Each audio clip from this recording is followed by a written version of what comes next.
All right, I think we're past technical difficulty number 1. Let's go ahead and start Final Fantasy 13. Apparently the game is starting now. And I've been advised to do the Seath Stone stuff, so I guess I'm going to start with that, I guess.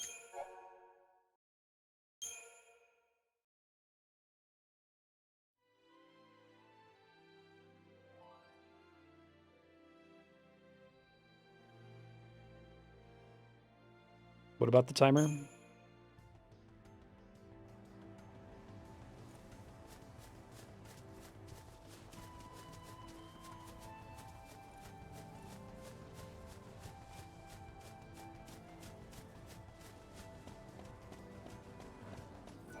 The hell does this want me to do?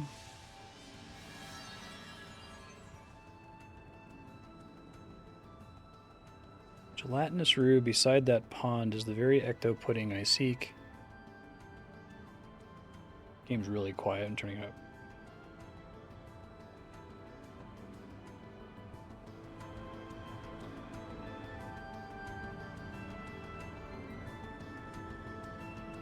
This is basically like Notorious Monsters, right? That's so fucking weird, but okay. Do I get any, like, map markers for these, or... I just have to go look for the pond, I guess.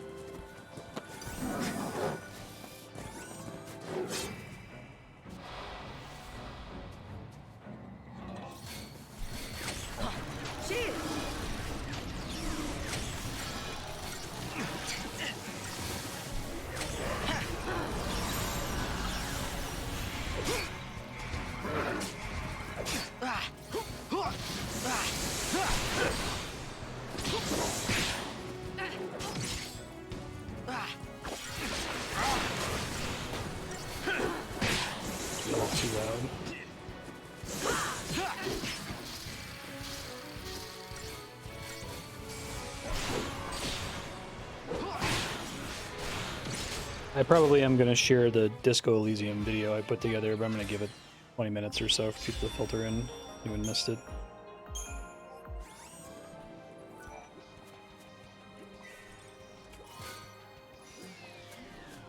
Out of thorns.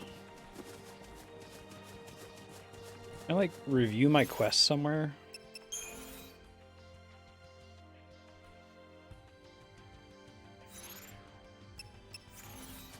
Is this the first side quest in the entire game? See what? Item that I can't jump over to?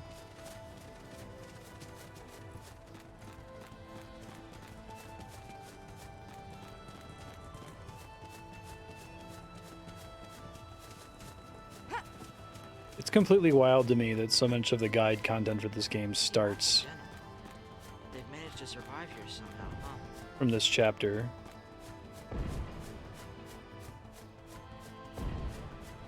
Is there anything to help me with the Seath Stones at all, or is it just run around and hope for the best?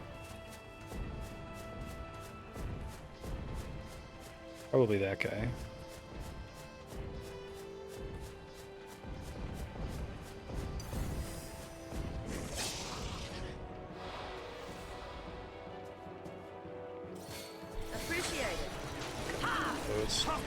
Notorious Monsters in Final Fantasy XII, first introduced past the 12-hour mark.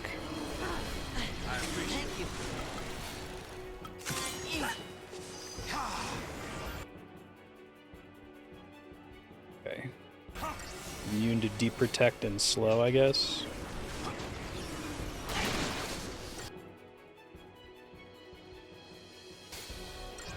Oh, that's Stop.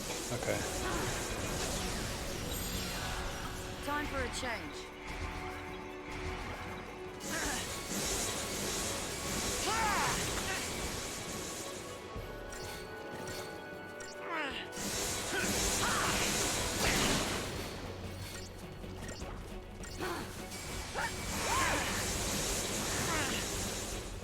Go phase 2.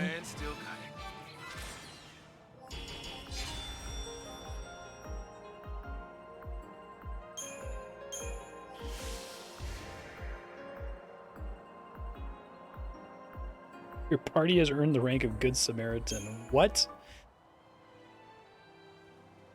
Do I get different rewards based on the star rating for the battle? Sure wish Dodge could see this. Yeah, I think that's a cool concept. I agree with that, Spiky. Do I not have to go turn in the quest? It just gives me the reward at the end there.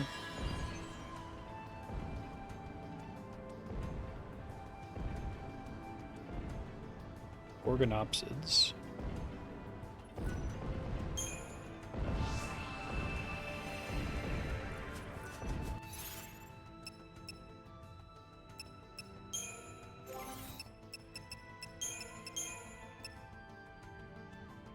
TP charge on kill.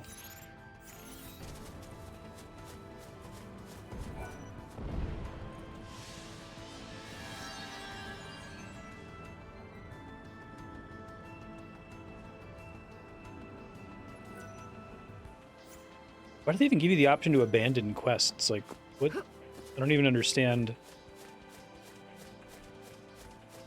Wouldn't you just want to get credit if you run into the thing and kill it?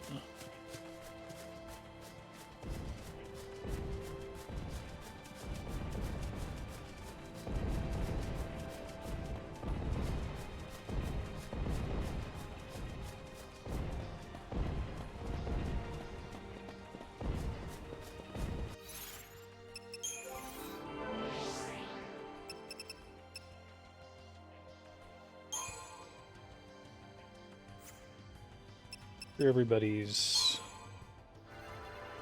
easy stuff is done, at least, I guess.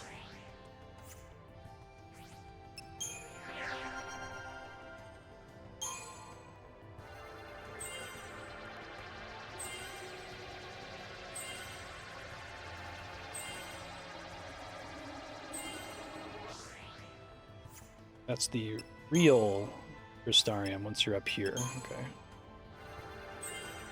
The rest of it is fake.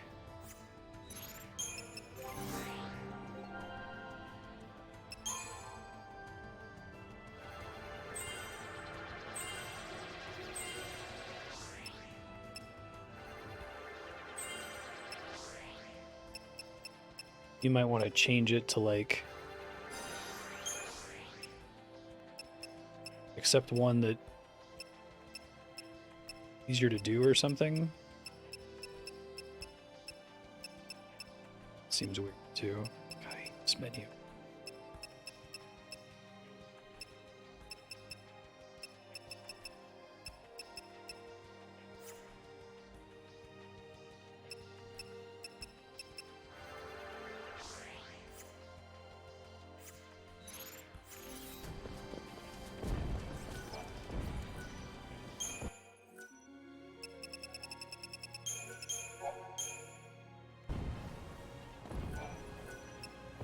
Still don't have the final shop item, do I?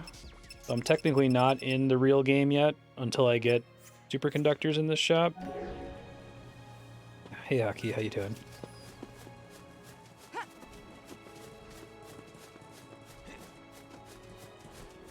Pack of things they're talking about.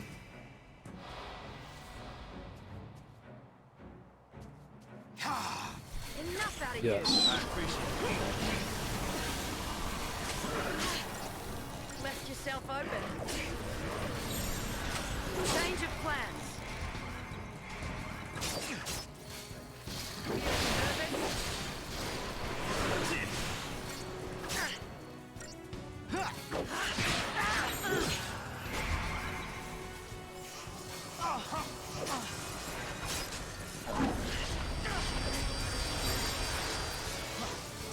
I'll hope you feel better soon. Follow my lead.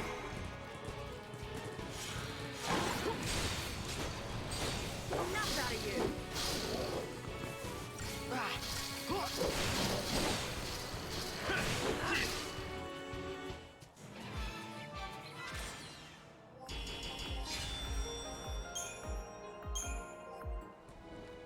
I feel like the 24 hours leading to this point, if this is the point where the game gets interesting, those 24 hours probably could have been like significantly fewer hours. Probably could have done all of it in about the time it takes to finish Midgar in Final Fantasy VII, right? That's about how much they stretched out Midgar in the Final Fantasy VII remake, right? Is there any way to know, like, do these enemies... Can I just run into one that's, like, way outside of my level range and kick my ass? Is that a thing I realistically have to worry about?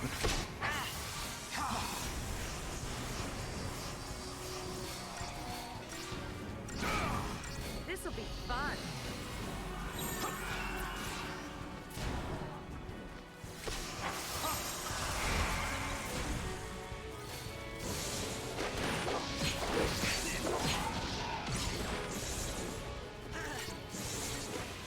Cool.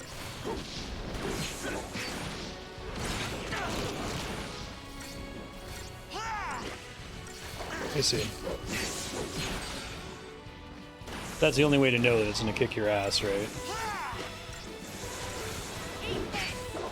Flying enemies can't be launched, right?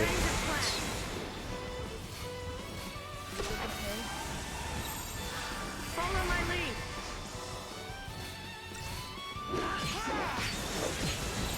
Change of plans. Alright, I thought that was the double commando job. Shit. No, I lost the double commando job because it kept swapping my party out, and every time it swaps your party out, it resets all of your shit. I forgot.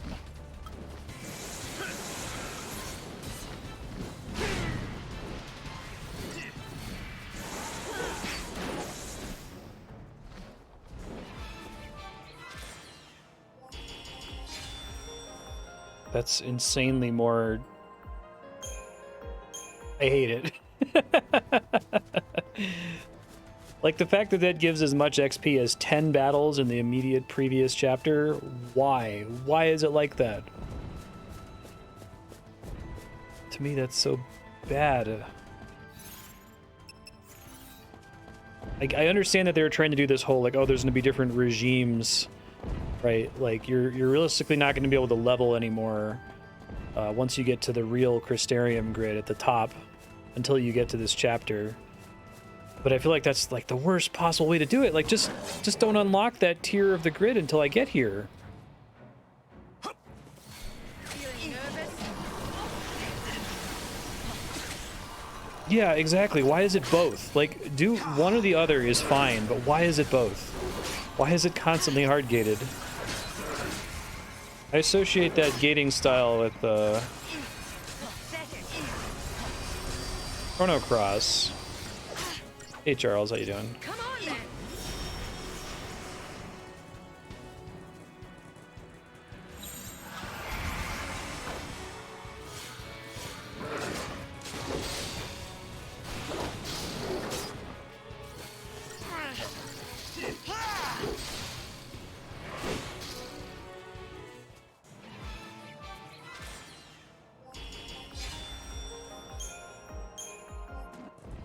Is it profitable for me to spend any time getting the early levels in the shit jobs for the different characters? Like, is there any reason to do that?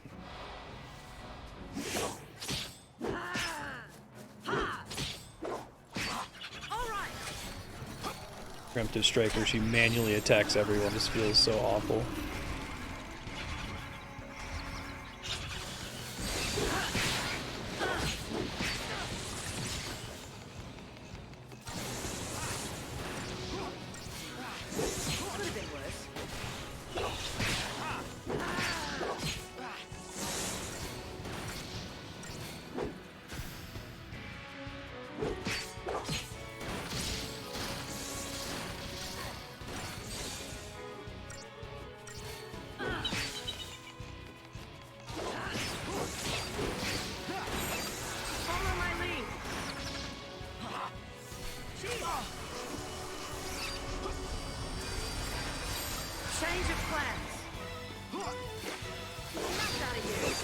Shouldn't I still be trying to get, like, the jobs they're good at first, though?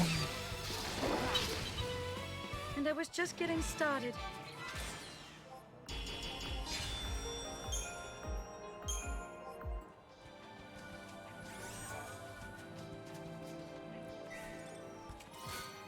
Zephyr ring. What does that do?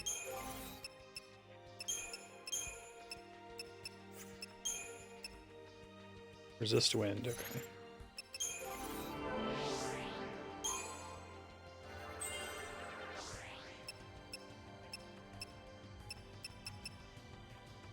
Vault siphon.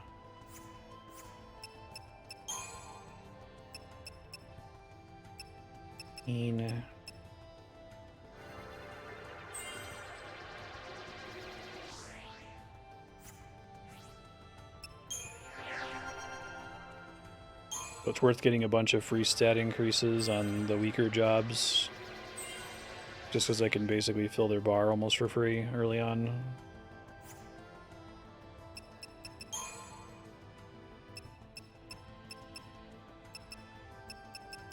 I hate the way the bar spells are spread across the board. Like, I liked it in Final Fantasy X. It's like you get to that part of the sphere grid and you just get all 4 of them instantly, right? It's so strange to have there be certain elements at different parts of the board like that.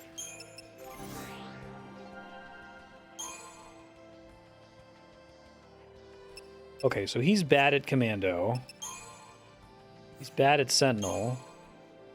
He's bad at Saboteur.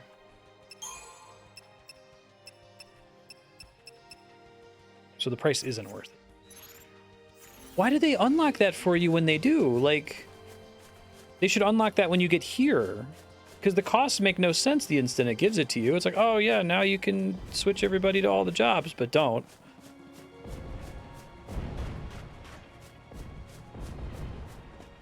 Golly, would that be a stupid decision if you did that?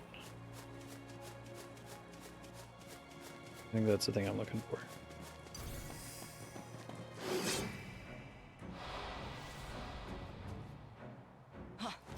Oh, maybe not.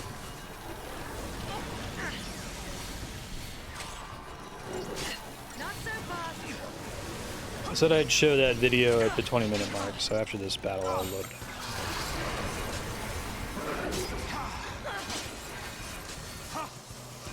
Unnecessary censorship. Yeah. I thought that was only when you actually started combat. You kidding me?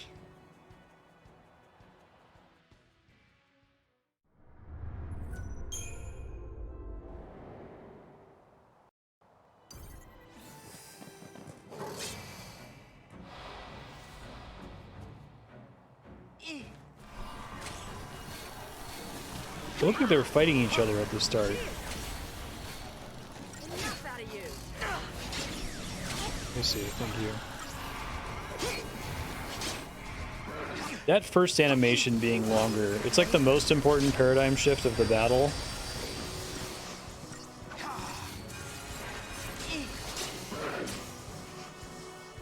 All right. It takes the longest to play out. Follow my lead. You can't be serious. I struggle to be able to identify the difference between, like, you can't beat this with your current stats and you could if you tried harder. That feels like you can't beat this with your current stats, so I'm gonna run away. It'll actually show as a star on the minimap. Okay. Alright, let me save before I show this video because I feel like alt-tabbing out of this game is going to righteously piss off. Probably gonna make it crash or something, so I'm gonna try to find another save point real fast.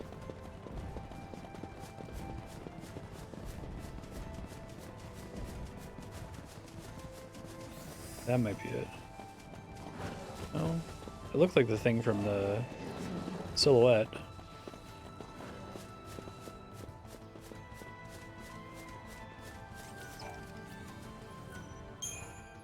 Can I go anywhere to unlock superconductors now?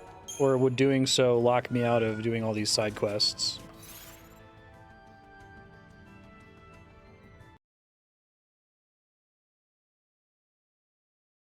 Alright, so this might only be funny to people who have played Disco Elysium, but this is using the Disco Elysium narrator voice simulator. Deep down, you think you detest Final Fantasy 13, and not the way you hate Persona, or other games you whine about. This is a deeper hatred, The game is offensive to your very being. You can't just let it go. You feel like you need to let everyone know your pain. It's time to hunker down. Articulate your struggle. Make them understand why you hate this game so much. Rhetoric check. Fail. You start to speak, but the sounds coming out of your mouth don't resemble words. You're blubbering.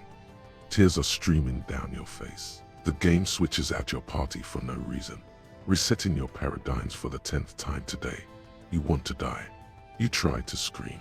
You're still sobbing and blubbering, so the scream comes out as a pathetic bleating, like the sound of a sick goat. You look in OBS and notice that you're dropping frames. Your cat climbs up on your PC tower and starts to make a familiar sound. Herk, herk, herk. You realize you need to act quickly to save your machine from ruin. Hand-eye coordination fail. You point a spray bottle at the cat, but he stares you in the eyes, daring you to pull the trigger. Through his body language, you can tell he wants to throw up on your computer even harder now. You call his bluff and pull the trigger, but you forgot to change the spray bottle's nozzle from mist to squirt. Instead of a precise laser, a shotgun blast of misty water erupts from the end of the spray bottle, missing your cat by inches. The blast of water travels directly through the grating on the top of your PC. You hear a popping sound as a blue screen flashes on your central monitor. Your cat doesn't know how computers work, but seems satisfied by your suffering. He steps off the ruined PC and kindly chooses to vomit on the kitchen counter instead. Shivers check. Success. 5,920 miles away, in an office building, a man named Tetsuya Nomura pauses mid-conversation, the hair standing up on the back of his neck. He smiles contentedly. That's how this game makes me feel. Okay.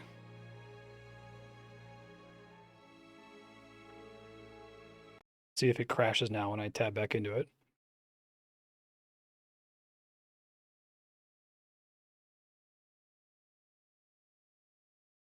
Kinda did.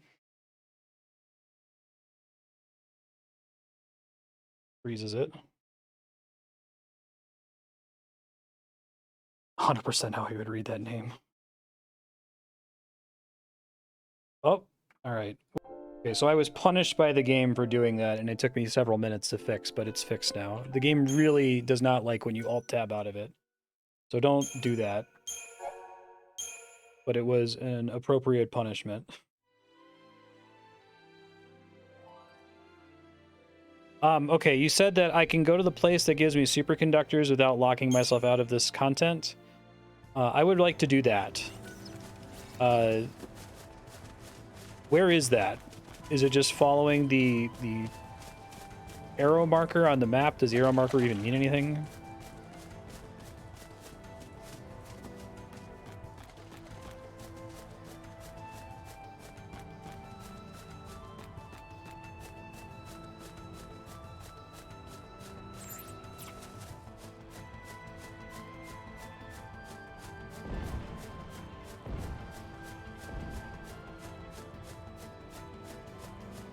I assume I get like a chocobo or something. Yeah, I think if Cocoon was as long as Midgar, so like 6 to 8 hours, right? That would be perfect. I don't know why it's 24 hours, most of which is a waste of time.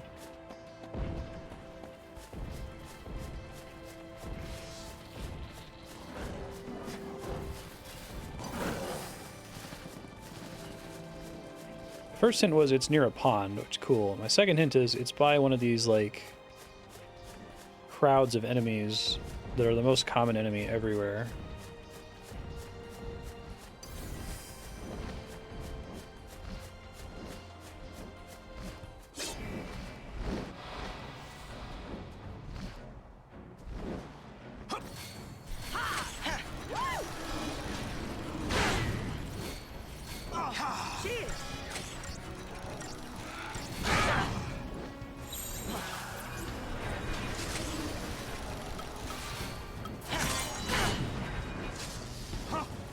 Oh, while I'm casting Libra, I'm locked out of Paradigm Shift. Cool. Don't get predictable.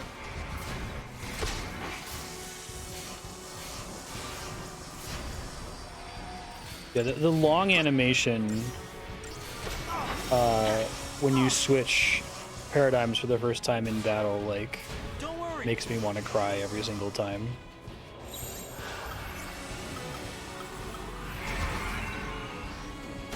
Start pathetically bleeding.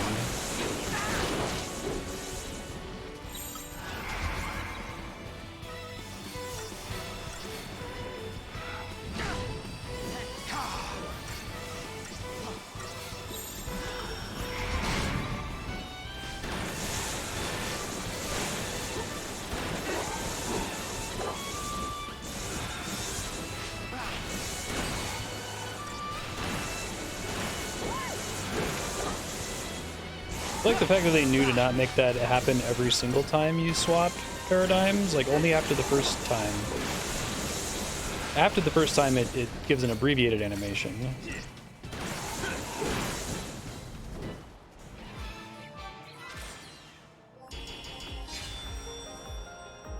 Yeah.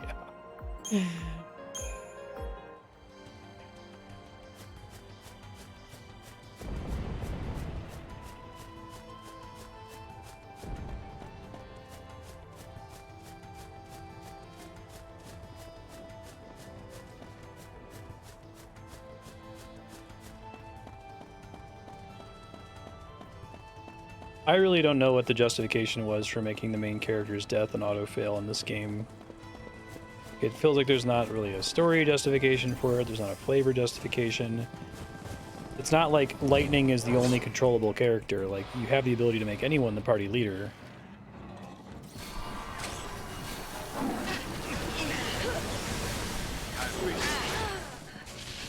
Cool. You kidding me? Yeah, the ATB segment, like, doing the entire targeting for, makes all the targeting decisions at the beginning of the 4 segments. I hate that. Because I feel like it means that you should play as a healer so you can control healing a little bit better. But then choosing to play as a medic is making the character who causes a game over to be the squishiest character in the party.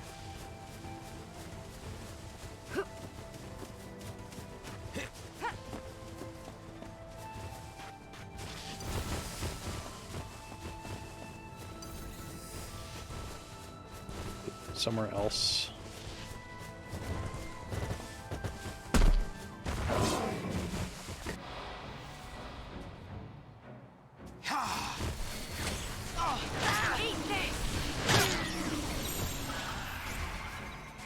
It seems impossible, right?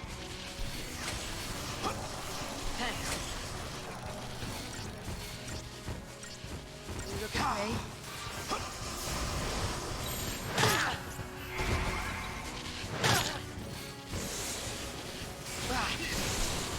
It's impossible for you to do any damage. Don't worry. I appreciate it.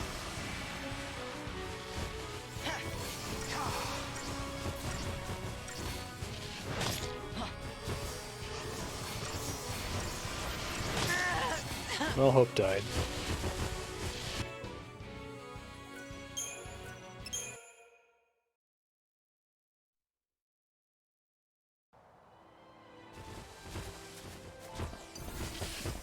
Uh-oh. I'm not, like, stuck now.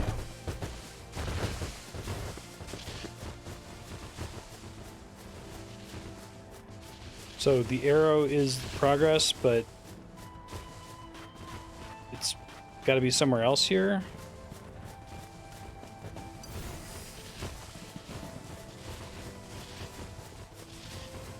Those are all dead ends down that way.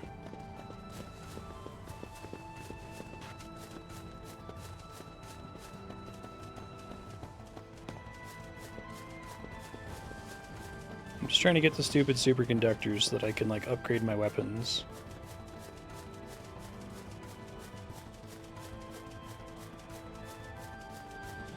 Can I open a full map?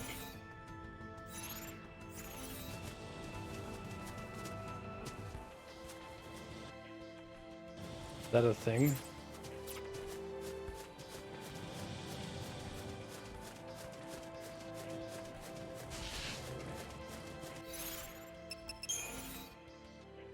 Thanks. So it's somewhere all the way north and then all the way around. Okay.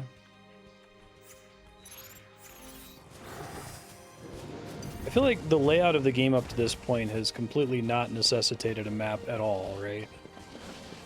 Makes that feel extra odd.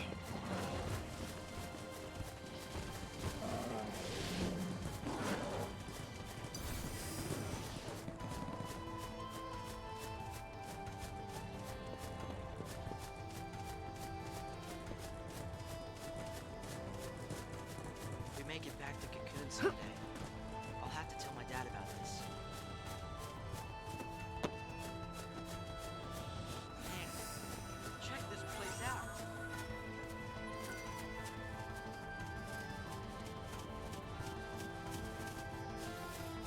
Causes aggro to drop his distance.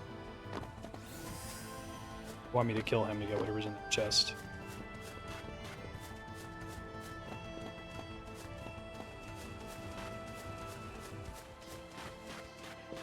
I've said this a few times, but I think the fact that this game isn't rotten to the core and it has some neat ideas is part of what makes me hate it so much.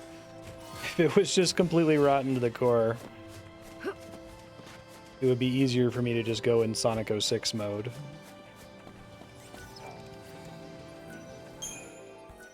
But it keeps, like, threatening to be interesting.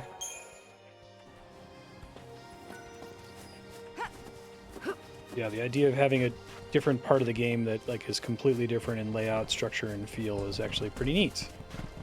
Don't hate Really? it.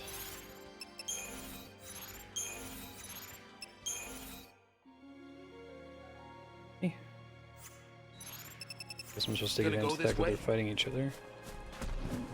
Think enemy can see us?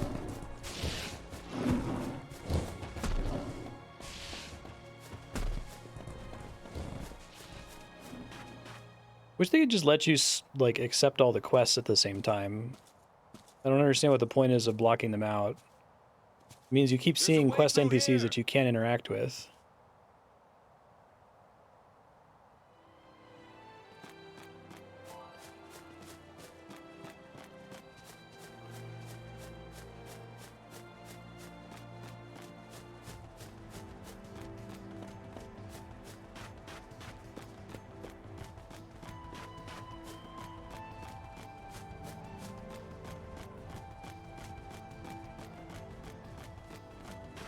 Just want the superconductors. Then I'll do all the side questing and stuff. Don't worry, I need the levels and shit.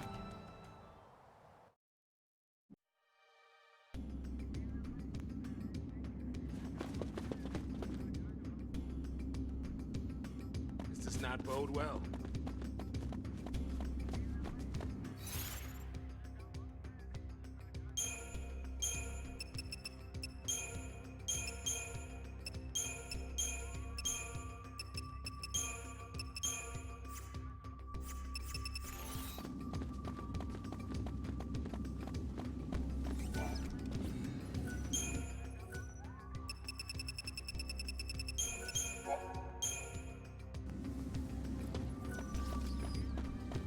Better keep an eye on the shadows.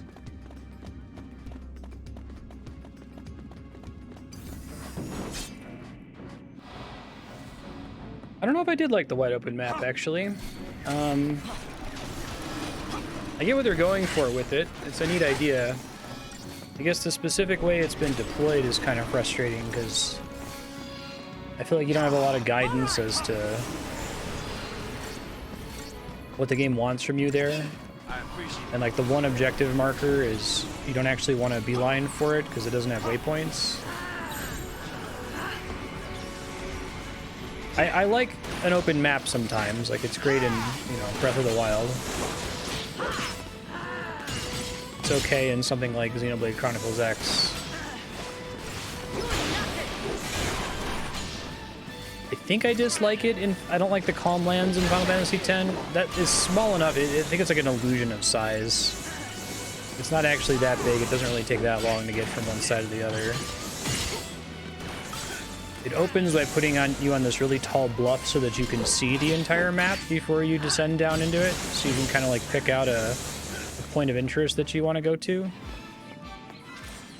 This one seems to put you at the bottom and then challenge you to find your way out.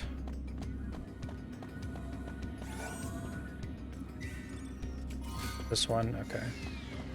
Thanks. Oh, would I already have them?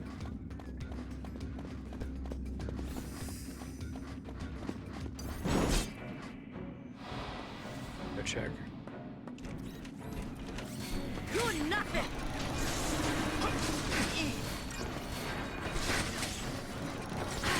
Feeling nervous? I appreciate it.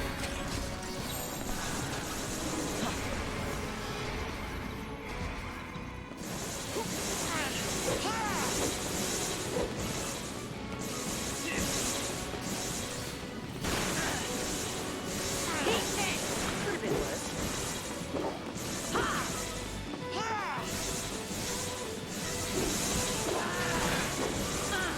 So because these guys will never be staggered before they die, does that mean it's correct to commando them instead, I guess?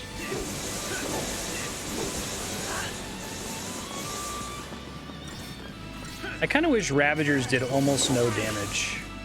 And I was just getting started. I kind of wish their only purpose was building chain. Because I guess the difference between Commando and Ravager damage isn't extreme enough in the early game that you get the feeling that you switch to Commandos to kill stuff, right? Like, let me see. Not yet. Is it going to be a drop from an enemy?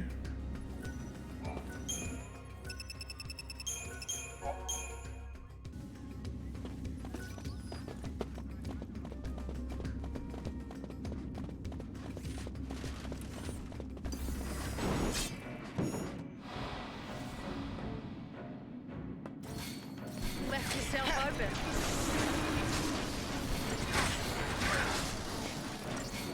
Which they do many times at the start of the game.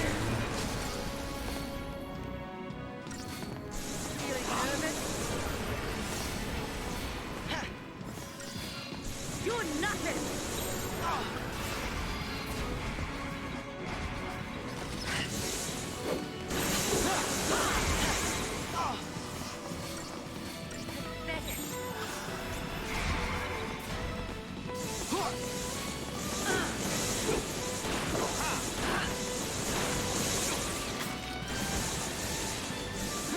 I said this in an earlier episode, but I wish this game was, instead of about, don't let me press auto battle, like it's a waste of inputs, just let me change each person's job. Like, I feel like that would be fun. I think the idea of packaging all the jobs together into a group of paradigms, it just almost universally feels bad, because if I could, I would have so many paradigms that I would be able to effectively get the exact set of 3 jobs that I want. And it doesn't feel like it's a particularly exciting, like, oh, you're like, you know, you're choosing your deck. You're choosing your Magic the Gathering deck. Because several of the slots are guaranteed to have to be used up on, you know, bog standard loadouts, you know. Time for a change. But I'd love to say, oh shit, I need healing. I'm going to swap, you know, Hope to a medic. Everyone else will stay on their current roles. Xenoblade's map may have been inspired by this segment of the game. Yeah, the big... I don't want to be jaded about the big elephant things walking around. I know it's, especially in 2009, I'm like, whoa, look at those big guys. That's really big.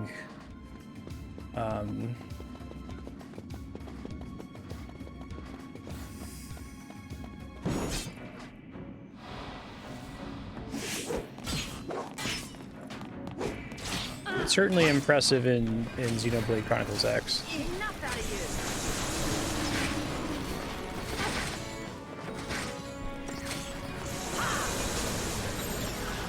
Change of plans.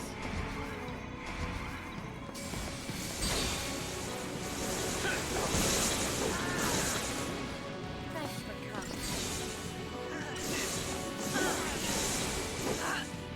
To the victor go this morning. Sure.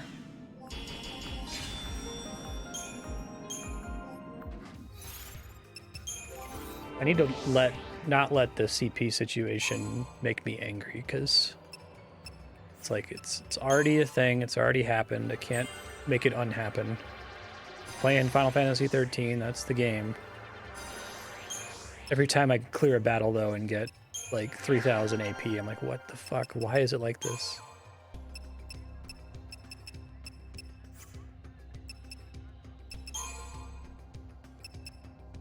That gif from Veep, where she's like saying what the fuck between gritted teeth, like that's Final Fantasy 13.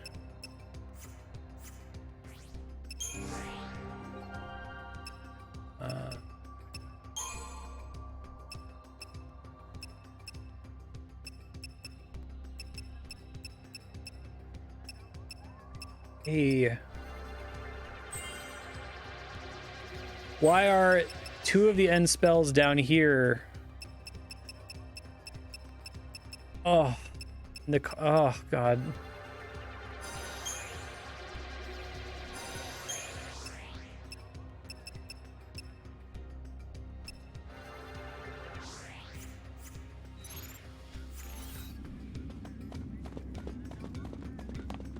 I would be fine if there were like 2 completely different categories of spells in the different tiers, right? If like one tier had, you know, all the end spells and the next tier had all the bar spells or something. But like splitting it up by element, it's just like, but that's just an arbitrary hassle depending on what the enemies in the immediate region happen to be. Yeah, right.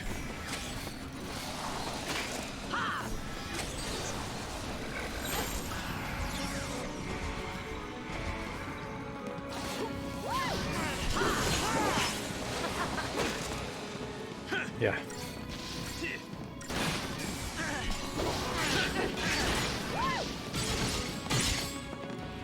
They should have just locked out this part of the Crystarium. I wonder if they did some testing and found that people were maxing it too easily in the previous segment. Like, oh, okay, well, we'll give you something to spend your points on. But you don't really get to. And if you don't have some people in your Twitch chat telling you that, hey, in a second, the XP curve is going to, like, shoot up by an order of magnitude, then maybe you go, okay, I guess I just need to grind to get some of these abilities. Talk about, like, trivially misplaying and wasting time.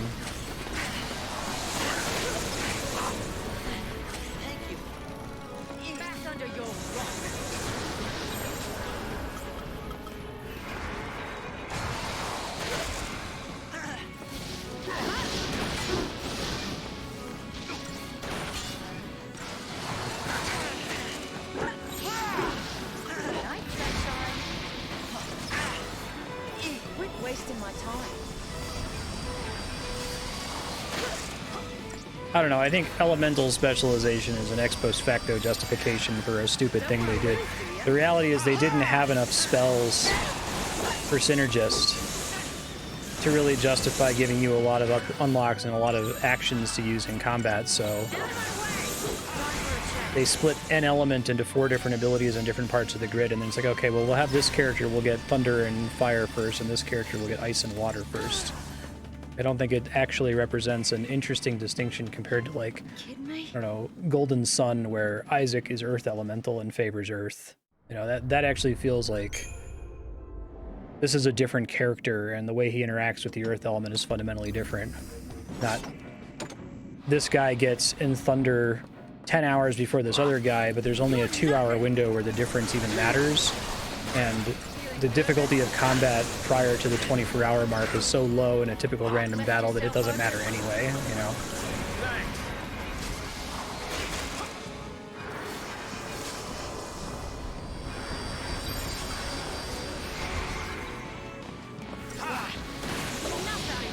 It feels very distinction without a difference.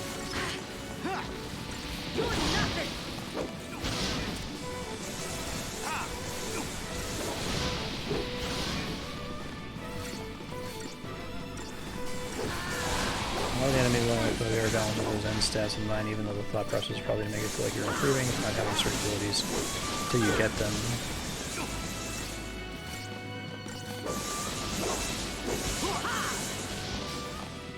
Hardly Barely worth the effort.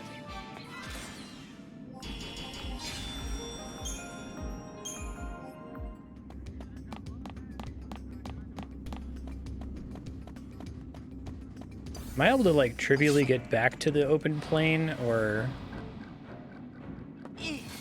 do I have to run through this dungeon to get there? All right.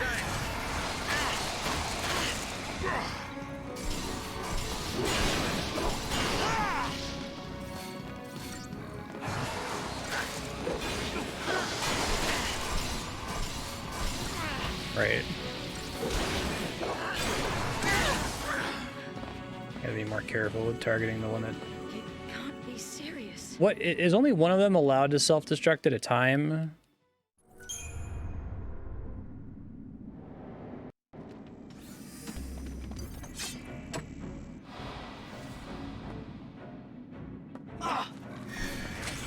Enough out of you. All right. I don't think I realized Bar Frost was single target. I don't know if that means there's going to be a Bar Frost route to, like, squeeze out a few more Change of plans. upgrades out of it.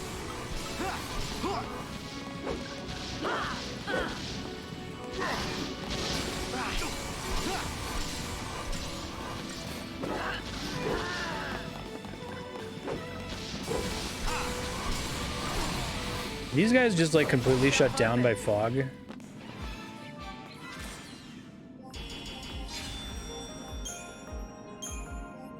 They can't even self-destruct. Taking the scenic route or what?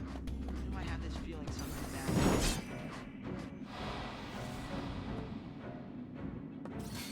bad? Back under your rock. The Golden Sun formula is not perfect, but it's definitely a game where you can feel the, like, elemental specialization of certain characters. Even Final Fantasy VI, where it's not really a significant deal, just the idea that, like, Terra is fire and Celeste is ice feels way more significant than, oh, on one of several rolls, this character gets half of the end spells earlier. Like, that doesn't feel like an elemental specialization to me.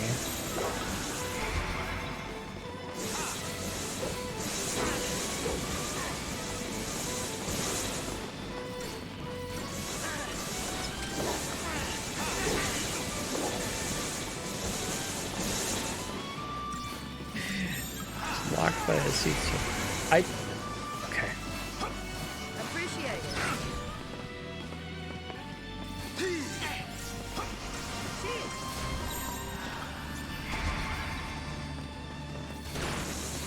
This game's gonna end in scream crying. You will hear me sounding like a sick goat before this playthrough is over.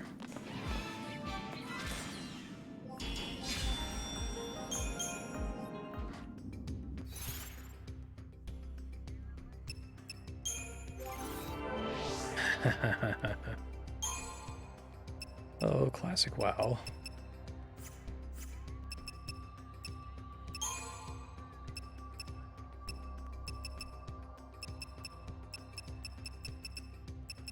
Days.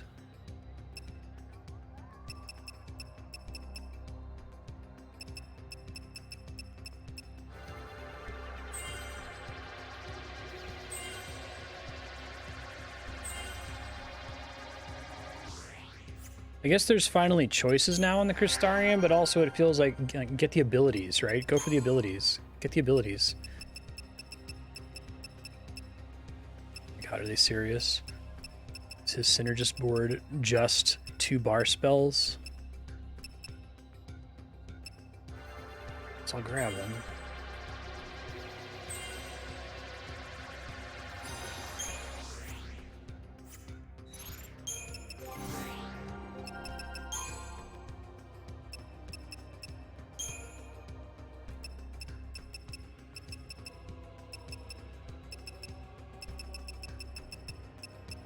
Bravery. I don't know if that's worth going for. I might just do medic.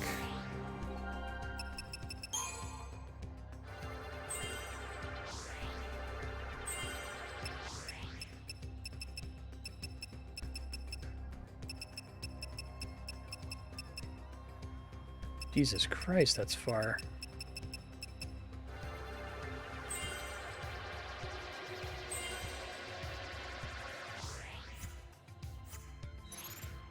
I feel like even the UI of these costs feels bad because it's like you think they would do something where like the length of the line or the color of the line was some kind of indicator of like how expensive it is to go between nodes.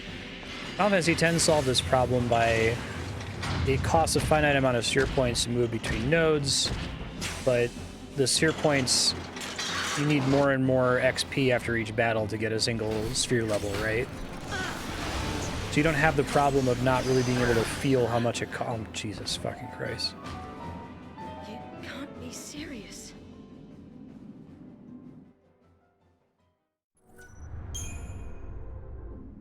Is this what I need to get past to be able to get the superconductors?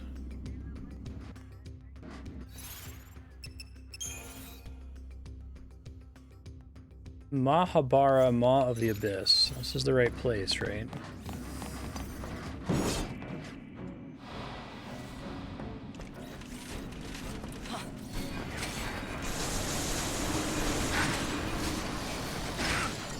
I kind of want to force her to Painga at the beginning. Isn't that a much better use of her?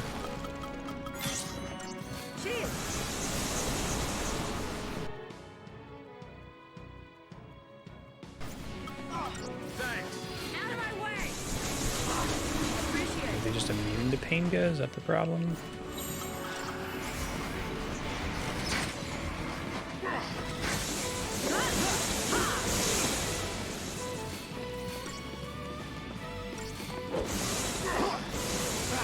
I love that the commando has an ability called Ravage. Don't want to lose, do ya?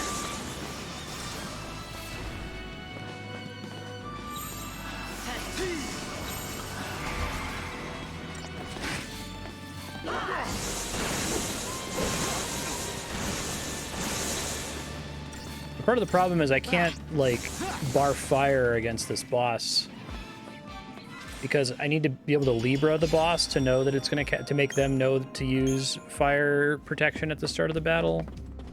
I guess I could try popping one of these stupid things. Do I lose these? Like, if I use one here and then die and hit retry, does it bring me back to before I used it, or is it gone?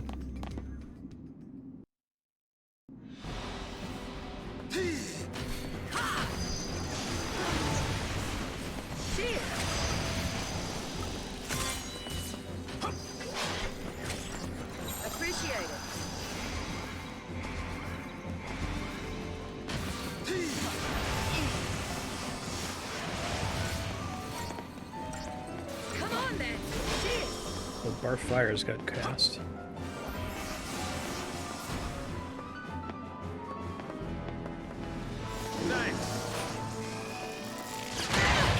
Y'all said don't sell the Sol items because the game's going to require you to use them. It hasn't required them in a single battle up until now.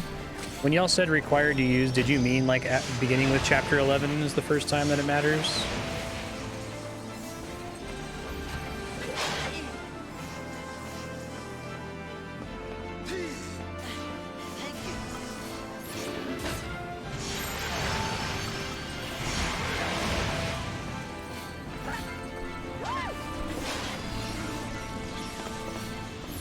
Makes a difference. Let's see. Don't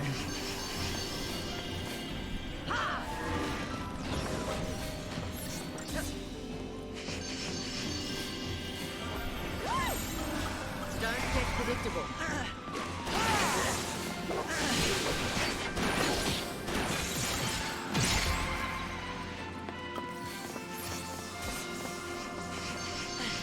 Thank you. Quit wasting my time. Appreciate it.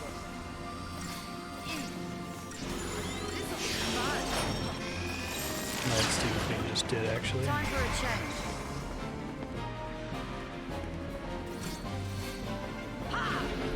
To remove its debuffs, maybe?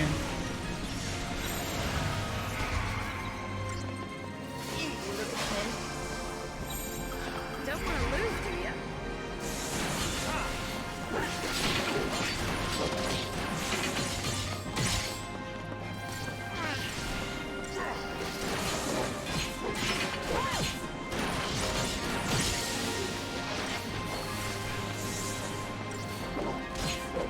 assume that's debuff for removal.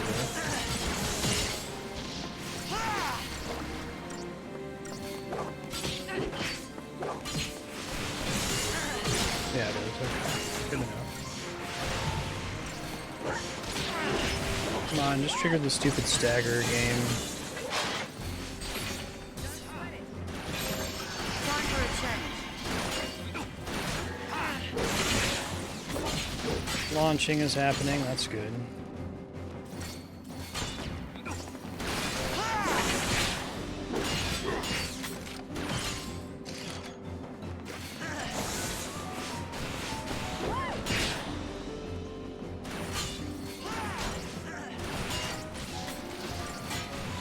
Like, I can try to force an attack early to get the launch pattern to get in a good phase with the other commando, I guess. Otherwise, they both just launch them at the same time and waste their launch, I guess. This is gonna take a while. I have enough potions for this. Don't want to lose, do you?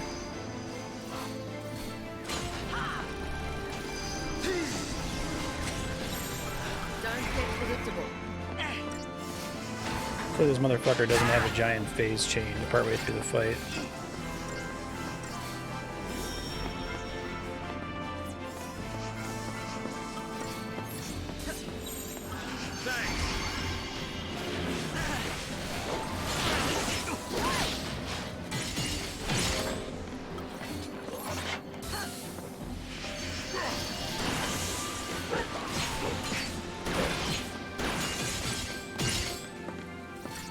This feels like the first real boss fight in the game. I don't know if that's in any way accurate. Time for a change.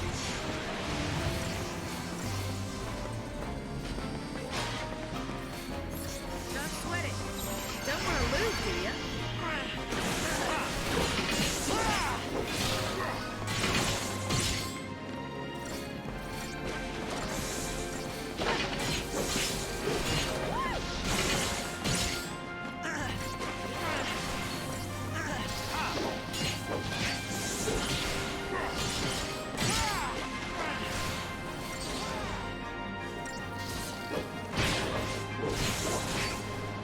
Getting launched like that, does that just like completely stop his steam clean ability so long as he's in the air? I feel like we should stay on Ravager longer to get more chain percent, right? Before we switch to double commando. I still don't understand like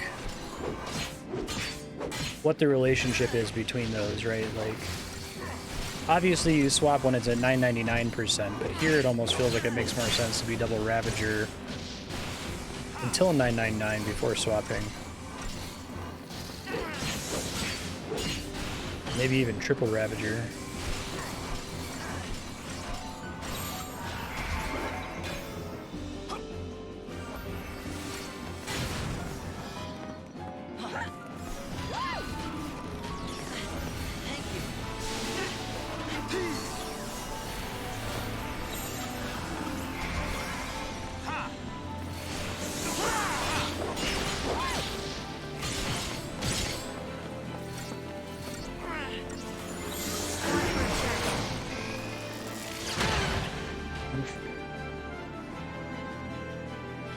Kidding me?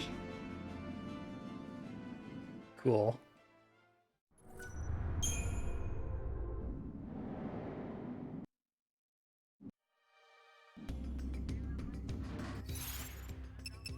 You know, did I lose that Saul? Did I have 6 before? I don't remember.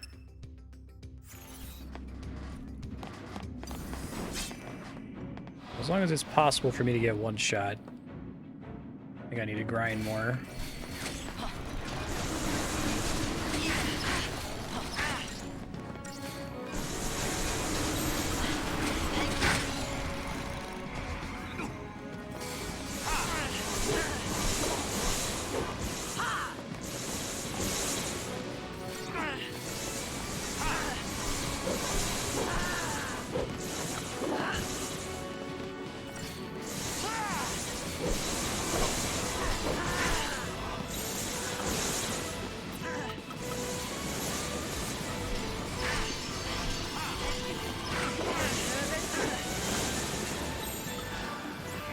So was I like, is the game currently balanced around the expectation that I did a bunch of grinding in the open area? Because like the random battles in here don't seem to convey that to me. Follow my lead. Random battles, if anything, are easier than some of those ones out in the field.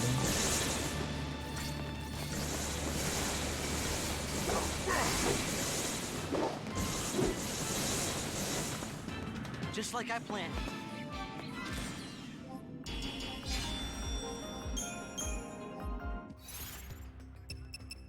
Maybe change some of their equipment. Like, the problem is there's so much equipment that only matters for like the first minute of the battle anyway, so.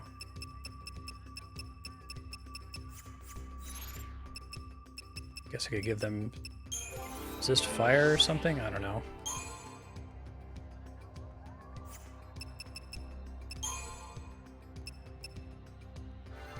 I think it said this guy was vulnerable to daze. Probably why he has Steam Clean.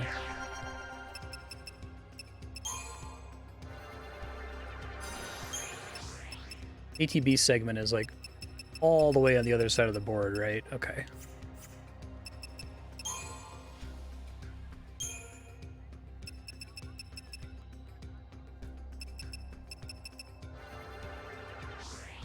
And try to get a handful of these nodes, I guess.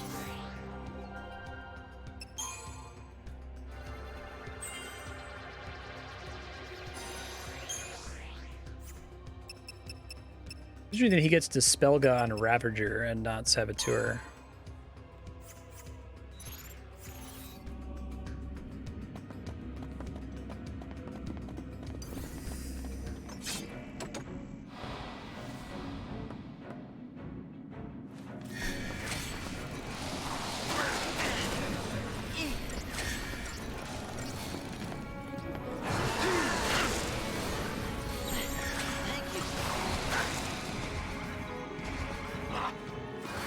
Misclick, I need that.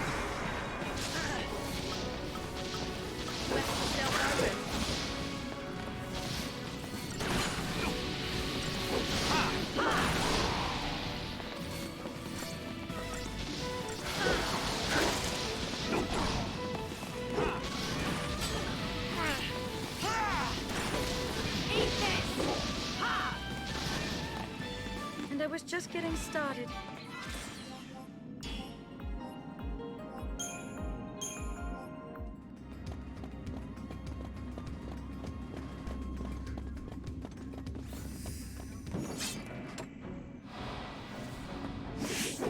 One, two, three.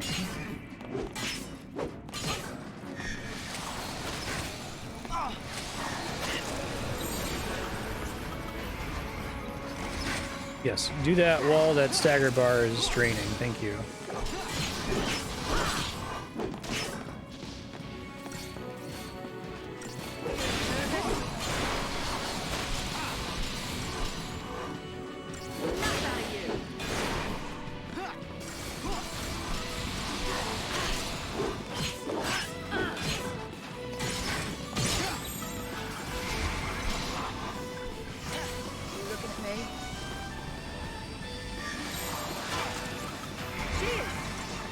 There are certain elements of this game that have the character of like, did they try to make preemptive strikes feel as bad as possible, like as a joke?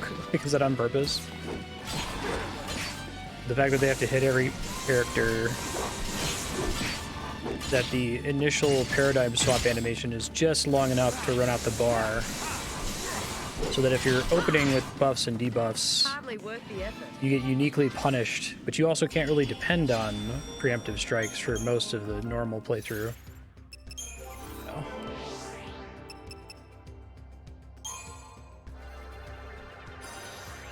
You try him with daze, I guess. So is Jinx an activated ability or is it a passive? Okay, she needs Deprotect and Deshell.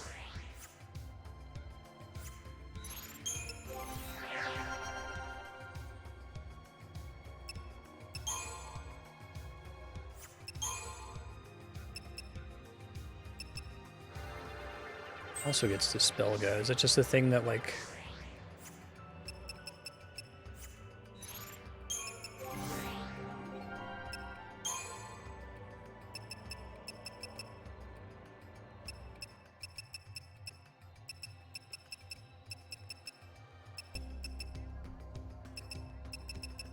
These boards are completely obtuse to me.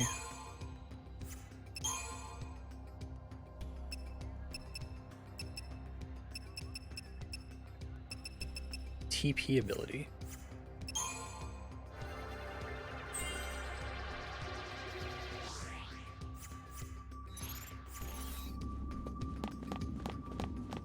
Yeah, the reason I have the buff debuff paradigm on is because I can get everyone at least hasted, since they have Aurora Scarfs. They can haste immediately on the first turn, and then I can switch to DPS and nuke the battle after that. Yeah, I agree. Like a different color or something.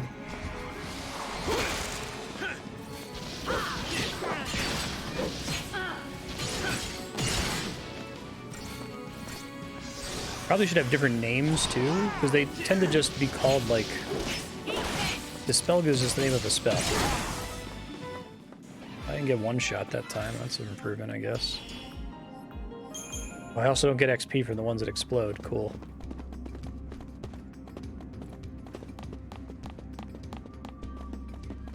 I'm gonna be really amused if this robot guy is specifically balanced around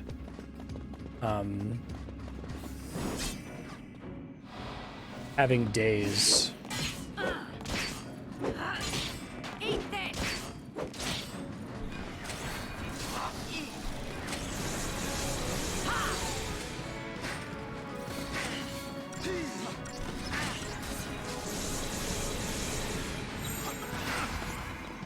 Shit.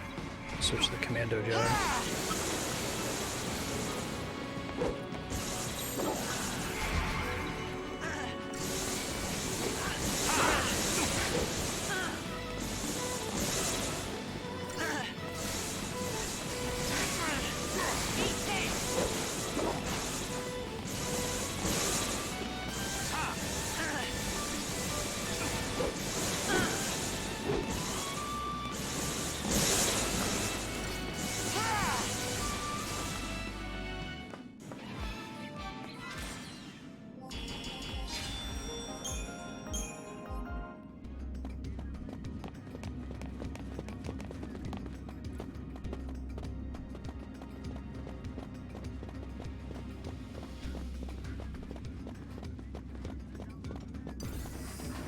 Daysga seems pretty important to go for, otherwise your Saboteur wastes a ton of time casting individual dazes.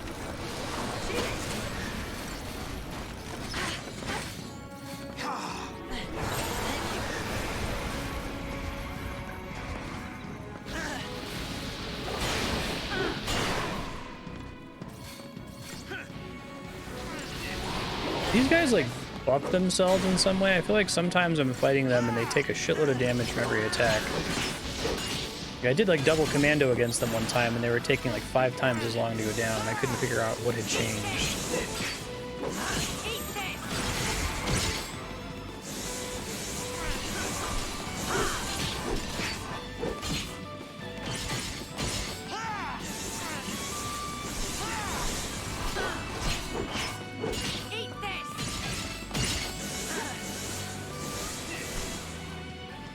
Might just test if the addition of days is enough to make a difference in this boss fight.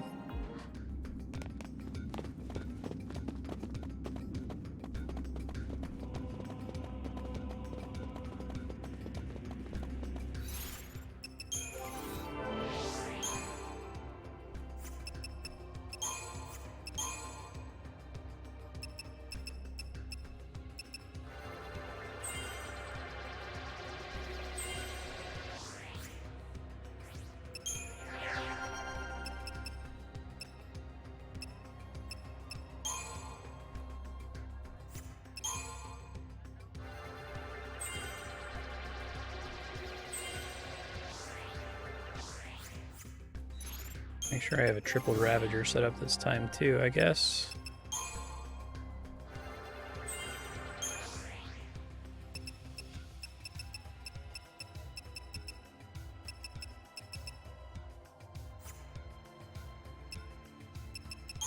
This isn't to sound crazy, but I don't totally hate this boss fight.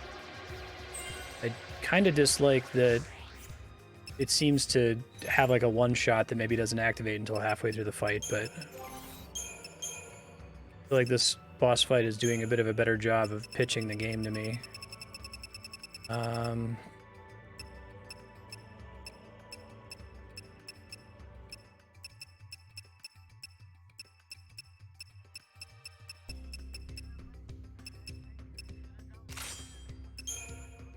Multiple copies of these presumably don't stack.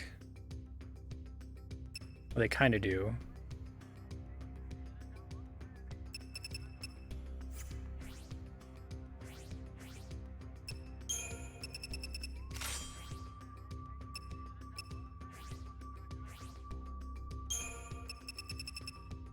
Yeah.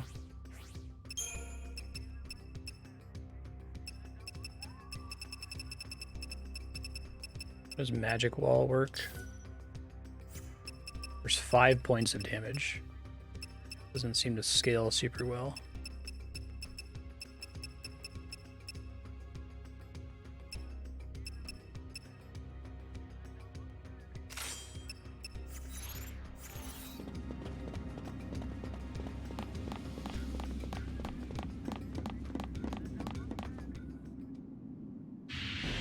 Didn't do HSL, see if that's a fatal error or not.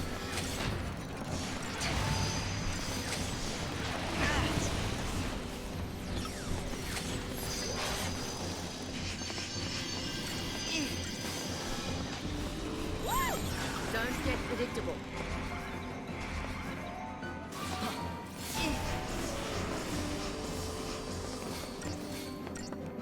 Cheers.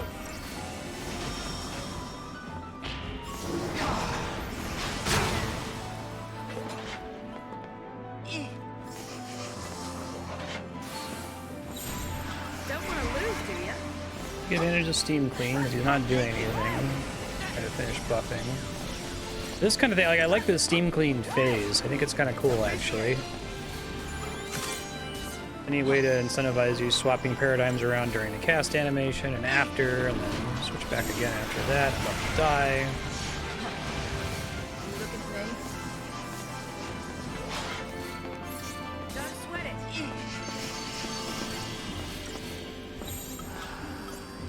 Don't get predictable. Whoops.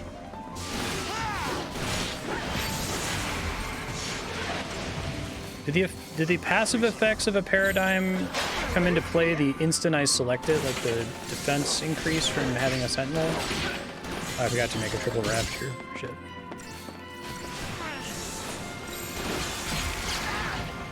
A wrecking ball. Okay, so it's like if he chooses to target Fang with that, I just game over. Okay.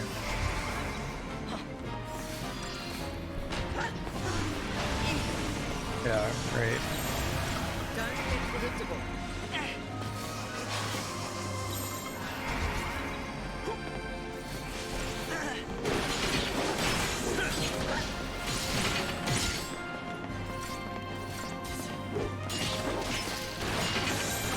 Don't want to lose, do ya?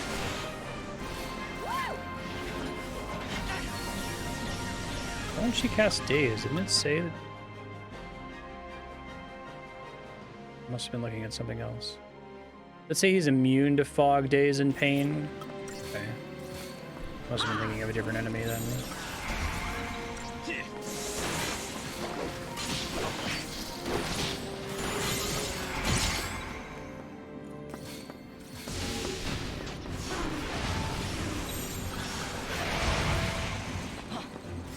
Quit wasting my time.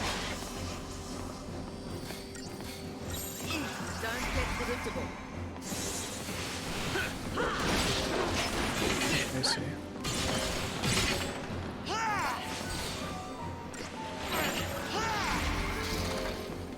Alright, I should have at least stayed on double Ravager at the start.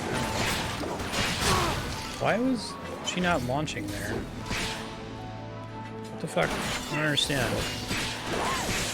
Is there like a glitch or something that he can't be launched?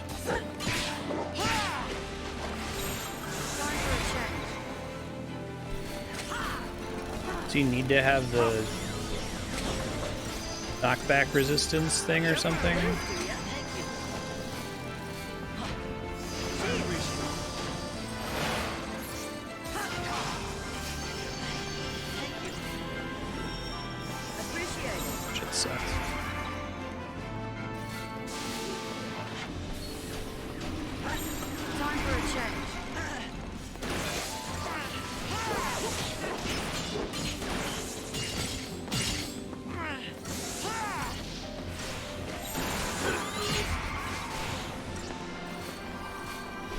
get both of them.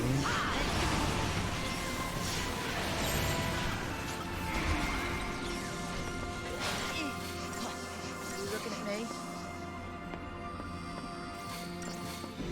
This will be fun.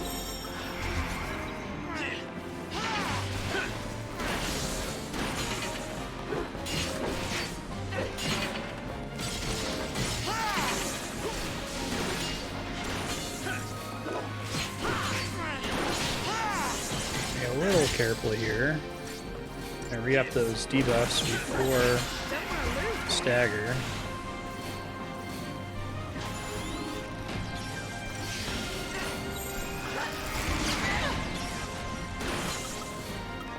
Don't sweat it.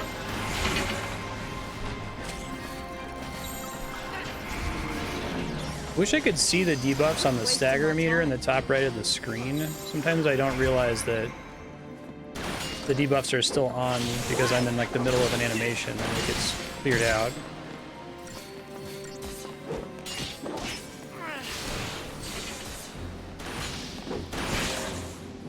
Interrupts him, I think. Try to get 999 if possible.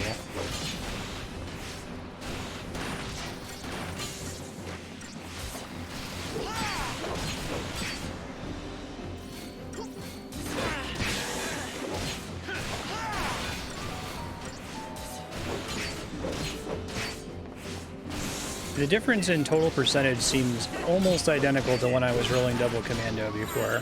Time for a chat. I really can't tell the difference. I get that Ravagers are supposed to have a better chain percent build rate, but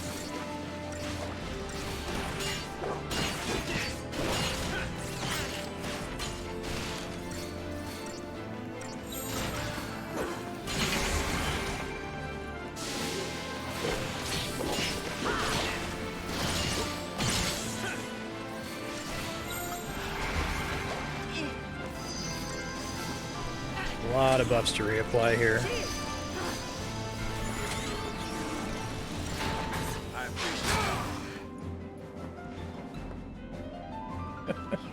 Kidding me? What is with this guy? How much time was I expected to have spent grinding in the open area earlier?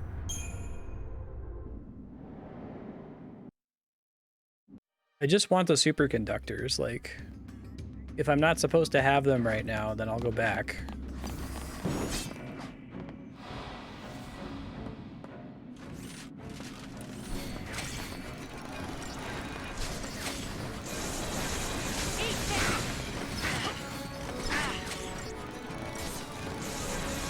Days gotta make these guys less annoying.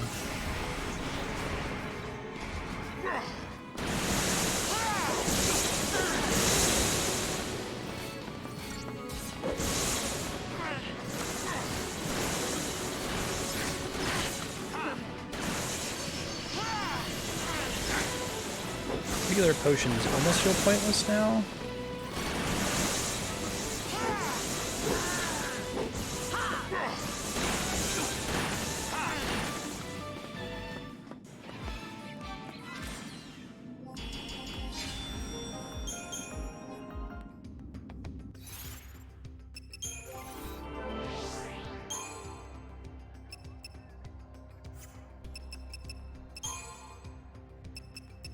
Thanks.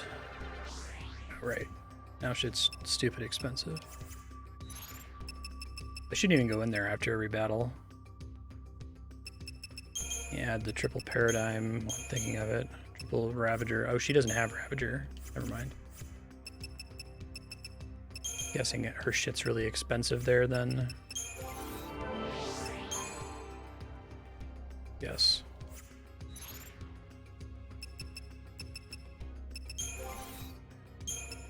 Okay, so I think I did waste an Aegis Sol. That fucking sucks.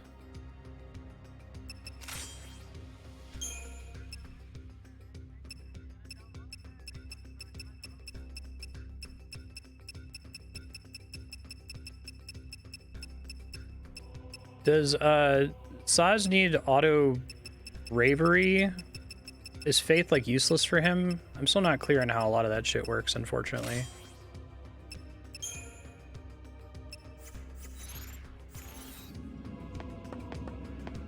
This fight is optional and not required for superconductors.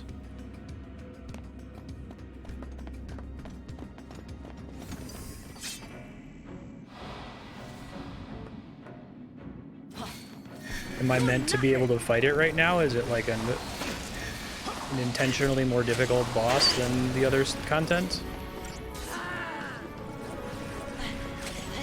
I don't understand why it's like 15 minutes of staggering. Well, not 15 minutes, but like 5 minutes of staggering, and then, oh, you got one shot.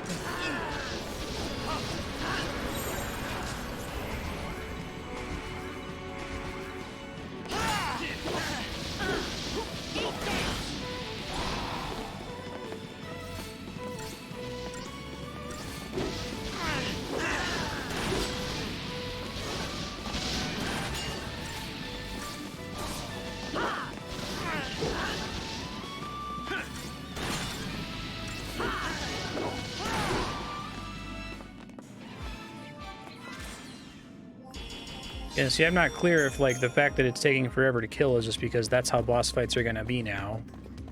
And all of the enemies in the hallway leading up to it are trivial, which tells me that it's okay to keep going this way.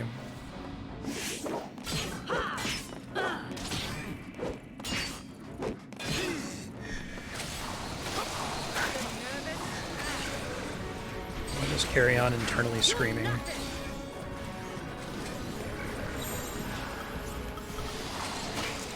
Don't get predictable.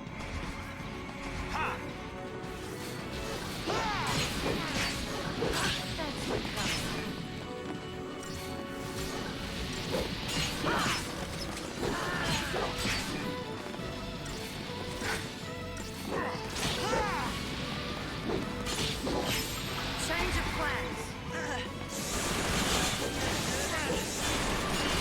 I'm trying to think of like comparable optional bosses in other Final Fantasy games. There's like the book boss in Final Fantasy IX that you can choose to fight early with a time limit, or fight later with no time limit and way stronger party. I guess I couldn't really tell what about that guy was conveying that this is not what you're supposed to be doing right now.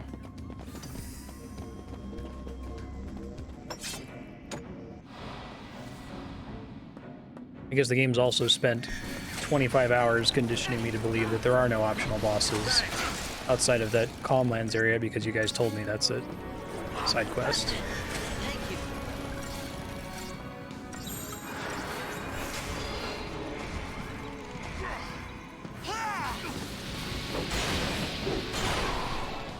Good night, sunshine. Just like I planned. I think Lord Ochu, it even tells you not to fight it. We should go around or something like that. And then it's not even that difficult. Certainly doesn't have any attacks that one-shot you 30% of the way into the fight.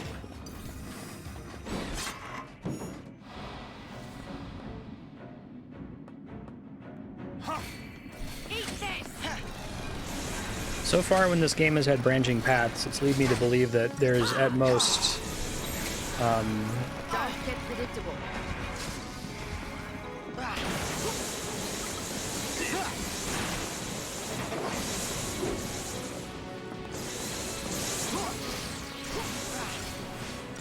I've been trained to believe that there's going to be at most maybe like a potion down a branching path, not a boss, not anything significant. Change of plan. We have to come up with a word to describe this game's tutorial because it's an anti-tutorial. Shield. And it feels like that's not something that you can do lightly. Like, it's hard to make a game that spends so much time teaching you the wrong way to play it. Follow my lead.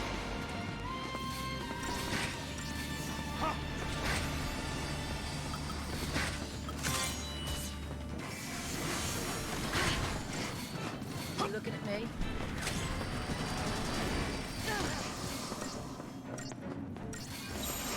Second.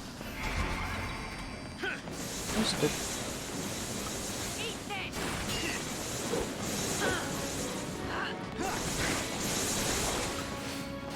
I really need to kill the ads first. Learning for next time, I guess.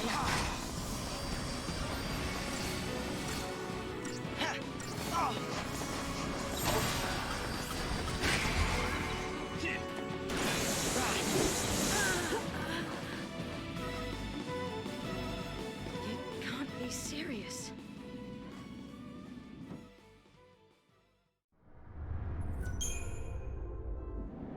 I mentioned this, I think it was a couple episodes ago, but I feel like losing in this game is like death rattle gameplay. Like, you start off the fight, you feel okay about it for a few minutes, and then about a minute before you die, you realize, oh, I made a mistake a few minutes ago. And I'm not going to die immediately having realized I made the mistake. I can try to recover and get 0 stars on this fight. Change of plans. Gotta stop switching to that one by mistake.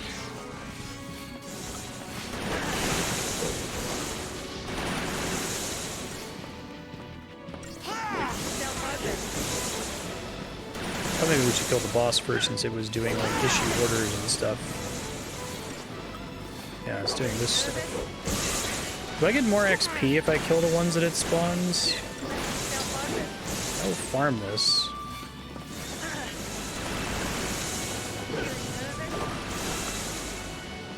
Guess I probably don't get stars.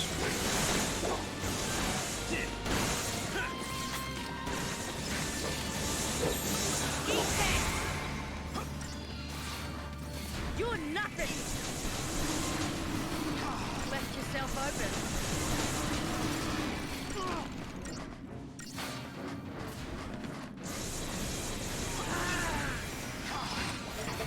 Casting days 4 times.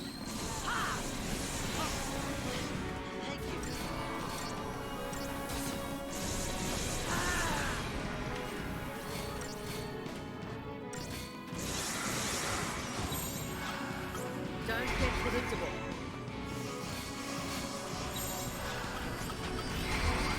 Eat this. Eat this.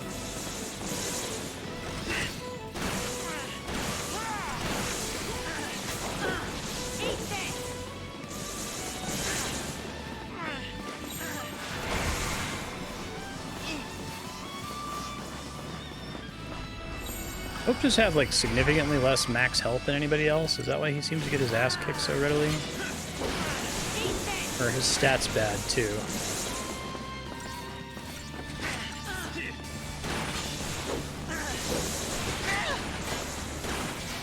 But yeah, what have you learned from that so far?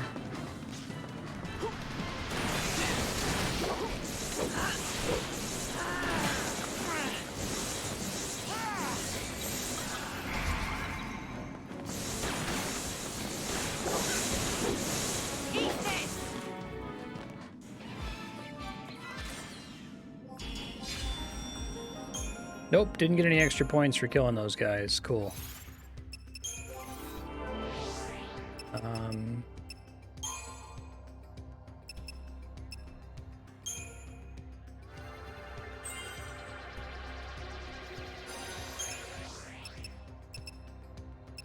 Okay.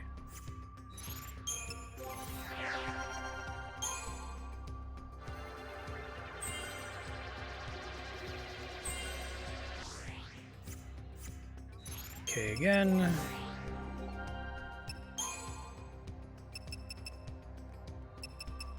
think I need to get him to like Curaga, but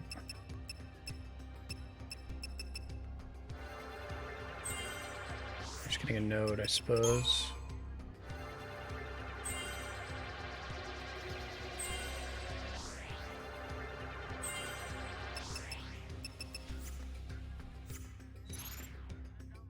I think raise for him is not going to be very helpful.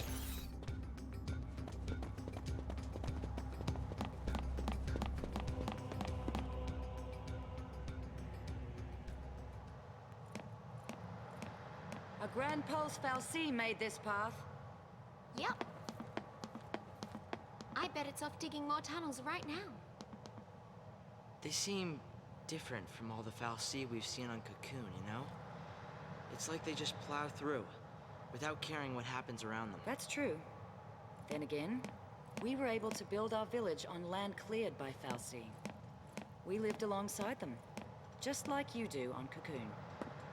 Oh yeah, this is just like Cocoon. In a world this big, who knows what we'll find?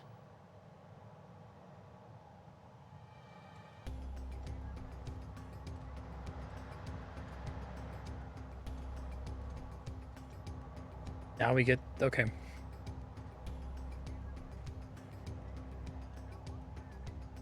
This cutscene unlocks superconductors? Little discretion never hurt nobody.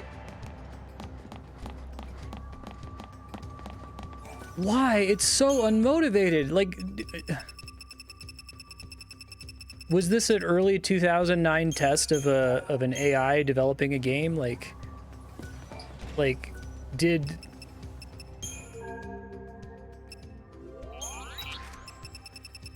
did a hostile AI from the future, instead of going all Terminator on us, travel back in time to make Final Fantasy 13?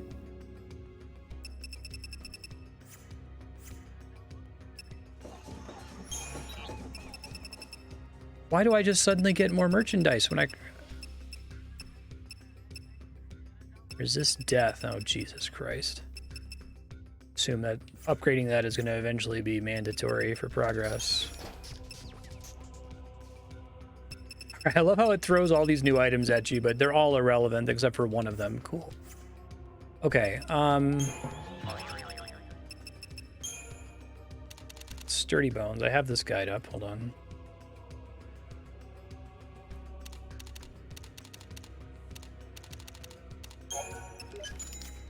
Should have farmed more for money a while ago.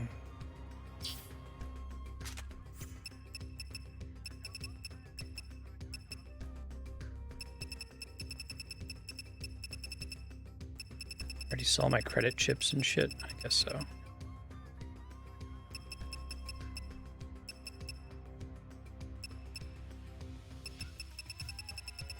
I may as well sell everything that isn't Sturdy Bones or superconductors, right? There's like no reason for the rest of it. It's all degenerate. I feel like this has to be the like ruins of a different crafting system that got iterated to death. Because just having all of these items that degenerate to providing a different amount of XP is so stupid.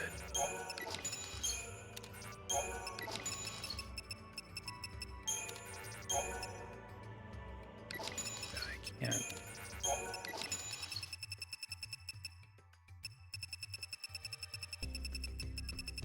Aside from the Ite materials, yeah, okay.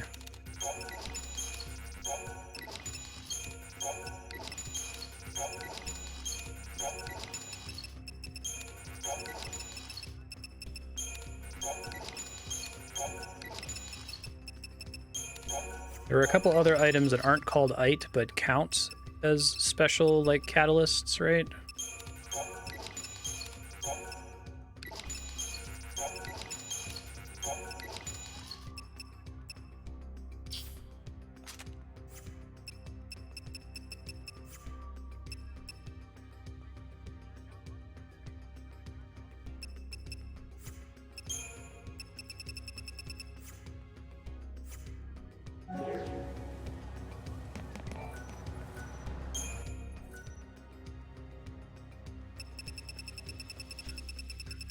If I use anything that's not a sturdy bone, though, I have to, like, do math to figure out how many sturdy bones I have to use to get the max XP multiplier, though, right? I don't have any of the special non-ites. Okay. So let's review here. She has a bladed lance.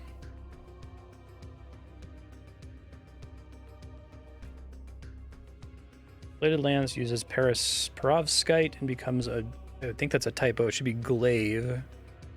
Requires 36. Oh, I also need ultra reactors, but I get those at the same time. Is that right?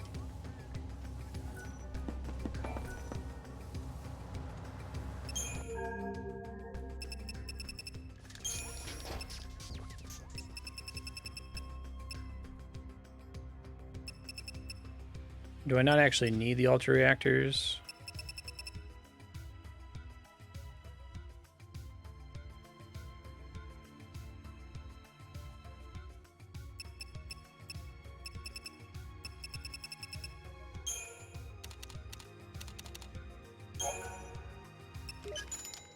Different ways of doing it. Okay, thanks.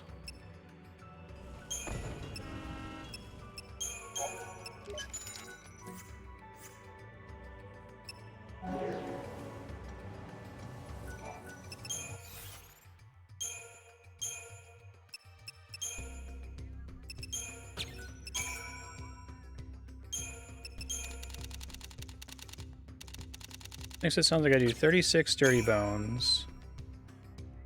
And I do 34 superconductors. Or no, do I have to do 36 and then 22? Wait, maybe not. Let's see if it gives it to me here. No, I have to do 36 sturdy bones, 34 superconductors, and then 22 more sturdy bones to top it off, because it doesn't quite get me there.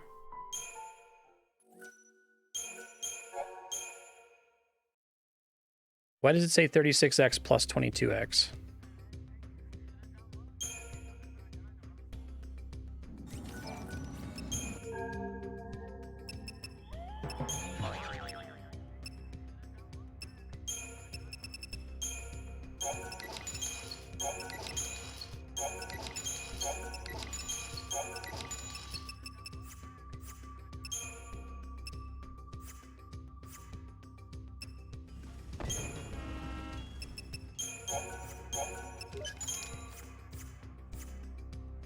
Narstone is the other one that I can't sell, but I assume it'll sort near the other ones.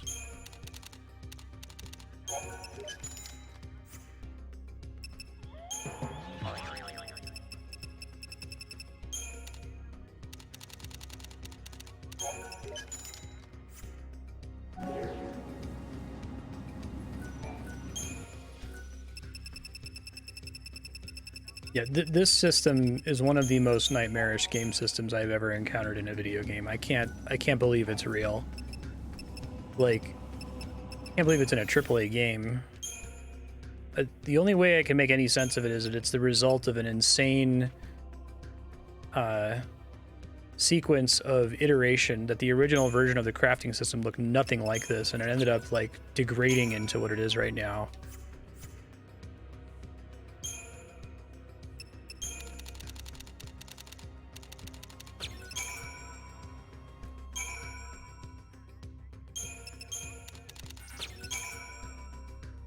Now I do 22.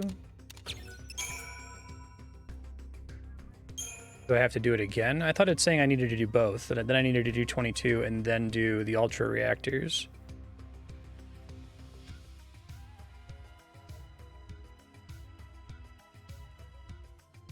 Yeah, it says sturdy bones 36x plus 22x, superconductors 34x, ultra reactors 3x.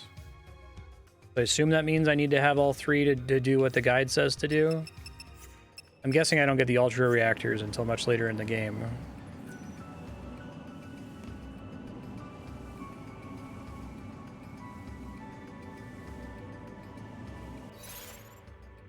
Well, that can't be true because I just did 36 sturdy bones plus 34 superconductors and didn't get max level on the thing.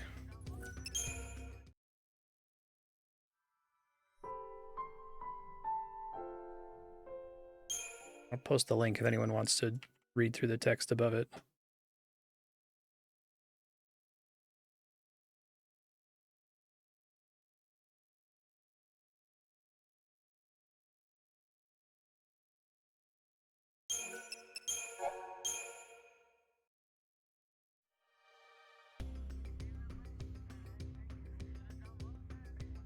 Yeah, that's what I said earlier. I said, is it that I need to have the ultra reactors as well, that I have to do 36 sturdy bones, 34 superconductors, 22 sturdy bones, 3 ultra reactors. That's how I read it the first time. That's not it, or that is it?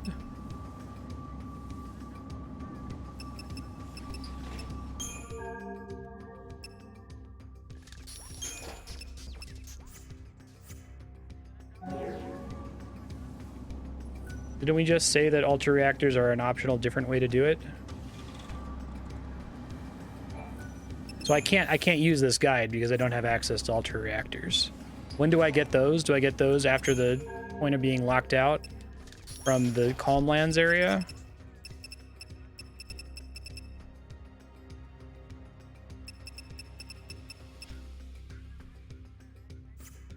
Sweet, where is it? Can I like abandon my current quest?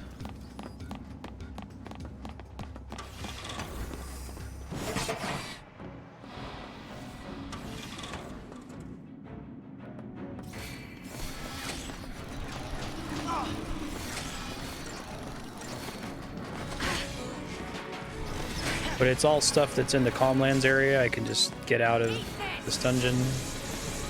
It's so weird to have that Calmlands area, have it be this big like side questy place, and then also you can just go back to the hallway.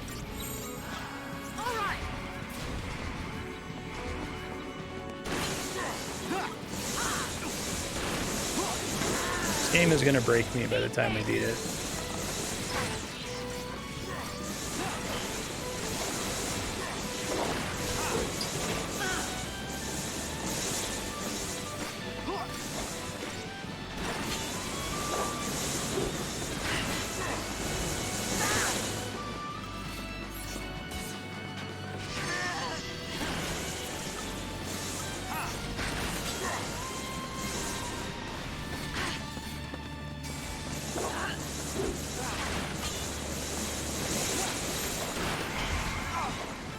It really feels like switching to anything involving a sentinel and a medic is like barely treading water. I guess there are certain fights where sometimes it feels like you can swap to it when the enemy is like charging an attack, but usually when it feels like you're about to die, it's already too late once you've swapped. You're not going to catch up on the momentum. You can't be serious. Oh, I'm going back. I don't have a fast way to get back, right? I have to run all the way back out.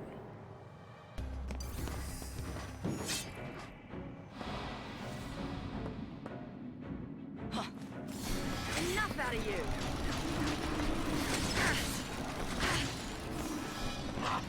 Thanks.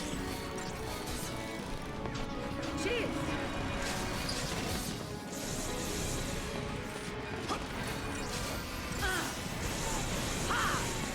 I feel like the decision to make most of the status effects have this like 1 in 3 or 1 in 4 chance to land is so bad. Like, it's like they came up with this aggressive multi-segment ATB concept and they're like, shit, the debuff class doesn't make sense because they've got like 4 segments to work with and they just apply all their debuffs immediately and then they don't have enough actions to do. It's like, oh, I know. We'll make it so it takes like, instead of just making it be a 3-segment bar that burns all at once like some of them are, we're just going to give you a 1 in 3 chance of it landing. It feels awful. I hate it.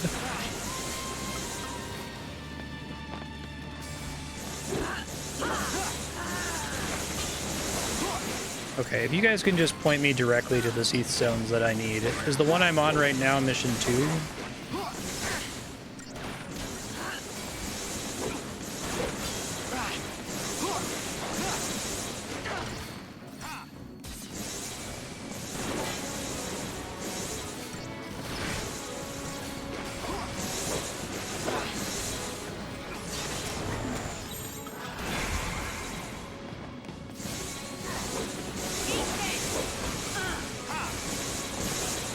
Where is... Can I see, if I look at the big map, will it show me the star where mission 2 is?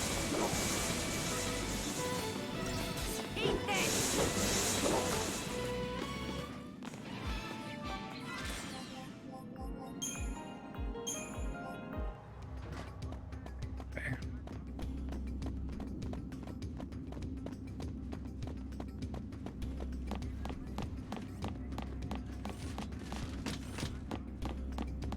And after I have those ultra reactors, I've unlocked the ability to use the crafting system in a marginally less stupid way. Like, there's not going to be any more unlocks past that, I don't think. Maybe some of the catalysts that I don't have in the store yet.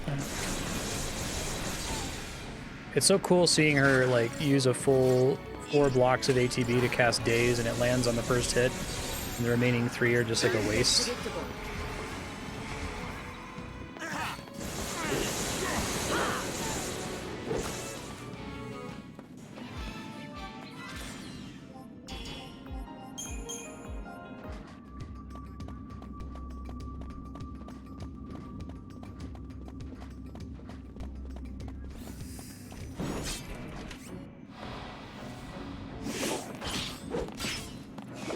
Are there any significant catalysts that I don't technically have access to yet that are story blocked in some way? Get predictable.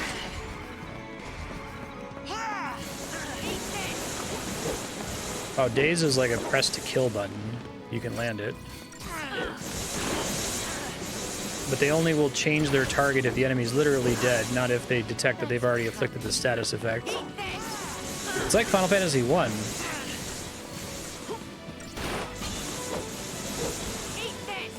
The only way to get them is to do this, like the 7th Seathstone quest.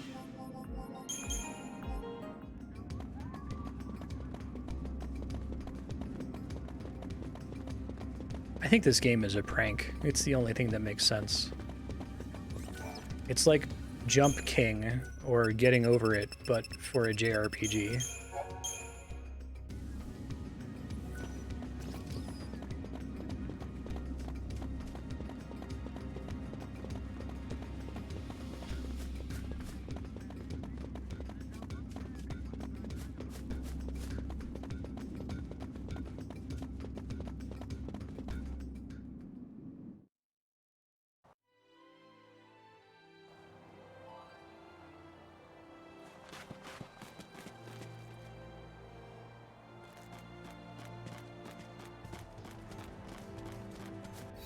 Okay, looking for a red star.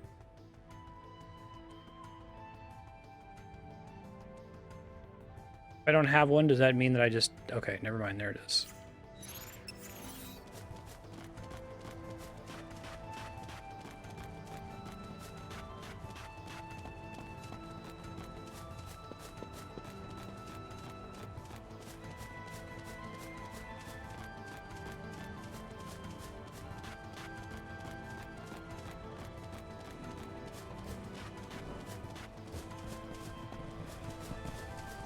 I'm buffering again today after not having any issues yesterday. Gonna kick an email off to my Comcast guys real quick, just in case it has anything to do with Comcast. They reported nothing on their end. But I still suspect it's Twitch related.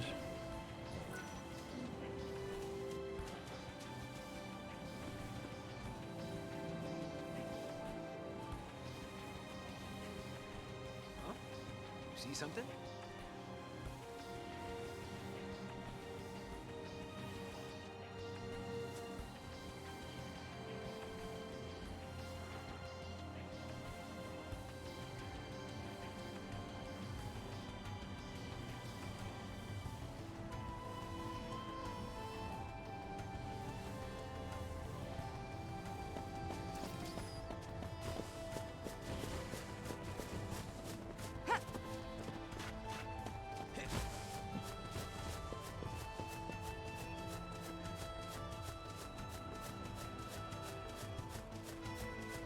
This doesn't feel like it's bad because it isn't finished. It feels like it's bad because it's like an offense against like mathematics. Like someone is deliberately trying to fuck with the math that makes video games make sense and work.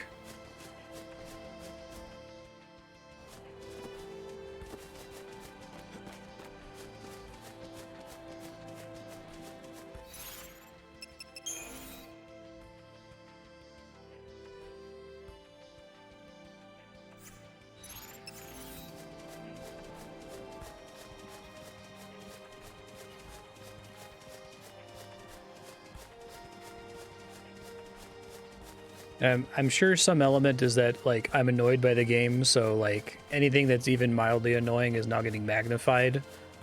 And it's like, snowballing, but I also honestly think that if you showed me any of these systems that I'm bitching about in isolation from each other, I would still say that they're terrible.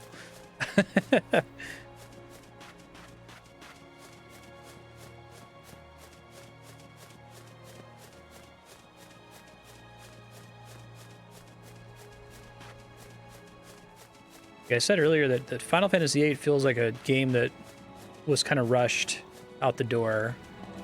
And so it feels like it's less than whole as you get further and further into the game.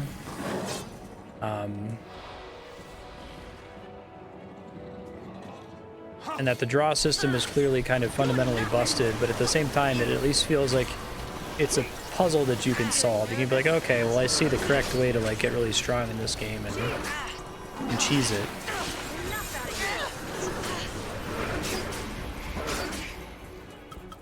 Feels significantly less bad to me than whatever this is.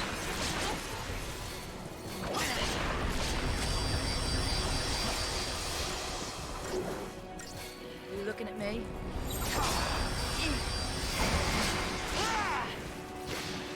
Pretty hard. You Yeah. can't be serious. 3 dimensions is insufficient to describe its flaws. All those flaws interact with each other and compound on one another, right? Like, the Crystarium being really bad makes everything else about character advancement bad.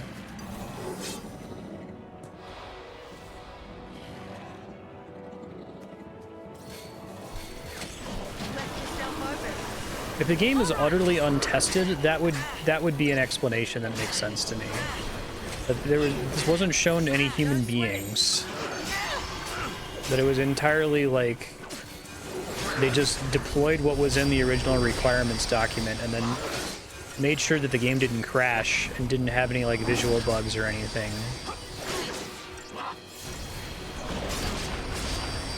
I gotta try this again. I think I gotta switch to hope on medic faster. You can't be serious.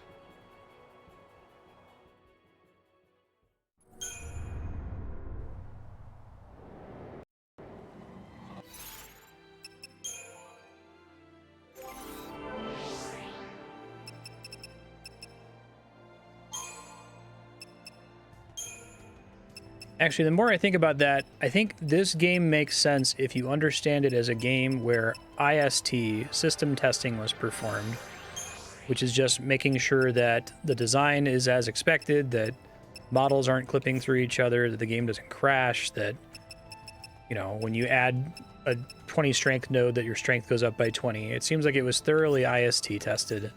I don't think it got any UAT testing. I don't think there was any user testing at all.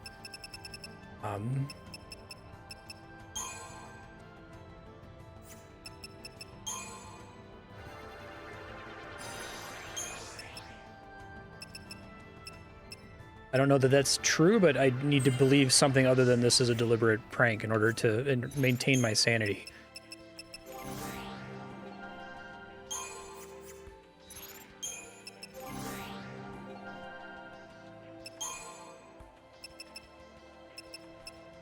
I am the ant looking at the circuit board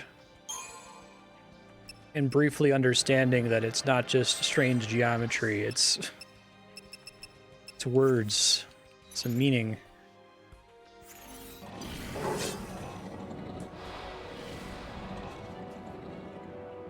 The last Path of Exile patch had no UAT, or at least that's how people rationalize it.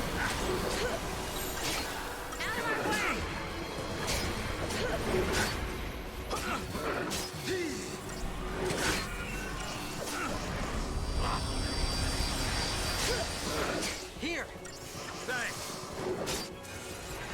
So, why doesn't Hope, when he's on auto heal, just use Cura all the time? Like, I feel like any time he spends using regular Cure is a waste of his turn. I know that regular Cure uses fewer ATB segments, but the chance that the regular Cure is going to get wasted is exceedingly high. But at least with Cura, even if he fully heals the target, the AoE might top a couple other people off.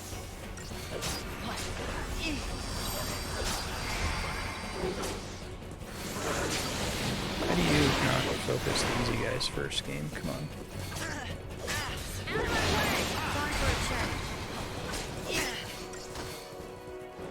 Here.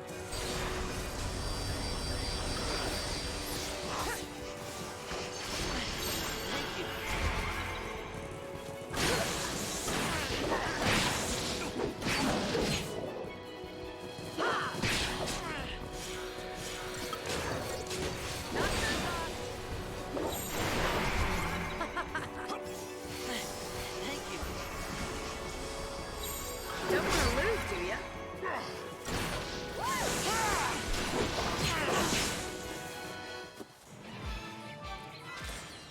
To do 1, 2, 3, and then 7, you said?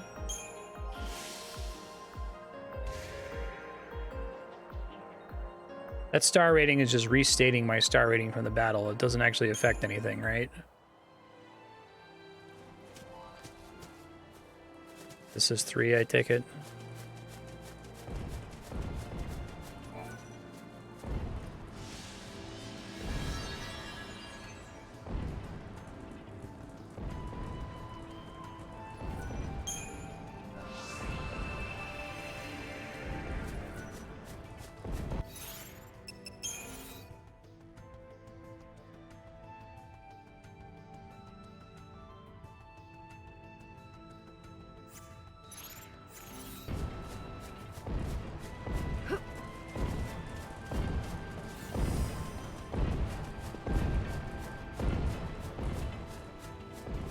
I'm sympathetic to the idea of the game not having gotten user testing because, like, anyone who's ever messed around with, like, house rules in a tabletop RPG or tried developing their own game before and then shown it to literally anyone, right, has encountered that issue of you sit down and you come up with a bunch of concepts on paper and then you go to implement them and you're like, oh, that's actually terrible. Okay, well, we gotta not do that, right? Even AAA devs will do that, and they'll test it and still find out that it was a bad idea years later, like the auction house in Diablo 3.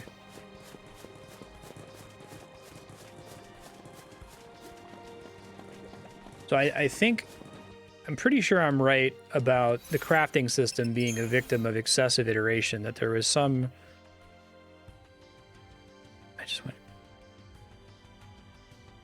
Does the map here rotate? Oh my god. Does rotate, okay.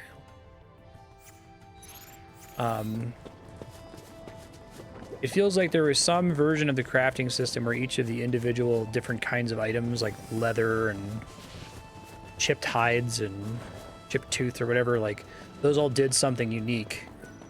And then that became some other system that was maybe a little bit more simple, and then that became another system that was a little bit more simple, and then 4 or 5 layers deep, you get what it landed on. Like, maybe there was some earlier version of it where the combo system made a little bit more sense, but then they scrapped it. But at no point were they actually putting any of this in front of a player to say, hey, how do you think this works? Like, what do you think you should do with this, you know?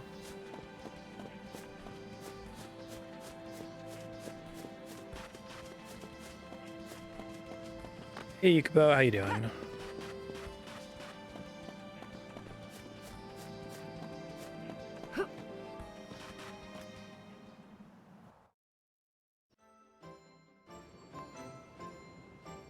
Hey, Mushine, how you doing?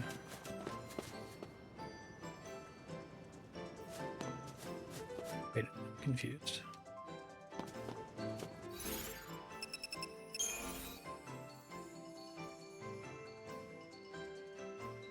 Oh, okay. So it's not in the Calm Lands. Got it.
Was any doubt.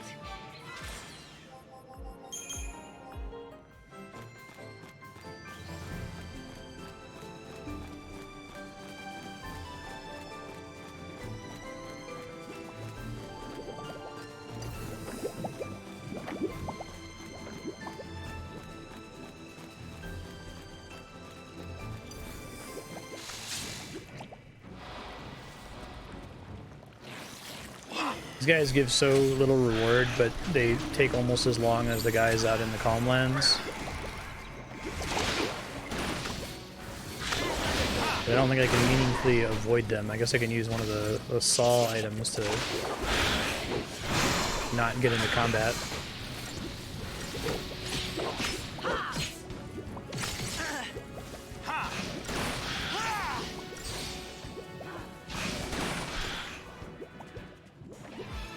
I'm really worried about those saw items. I'm worried about their existence. I feel like the idea that there are certain bosses that assume that you pop in there with like full protect shell and haste is fucking weird, because like you can get full protect shell and haste in like a couple turns.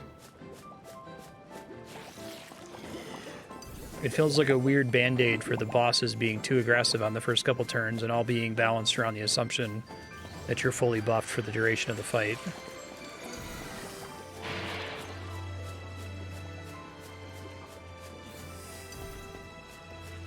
I can kind of dodge them.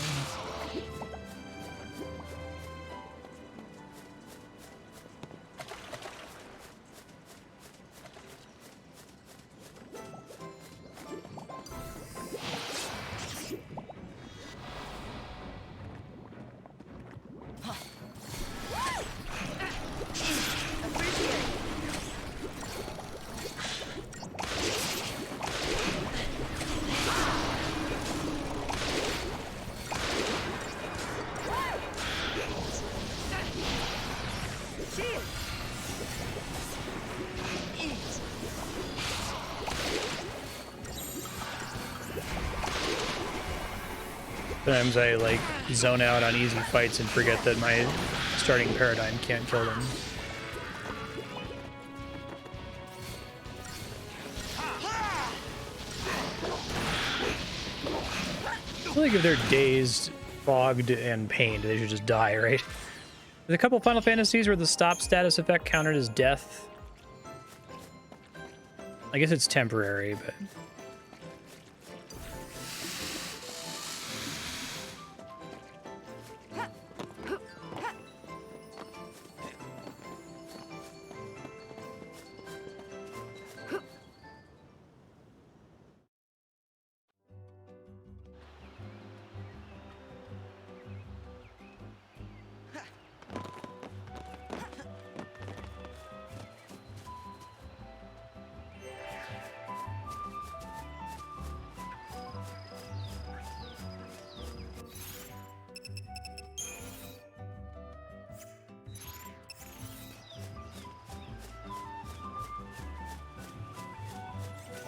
What is the music here?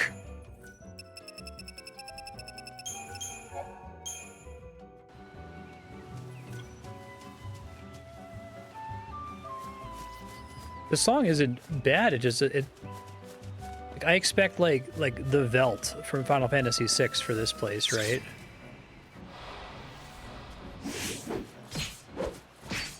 Untamed jungle. Was the battle motif in it? Time for a change.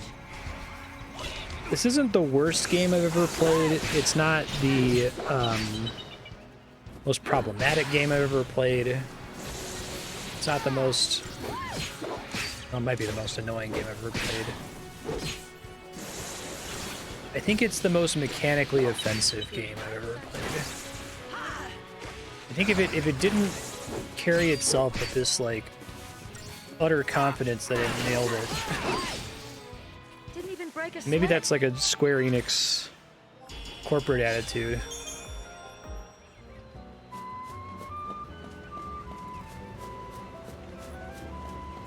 It's like they had this extremely leaky ship, and through extensive IST testing, they were able to like plug all the leaks so that like the game runs and looks fine.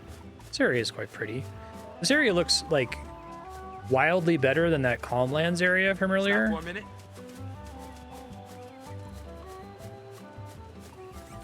I usually don't care about graphics at all, and I certainly wouldn't complain that graphics are boring. It's like extremely low on my priority list. But because I know it's extremely high on the priority list of Square Enix, especially in this era, that Calmlands area you load into in Chapter 11 is just like very plain and empty. It looks like a PSP game, for lack of a better descriptor. Lat, I guess. It's cool him immediately like chain stunning the party before you can cast the stuff that makes you resist stun. I guess that's where it's like, oh, you need to use one of those Saul items so that he's not annoying as soon as you load into the fight with him.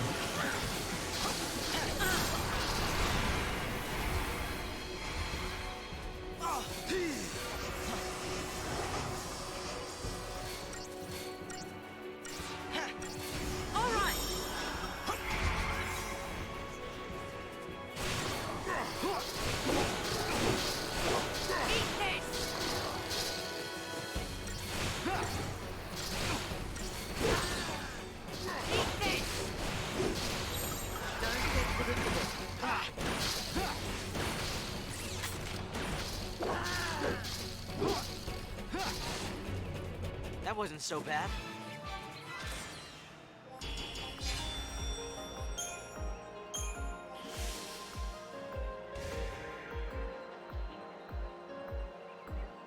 You've earned the rank of Mercifex.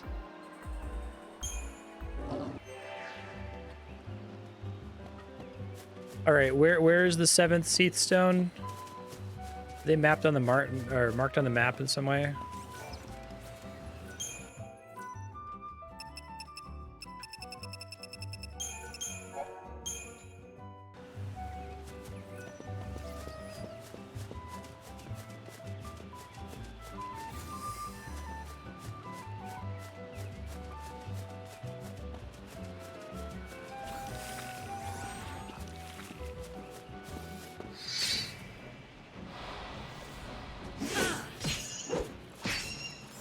Hey, Triffids.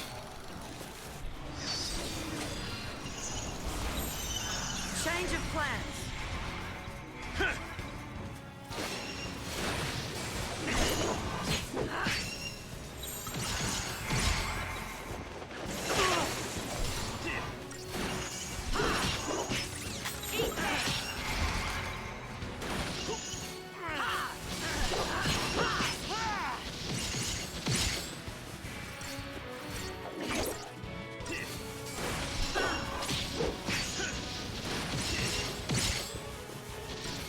I wish the preemptive strike bonus gave you like a quarter as much stagger as it gives you, but also applied the commando stoppage effect to it for like 4 or 5 seconds after battle starts.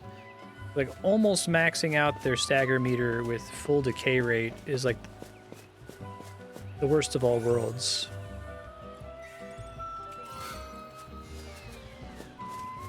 Hadrian. It's okay.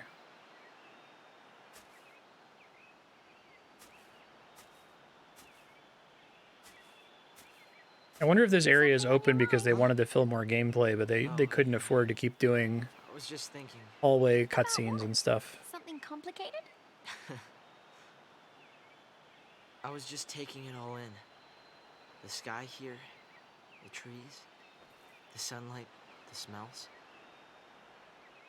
When I was on Cocoon, I never dreamed a place like this could even exist. But now, here I am, on Pulse. If I hadn't gone to those fireworks, if I hadn't been sitting in that same train car during the purge, if anything had been different, I'd never have had a chance to see this. No. I'm sure you would have wound up here. Don't you remember you promised me? You promised me that we'd come and see Grand Pulse together. Really? When did I do that? I don't know. How about another lifetime? Pretty good little microcosm of this game's mean? plot. To tell you the truth, I've told so many lies. It's all a blur. Well, you know, sometimes you have to lie about stuff. to keep yourself going because you're afraid. Or to protect someone else so they don't get hurt. Sometimes, even the things that everyone in the whole world thinks are true turn out to be lies. At the end of the day, though, it's not the lie that matters, but what you do after you tell it. Work hard enough, and you can make it true. I mean, maybe we both forgot. Maybe we did promise to see Grand Pulse together. And Cocoon.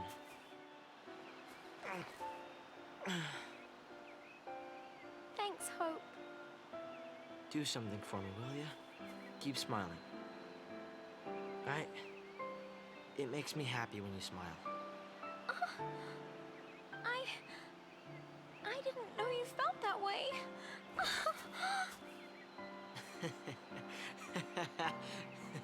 Wait a minute. You mean you were joking? Now we're even. Ah! Hey! Wait!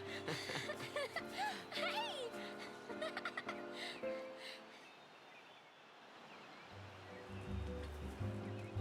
I think it might be because the stuff that's like really bad story-wise just kind of goes away. Although I don't know what that just was.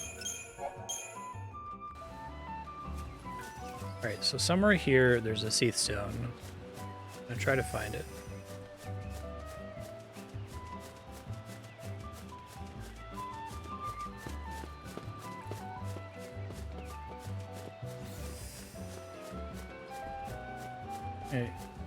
But my understanding is that this is the point where the tutorial is over. Hey, thanks for the follow. Okay.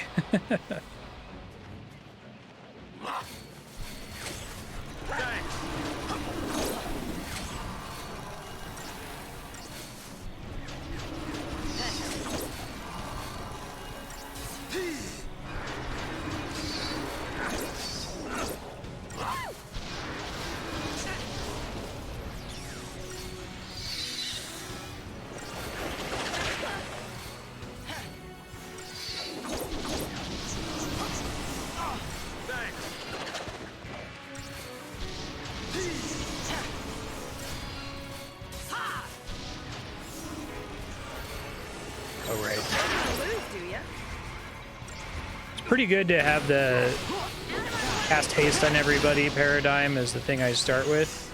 If I like, have everyone's, Saz cast haste on 3 people and I immediately swap to DPS, but it's really bad if my eyes start to glaze over a little bit. So I'll just be sitting on it for a couple of minutes, like, oh shit, right, things need to die, I need to swap off this.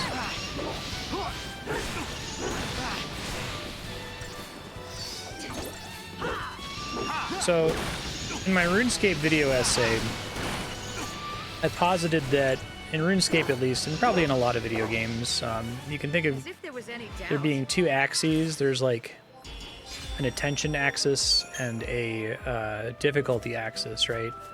Now, those are different things. That you can have something that's very high attention and low difficulty. You can have something that's very high attention and high difficulty. You can have something that's low attention, right? And like high attention, high difficulty is fine. I think that Souls games would be that. RTS games are probably an even more extreme version of that. They're ultra high attention, potentially ultra high difficulty in PvP. But I think the really bad quadrant that you don't want to be in, you don't want to be in somewhere where it's high attention but low difficulty. That's fucking horrible. Like when you really have to pay attention to it, but there's actually not a lot of interesting decisions to make. It's not particularly difficult, but if you look away, you're gonna have a bad time, right? Like all of the worst content in RuneScape definitely exists in that quadrant. And I think that most of the random battles in Final Fantasy 13 are in that quadrant. That it's like you can't quite zone out the way you can zone out in any other turn-based RPG, where you kind of just mash attack and get through the battles and then wait for the game to tell you to pay attention again.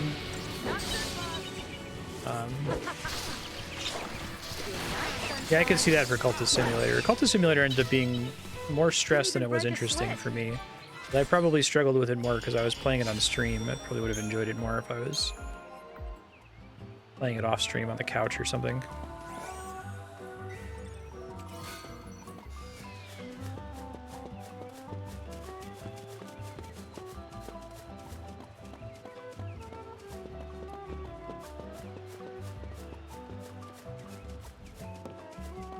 I feel like a lot of JRPGs are quite good at moving you in and out of attention phases, right? Where like you'll be, you know, kind of zoned out, kind of getting into a little chill groove of grinding and doing missions and stuff.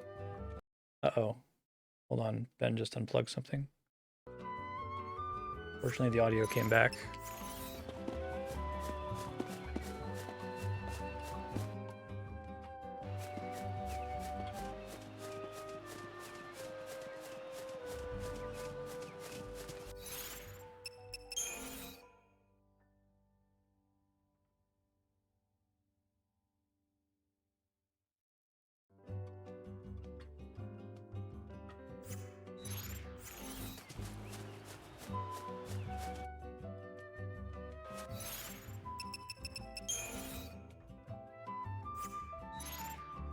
I need the map to not rotate like that based on my facing. It keeps throwing me off. Okay.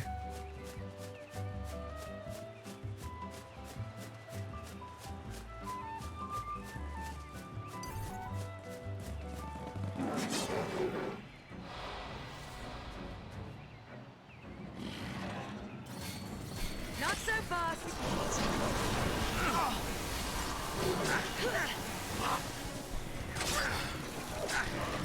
Sorry, I got my train of thought got interrupted there by Ben unplugging my HDMI cable. I think most JRPGs do a good job of, you can picture like the amount of attention you need to pay to the game as like a wave function that could have spikes and valleys, and it's kind of like a pacing thing, like the pacing of the attention required. And it has good ways to wake you up, right? You might get into a random battle where you're doing your usual attack spam thing, and you notice that everybody's taking 0 damage because they're immune to physical, or you notice that your party's really low on health, and it's kind of like a sudden, quick little heads up, like, hey, you should probably pay a little closer attention to this. And then you can kind of sit up in your chair and adjust your strategy and, you know, switch to casting elemental spells, or you notice that there's a flyer, so you have to swap in Waka.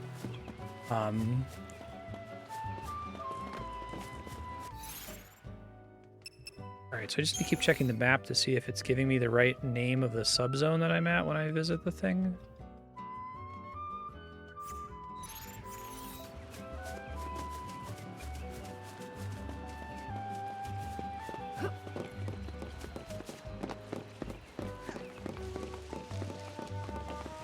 But this game, like I was saying earlier, because of the way combat is arranged, you don't know that something is wrong until you already fucked up a minute ago. You know? And then the steps you need to take to correct are, it's almost better off just pausing and retrying the battle entirely.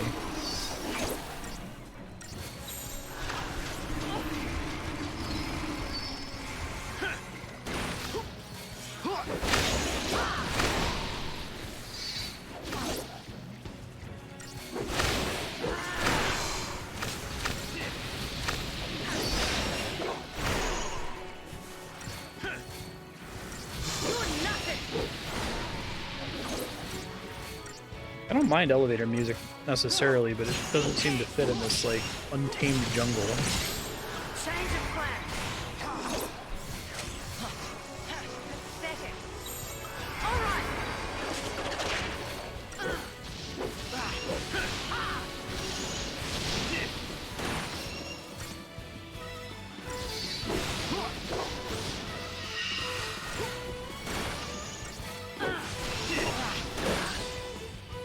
Old man still got it.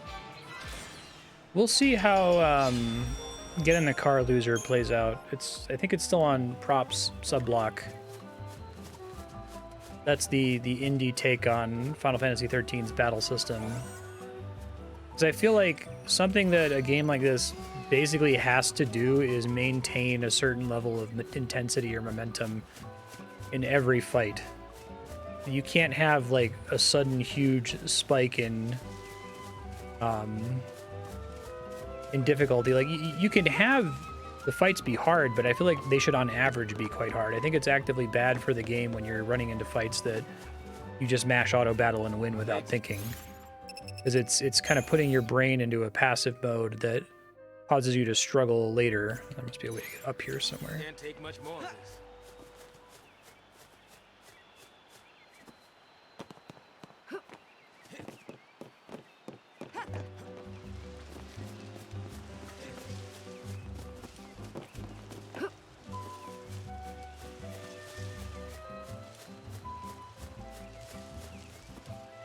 You think about like a random battle in Final Fantasy X that's a sudden difficulty spike. I guess you get those like robot guys in Xanarkin that can like kick you out of the battle and instant kill you.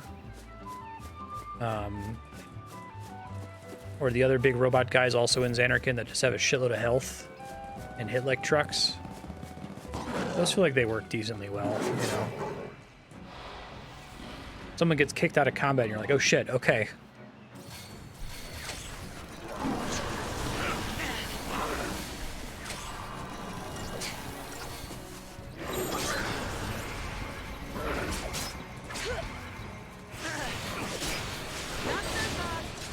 I gotta react to that right now, not 45 seconds ago. Down the canyon?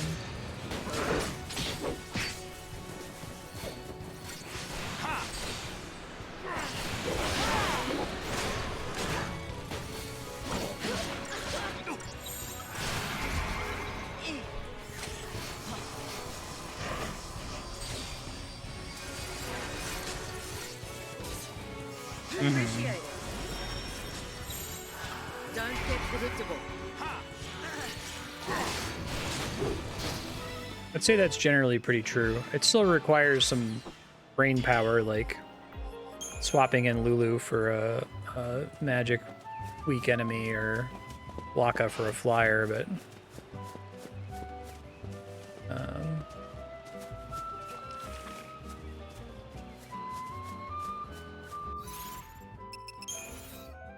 so I need to go back down in here somewhere? Is that what you're saying? I don't see any...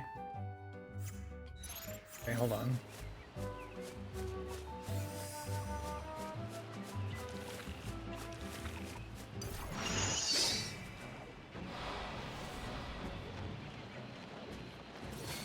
Feeling nervous?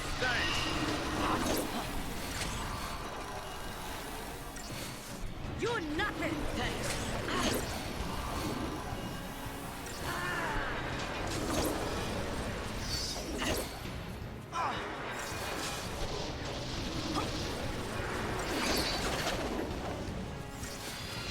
Enough out of you. Cheers. Left yourself open. Eat this. Feeling nervous? Should that happen again? You're nothing.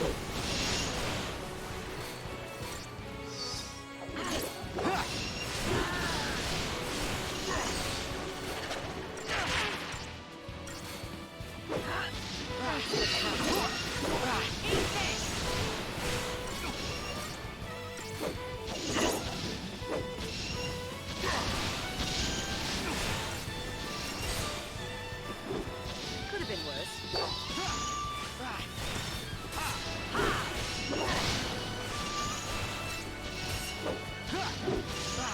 The sandworms in Deaconell are pretty hard.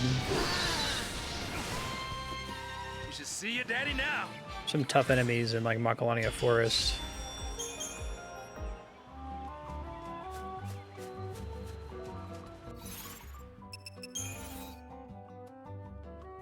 This way?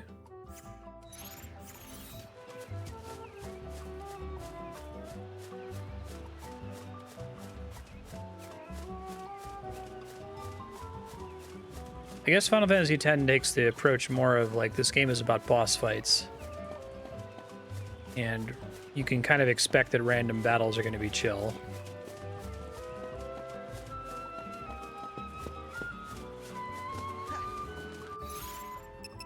Right.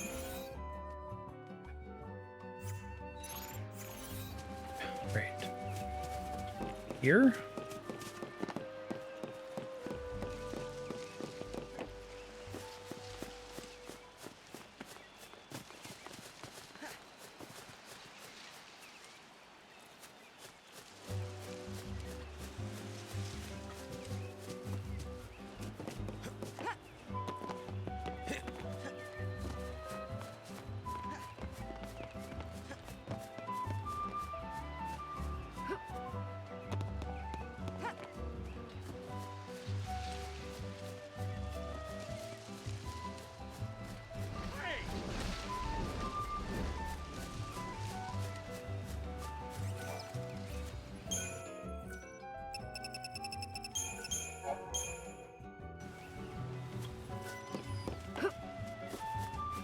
I know I'm supposed to be in the fun part of the game, but I feel like I'm not going to hit it until I can actually start using the crafting system, where I can just explore and not feel like I need to like keep rushing to the good part.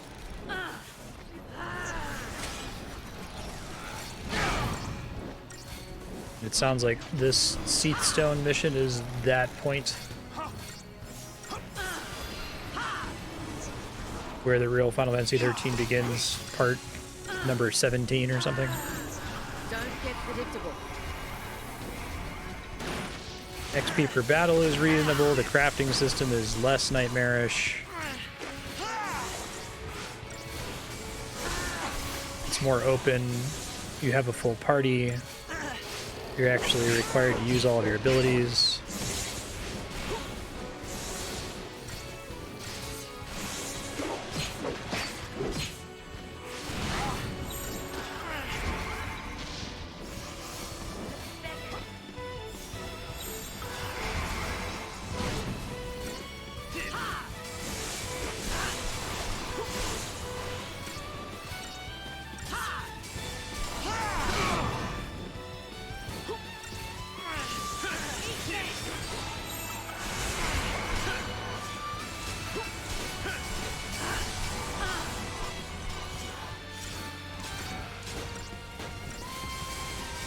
Why are they attacking from range there? Even though they haven't been hit by pain.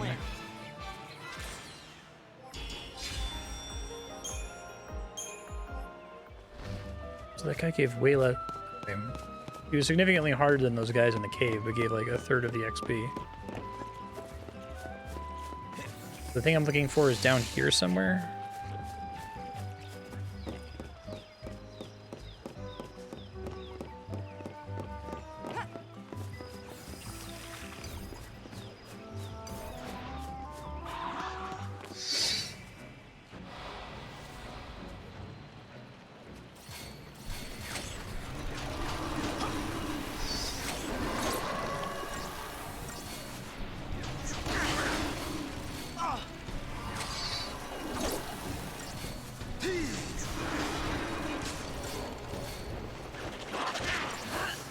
Feeling nervous? You want to give up 49 hours of your life.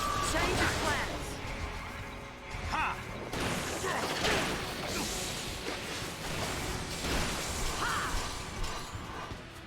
This guy's deal.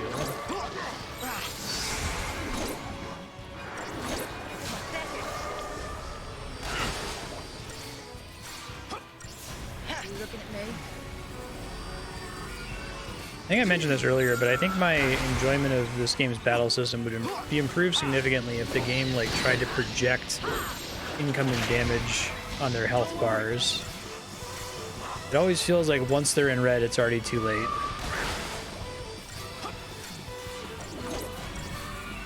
It'd be like always playing Slay the Spire without enemy intents enabled.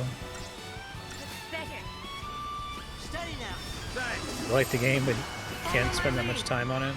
Just about that much time on it.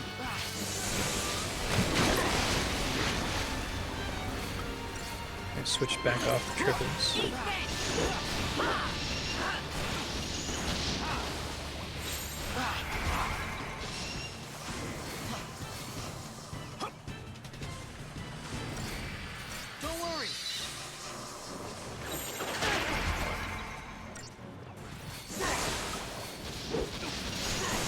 Sentinel's game feel is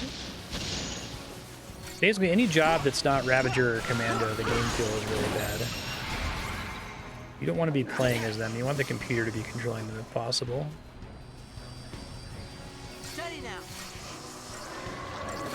Like, I'd rather they just have like kind of a weak regular attack that just added more enmity, that they pulled aggro, instead of just cast Provoke 4 times.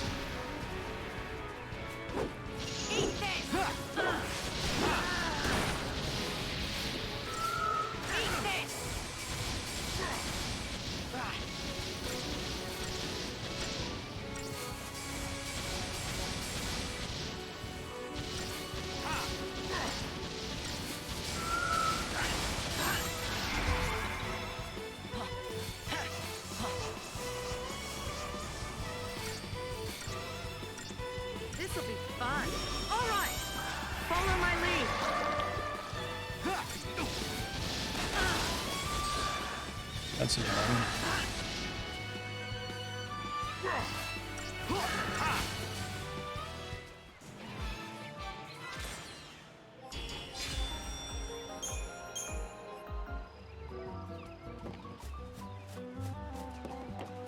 So this one down here? Or further down?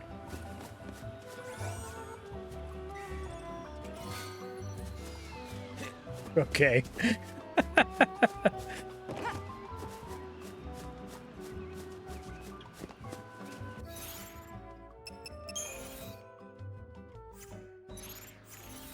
The Ascendant Scarp.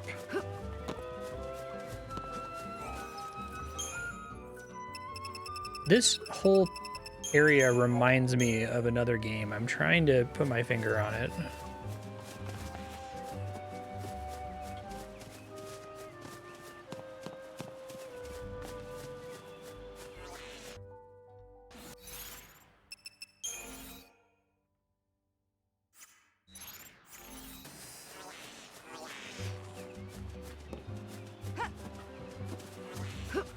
Right.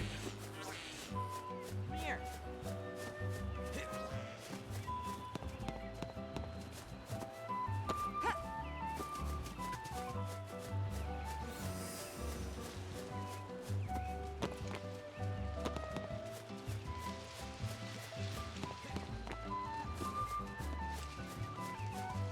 I feel like I played another game where, like, partway through, the structure just kind of collapsed, and they're like, fuck it, just run around and do some missions.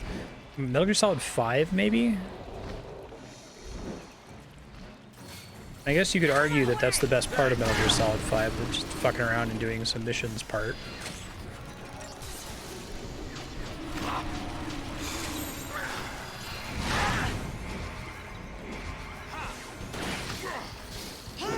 Fuck it, just run around and kill some notorious monsters in this big field.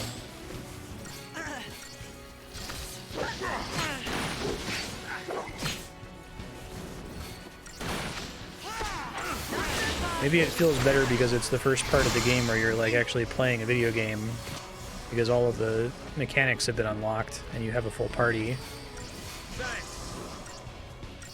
You looking at me?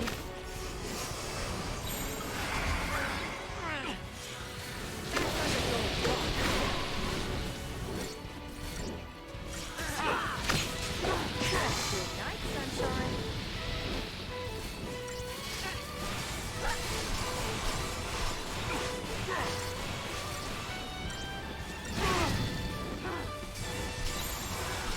Don't want to lose, do ya? Cheers.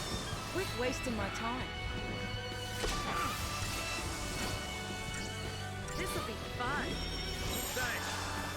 Don't get predictable.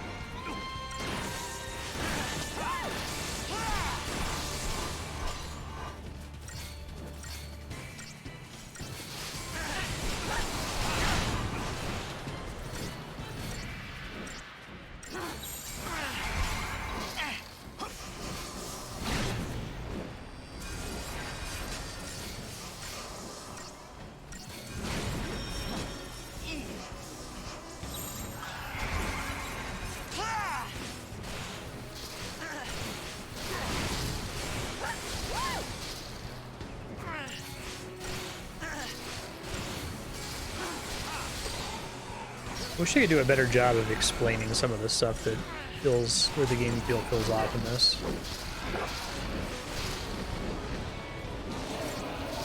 I think the entire concept of the stagger system... Oh, Jesus Christ.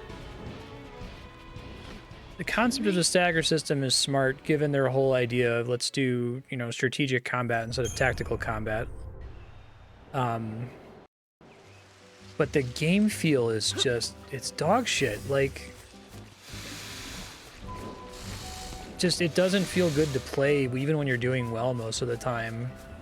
Because I think the stagger meter makes it so that whenever you're defending and healing and catching up so that you can start going on the offensive again, you feel the opportunity cost of not being on the offensive and attacking. And you combine that with the star rating mechanic that actively punishes you for taking longer to win the battle. Like, I feel like it should feel pretty good to land a bunch of debuffs and then switch in to defend against the big attack and then swap in and do a bunch of damage and stagger the enemy and stack your buffs and stuff. But for me, at least, 9 times out of 10, you know, you swap into your defensive paradigm and you're just watching that meter's decay. And you're like, oh, there goes, because I had to swap into this, there goes my 5-star rating. Steady now. Come on, man. Don't worry. Yeah. It's way too aggressive. I feel like this game could have started with a full party and like 80% of the mechanics unlocked. Yeah, I'm Mr. Content Gating. I love when games slowly reveal the content to you and find smart ways to make them interact, but each time a new piece is added to the puzzle, it's not like, oh, this makes those things I already learned so much more interesting. It's like, oh, now this makes some sense when before it made no sense. You look at me. Don't get predictable.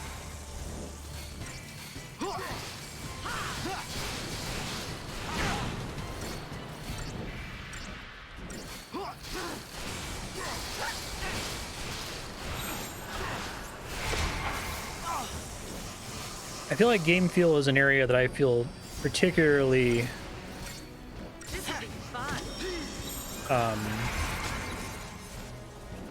I feel particularly bad at articulating when it doesn't feel good, you know? Depends on the game. I guess there'll be stuff in like Sonic 06 where it's like, oh, that felt bad because there's no coyote time, or that felt bad because the animation just triggers instantly and there's no invincibility frames or whatever. But in a game like this, like there's a lot that just, it feels wrong. And I can't really tell you in English why. Like, it seems like it's very focused on feeding you unhappy brain chemicals. And maybe once you play a lot of it and you get really good at it and you know how to 5-star everything, it feels better. But I feel like the XP and leveling system undercuts that. Like, I kind of get the feeling that in order for the game to feel good, you kind of need to be over-leveled. Like,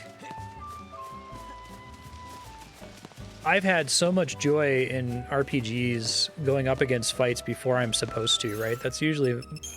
Some of the most fun is, like, winning that timed fight in Final Fantasy IX way before you're supposed to. The hell am I? Down and right. But this game seems to, like, so strongly discourage trying to do anything that's outside of your league. Not just by it being difficult, but it being difficult in a really frustrating, negative way. Not in a rewarding way. People try to solve a no Crystarium run of the game. Is that even possible?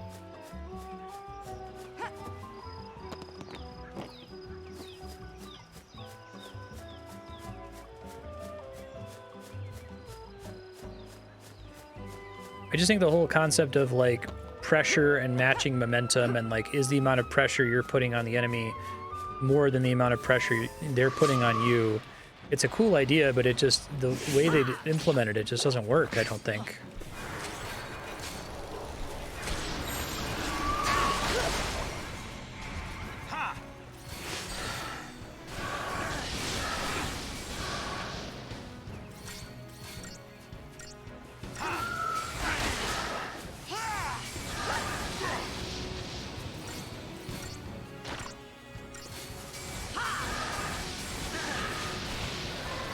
Because it's attentive in the bad way. Time for a change. Here. Appreciate it. Thank you.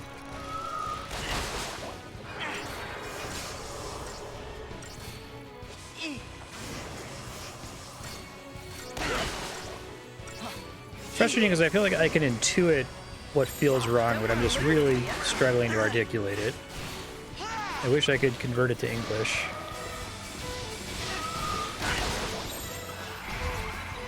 Here.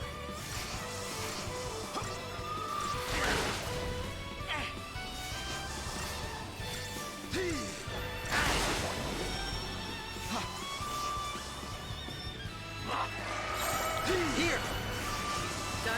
One of those situations where I'm like behind, but the best I can do on my defensive setup is to tread water briefly.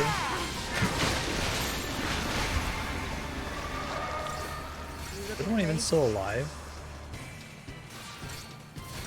It is still alive. Bad coming up with words. Quit wasting my time. Here! Appreciate it. You looking at me? This what's happening right now is how I feel about this game. Like, this is when I think of combat in Final Fantasy 13, it's this situation that I'm in here. My buffs are starting to fall off. I'm behind a little bit on pressure and momentum. Only just barely need to squeeze out a little bit of damage on the second guy. I don't feel relief when I kill the second guy because that took me so long that I know I'm going to get 0 stars on this battle now, right? Like... Here!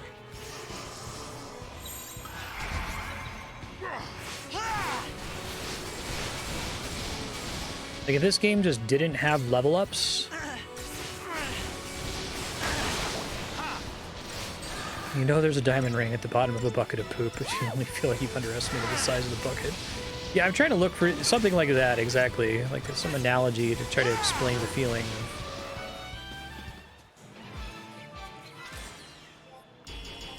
I think if all of these fights were aggressively curated around a static XP curve, if you did something like Chrono Cross, where you don't really level up except for after beating bosses, and all the bosses occur in roughly linear order, right? And so the developers are 100% certain of what your abilities are and what your characters are that are available for every piece of content in the game. That would be interesting, but I feel like the muddiness of leveling up makes it hard to tell, like, does this feel bad because I'm under leveled, or does this feel bad because the game feels bad? Feeling nervous?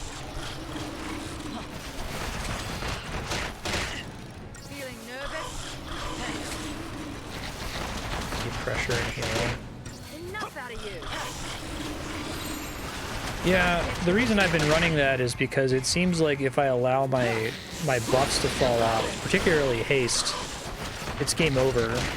And if I've got somebody applying pressure while I'm healing and tanking, buffs are dropping off, and I can never switch back to my buff setup to reapply them safely.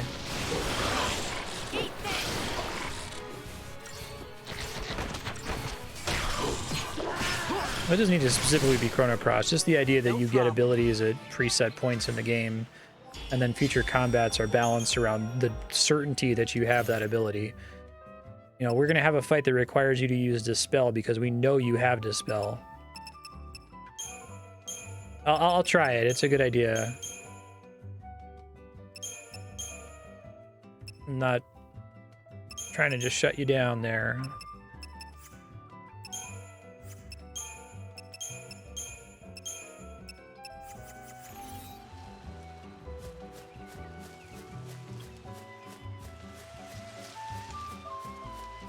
Mando Ravager Synergist for buff up time. I guess part of the problem is that, am I ever going to get to the point where either Hope or Saj have access to all of the necessary buffs? Right now it seems pretty important that I have both of them running Synergist at the start.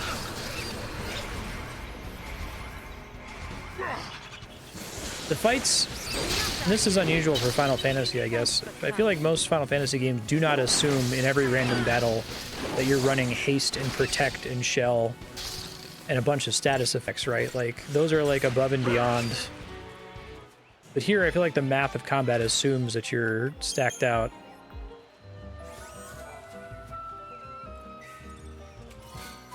Yeah, I was getting that feeling too. Like, this needs to be like the Velt from Final Fantasy VI. Or like Burn Babonga from Chrono Trigger. This is like weird, inappropriate beach music. Okay, I've neglected this long enough that I might actually get to do something with it finally.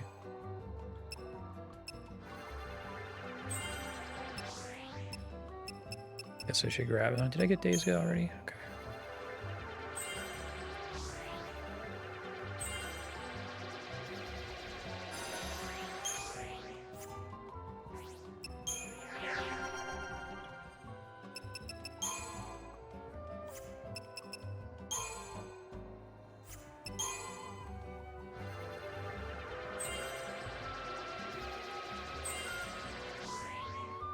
Saj is the commando specialist, right?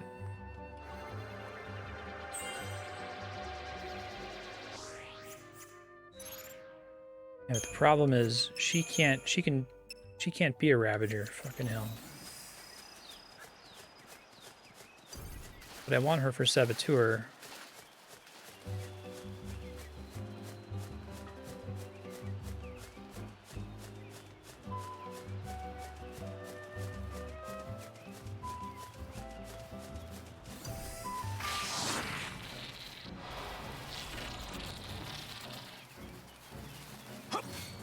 You're nothing!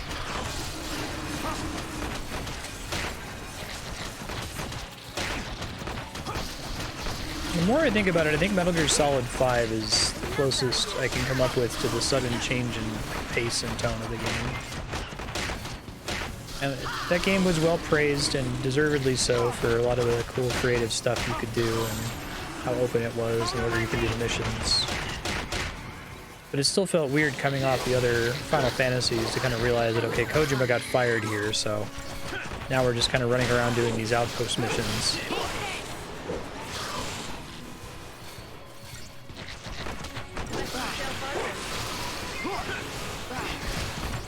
Saja's both the best synergist and the best commando. Do they get any more abilities beyond their current level tier? Like, is there another story thing that has to happen to unlock another tier of the Crystarium? And I was just getting started.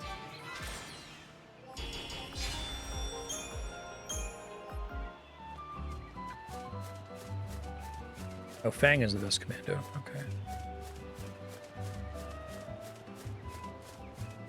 Asas is the best character in the game. Three so far.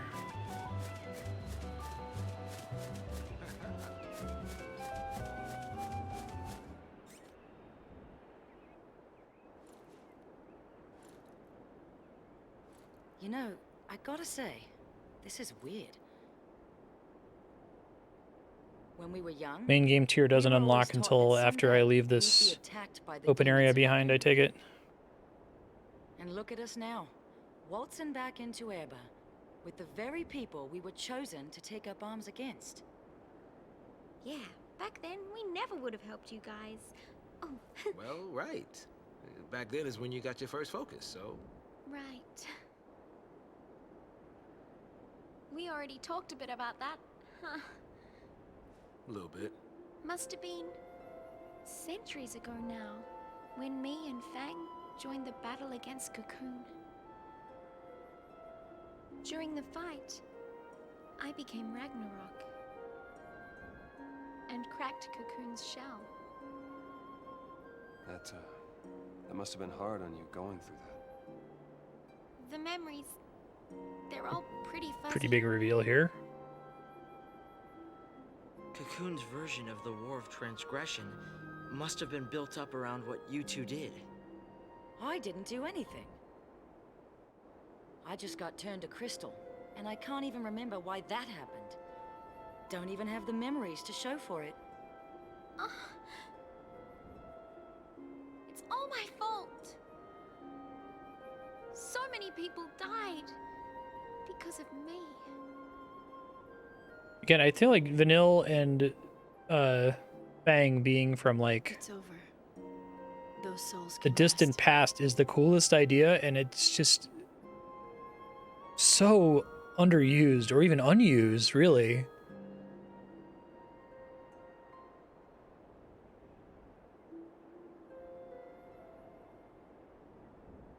Oh, I was Ragnarok, by the way. Anyway, bye guys. This one?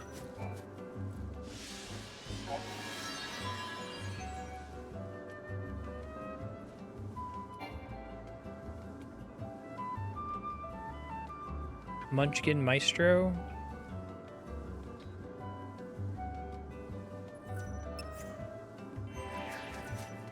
Or is it even further in? No, that's the right area name.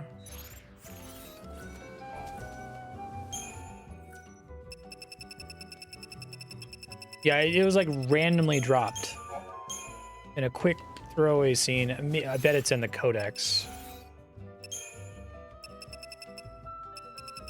This makes me so angry.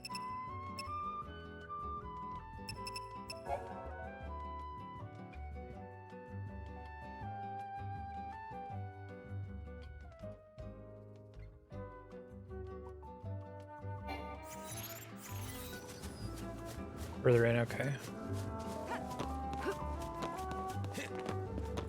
I feel like there must have been two totally different stages of development for this. There was somebody that did like the ideation phase of like just coming up with the big picture bullet point stuff, right? Like, all right, there's Cocoon, there's Pulse, there's the Lassie, there's Seath. These gods, there's this focus, all that stuff is fine and potentially even interesting. But then somebody was tasked with like presenting that information and converting it into a plot and just didn't. This one?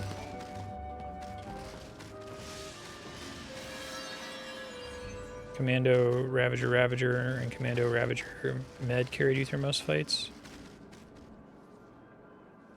Okay.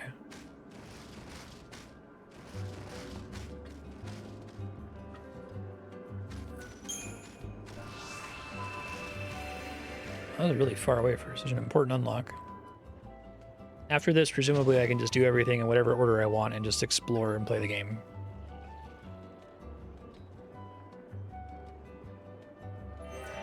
That's weird.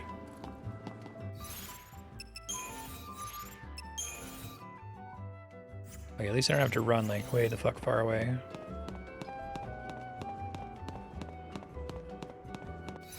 I'll try setting one of those up. Hold on.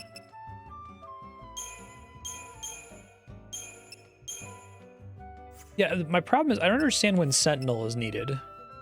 It seems like Sentinel's unnecessary outside of very specific boss fights that have a one-hit kill. That's like conveyed, and you like it's like using a limit, like a tank limit break. I feel like when I'm low on health, I need to switch to Sentinel, but maybe that's just not true, and Sentinel just sucks. It's just a no shit button.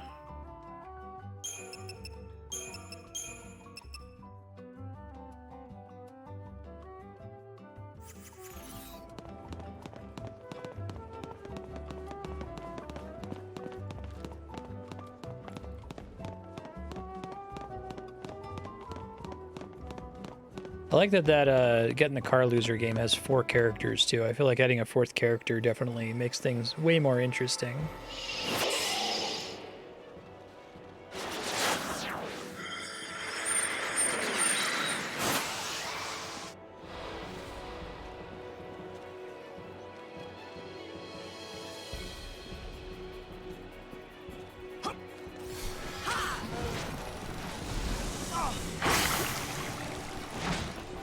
Oh, fucking great. I appreciate it. Thanks.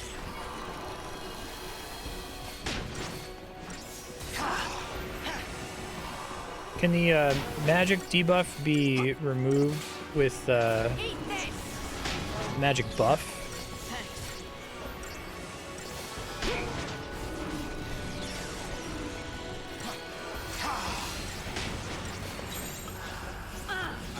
Follow my lead.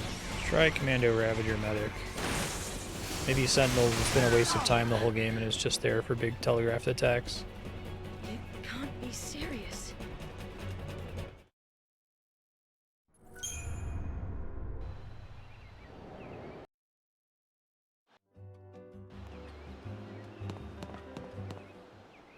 The triple Sentinel paradigm for big telegraphed attacks sufficient even if the other 2 people only have like 1 node of Sentinel? Just because of the stacking passive buff?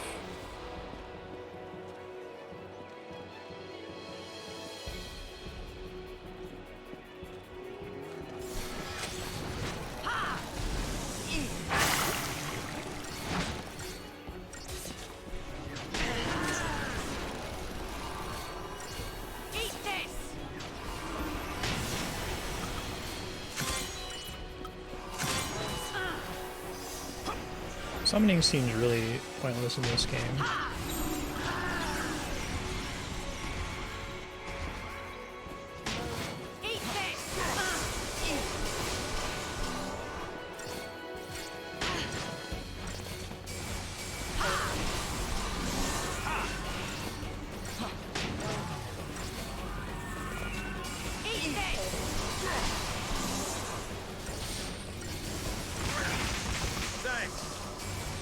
That's an attack.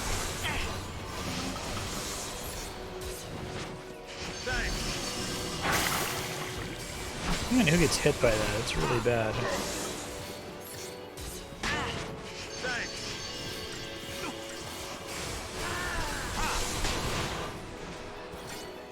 I still feel like I'm treading water here.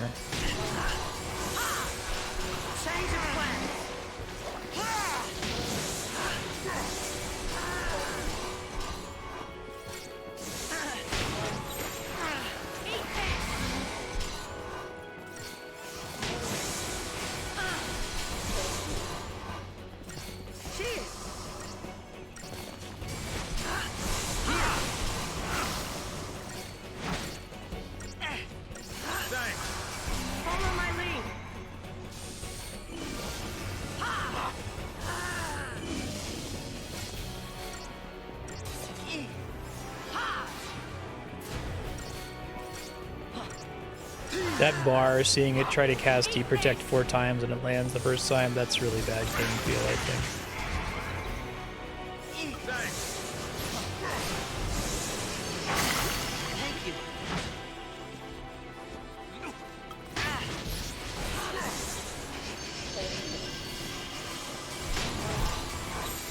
Don't get predictable.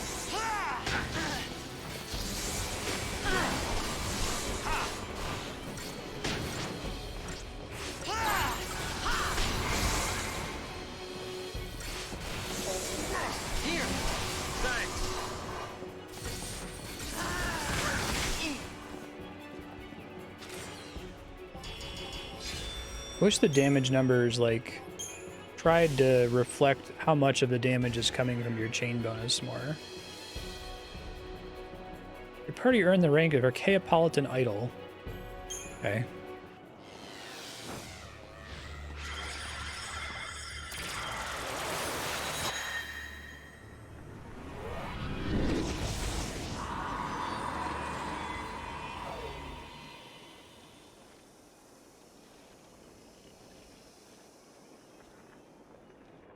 Okay.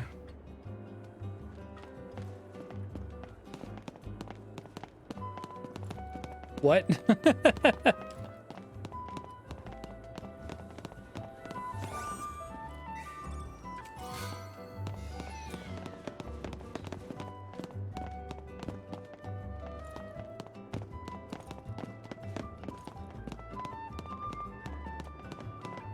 Unhinged.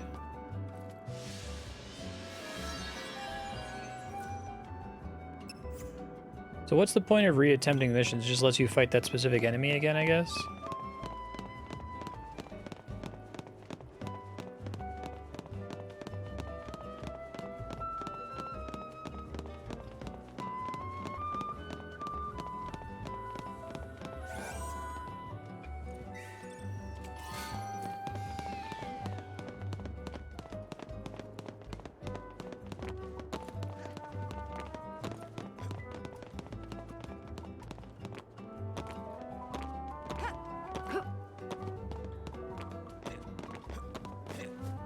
I finally play the game.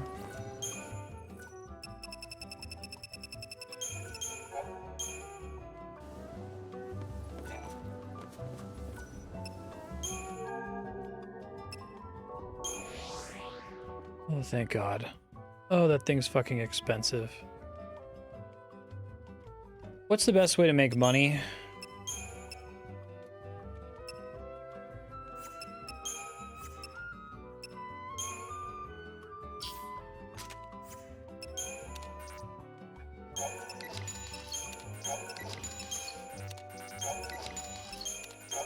I hope the answer isn't farm those enemies that drop incentive chips in the previous chapter.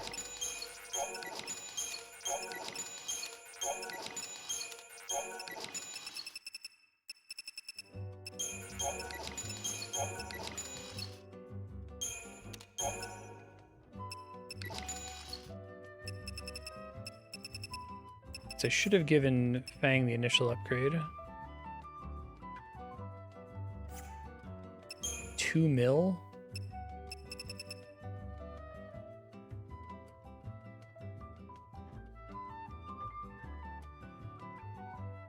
Okay, so I need a way to make money. I need 150k.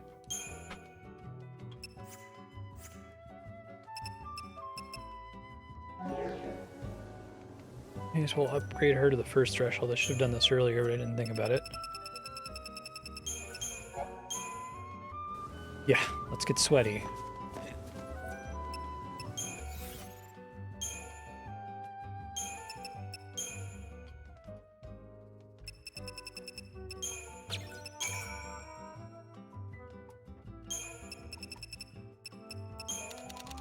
Still blows my mind that it like immediately gets weaker.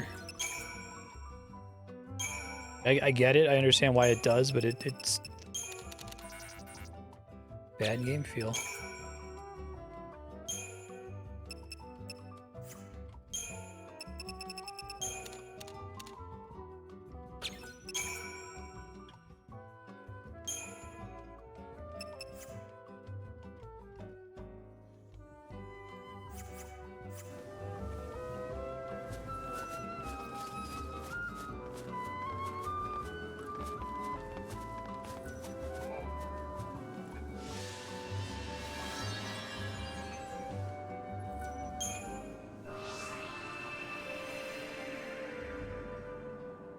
Pokemon, but when they evolve, initially they're weaker. I really like the way that works in Monster Sanctuary. That it resets their skills and gives them a new set of skills, but they're also at the same level, so you can kind of put them at the same point they were mathematically. You're just making different choices about what it is exactly they can do.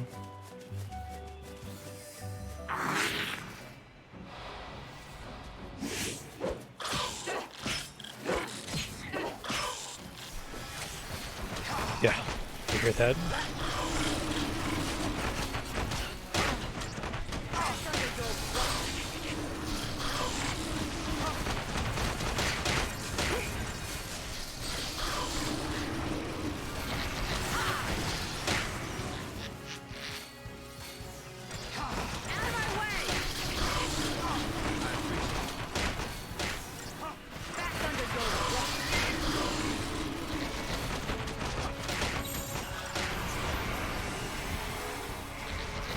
Right. But critically, in a different monster that is at the same level and potential is the one you evolved it out of.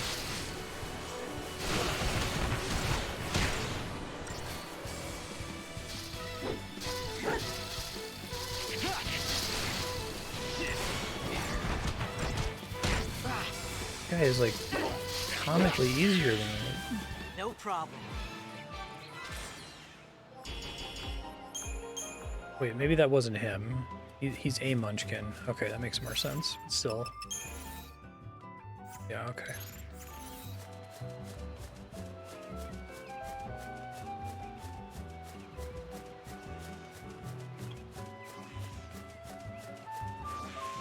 Getting money, mission 14. Okay, how do I do mission 14?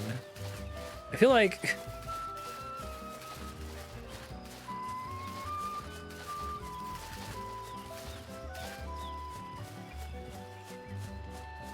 eventually we got to get to the point where I've done enough of the necessary side content that makes sense to do first that I can just kind of play the game in whatever order. You got to get there eventually. It's funny that there just keeps being another thing, right? Okay, superconductors, right? Ultra reactors, all right? Money. And then before that, like 15 things. Having a full party of 3 people.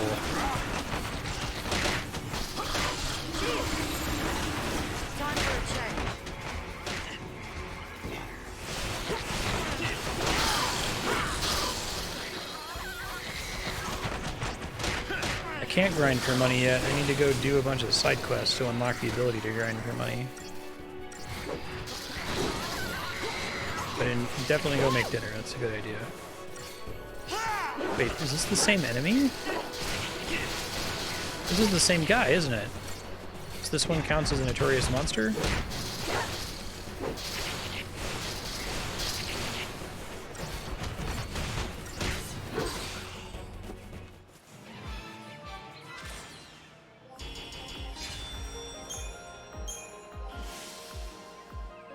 It was exactly the same as...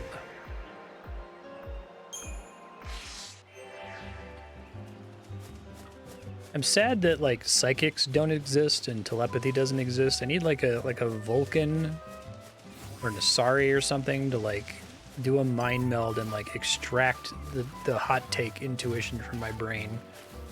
I desperately want to describe what I hate about this game, and I feel utterly unequipped to do it. There's other games where I feel like I've presented like 90% of my case for what I don't like about it, and that feels good enough. But here it's whatever I've already complained about is like less than 10% of what's actually driving me insane in my brain. 5, 12, 13, 14. Okay. Will I get to 5 if I just go back to where it left me off after 3? And then do 4 and then 5? Or to try to like put you in an order roughly?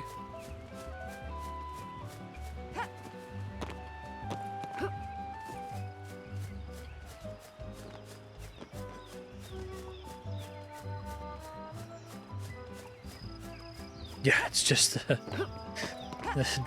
Disco Elysium narrator clip, exactly.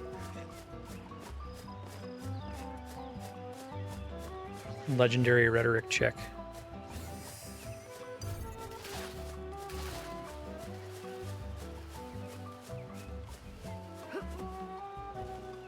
Am I...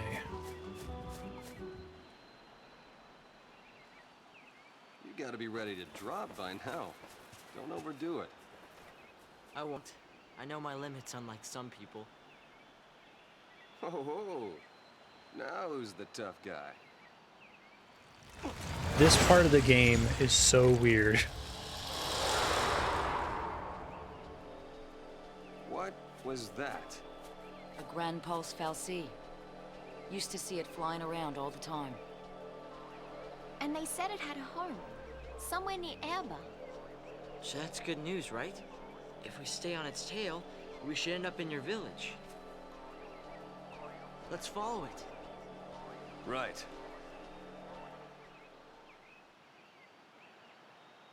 Wait, I thought I came out of the ruins the way I came.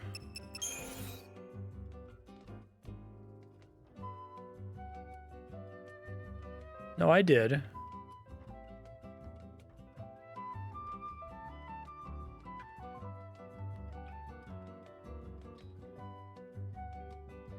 Okay, just keep going.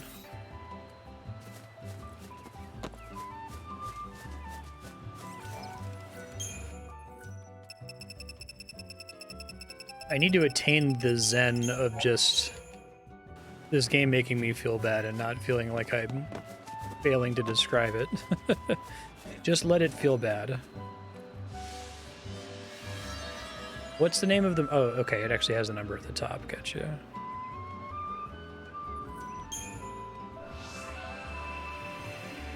Thanks.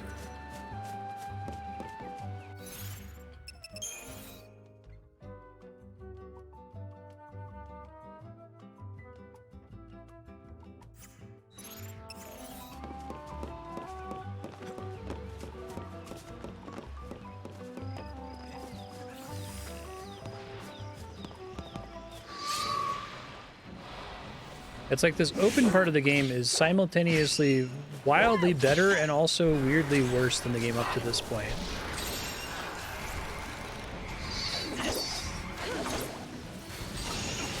It's like better in the sense that the stuff that... Oh, god damn it. God, that sucks so bad. I have no control over that either. It's better in the sense that the stuff that was really bad about the first 24 hours of the game is missing because like a big chunk of the game is just missing now. So it's good that like you took a bad thing away. It's like balancing this complicated like polynomial equation. subtracted a giant negative. Don't worry. Thanks. Time for a change. It's a net plus.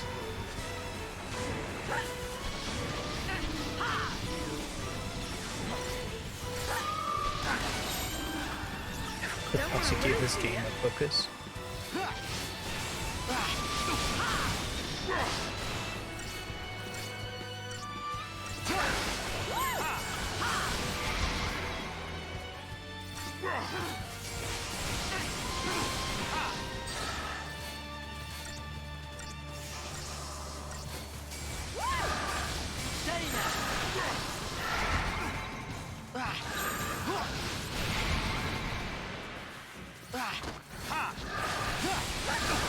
Thanks for the tip about just getting rid of the Sentinel medic paradigm. I think it was totally pointless. I don't blame myself for suspecting that that was the right play, because like it's weird that you would have an entire role with a big grid of abilities that's like useless outside of specific one-off telegraphed attacks, but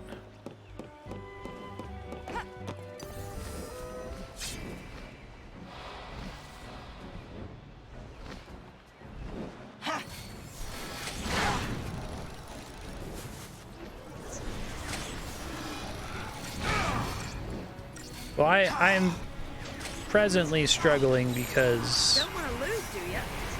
of a very specific chain of stream events, right? Of me complaining at length about the crafting system being a nightmare, and people being like, oh, well, you know, the crafting system, you can reduce the nightmare using this guide. So I have this guide open, and the guide doesn't begin until chapter 11. Which is the chapter we're in now, 24 hours into the game. So I've been looking forward to this point in the game where I can like interface with the system that theoretically makes combat make mathematical sense. So I get to chapter 11 and I don't have one of the things that I need to craft. So I'm like, okay, well, where's the thing that I need? So it's over here. So I go over there, I'm on my way there, I run into an optional boss that I don't think is conveyed that it's optional. And it's not like crazy difficult, it just one-shots you 30% of the way into the fight. So then I go and I get the item finally, and I'm like, okay, and I go to craft it, and apparently there's another item that I need that didn't also unlock at the same time. The other item is on literally the other side of the game world. I go to the other side of the game world to get that second item, and now I can finally play the game.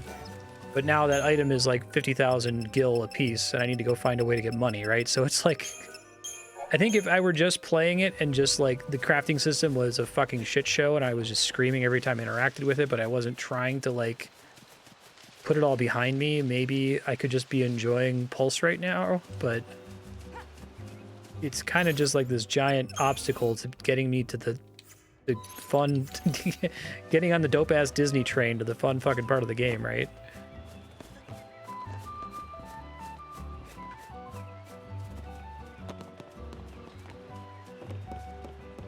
I don't think anyone in chat has misled me in this direction. Like, this is exactly what I asked for. Like, how do I make this less of a horrible psychic screaming nightmare? Well, you use exactly 36 sturdy bones, and then you use exactly 34 superconductors, and then you use exactly 22 sturdy bones, and then you use exactly 3 ultra reactors, and then the weapon's maxed, and it's fine, and you didn't have to worry about saving and loading repeatedly to get the exact right percentage of buffs there. What the fuck is happening in here? The trapezohedrons are so expensive that it's more efficient to farm the enemy that drops it 5% of the time. Wait, what's going on here? It says the enemy's like right here.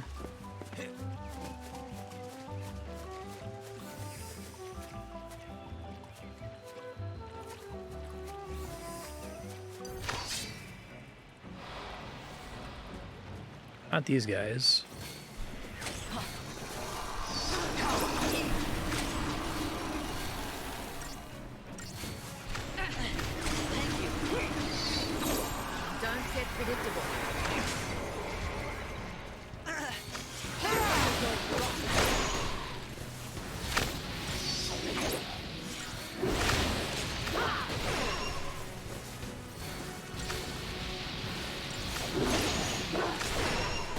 Night, sunshine. I still remain very curious. Every time I've upgraded my weapon, I have not been able to tell any difference in combat. Like, it sounds like the number is a large number, like, oh, that's plus 40 strength. But maybe it's almost completely inconsequential and it never mattered in the first place. Or maybe all the combat math assumes that you have an on-level weapon, and the reason the game feel is so terrible is because I don't. It feels impossible to tell.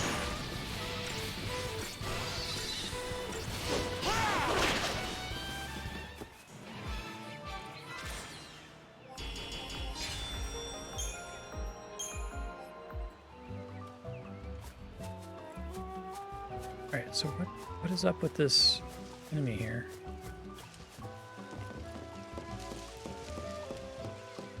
Is it like flying somewhere? I can't move the camera here.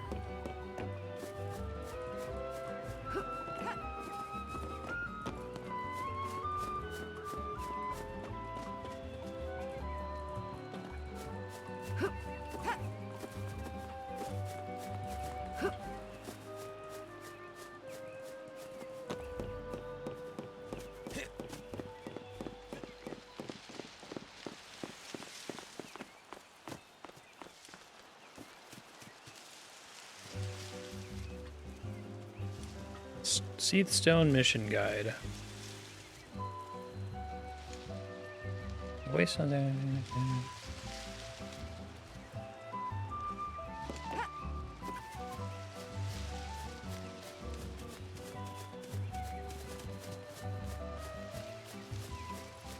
No. Is there a thing further down that connects there?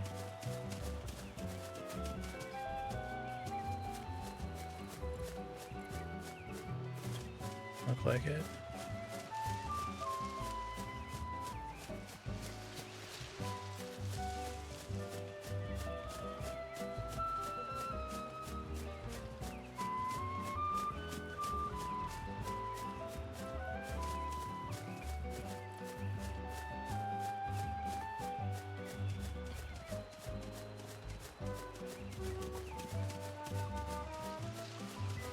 I think part of the problem is that I can make out another little platform I have to take to get in there, but it disappears once I get up here. Is there a way to climb down into this thing here?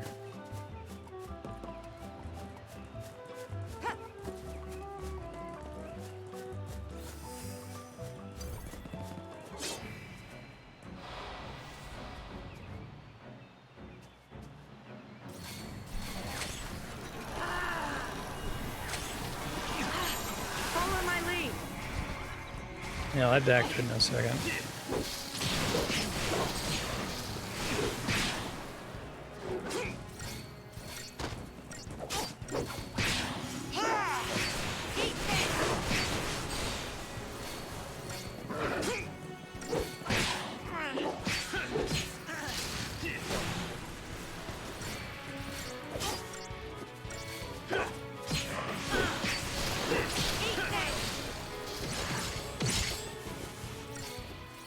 This game got 2 sequels. Do we think it got 2 sequels due to just like institutional momentum that like Square Enix just planned to make 2 sequels and so they did? Or was it because did this game like succeed really well? Did it sell a shitload of copies?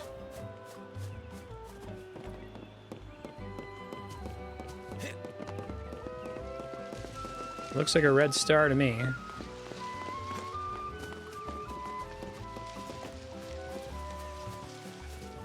I don't know what y'all would call that, but it's like a red star. Looks like it's supposed to connect to this little thing. There's like a second outcrop that goes underneath it, but...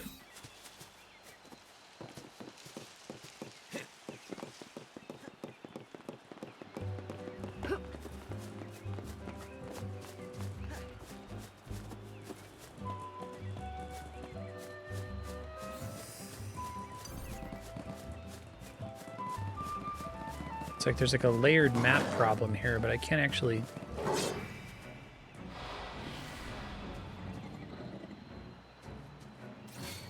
Eat this!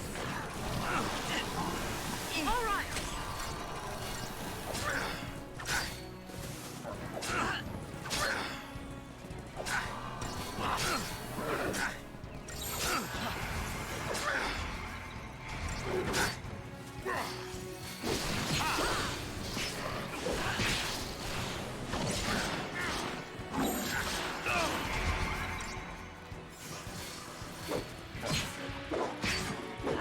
end up picking up res yet.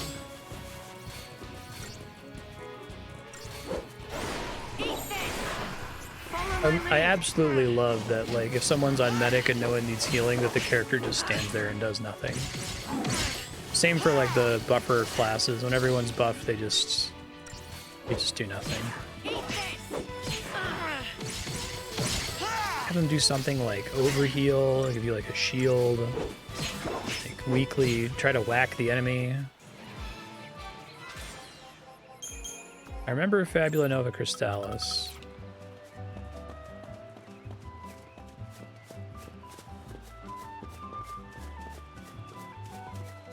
How the hell do I get down there?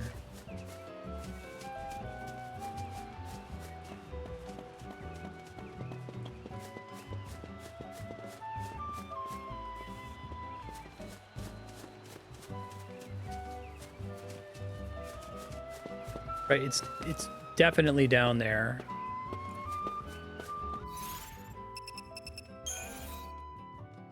It doesn't show up on this full map, right? You're fucking kidding me. Was that a waypoint? It was saying you need to exit here and then continue.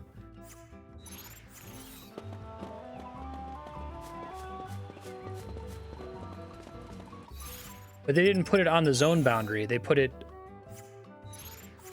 on the branch before the zone boundary near another. Okay.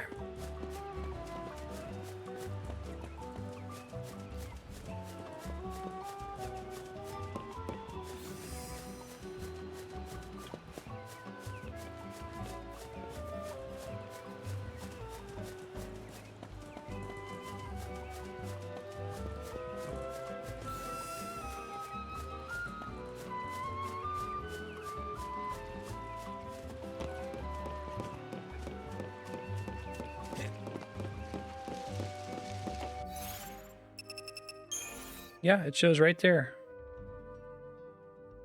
Red star.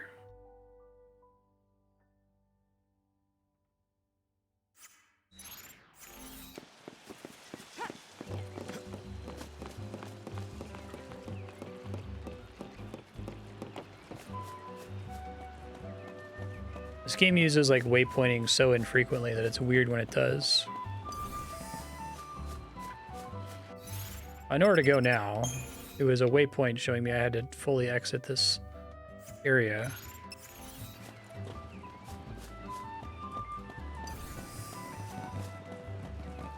I think that's another thing that drives me nuts about this is like it occasionally does the thing I want it to do, which makes things worse because it means they knew to do that and then just didn't.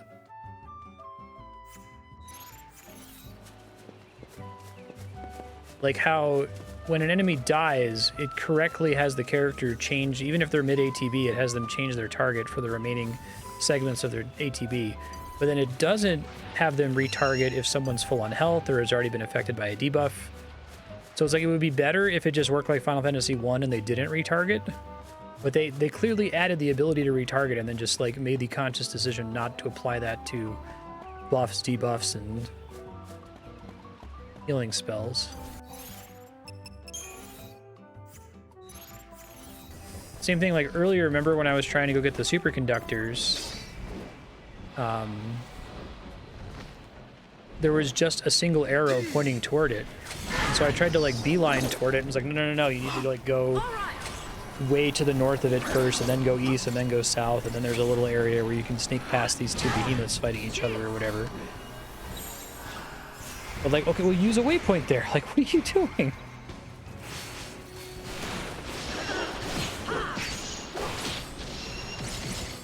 Why are you like this?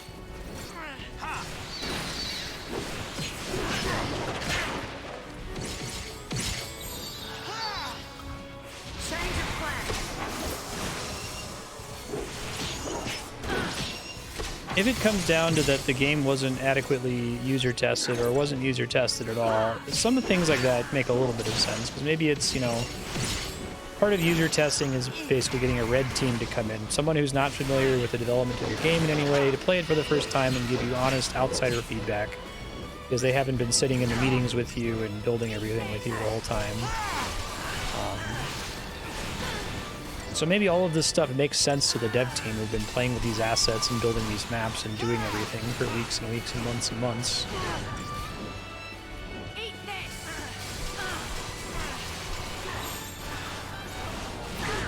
We don't see what the problem is, kind of a thing. Here. Yeah, I love that Hope will heal himself before he heals the character that will cause a game over.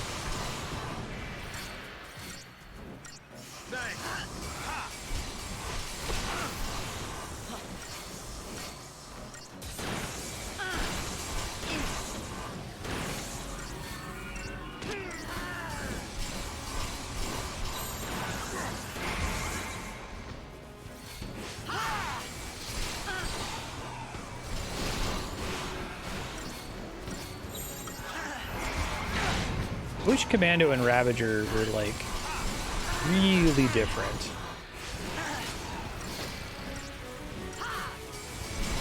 Whether that means changing the combat math so that Ravager does almost no damage and only exists to modify the bar.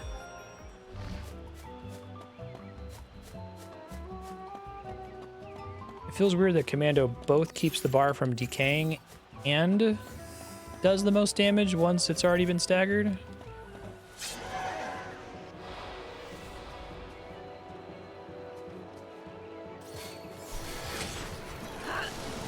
Isn't this the one I literally just fought?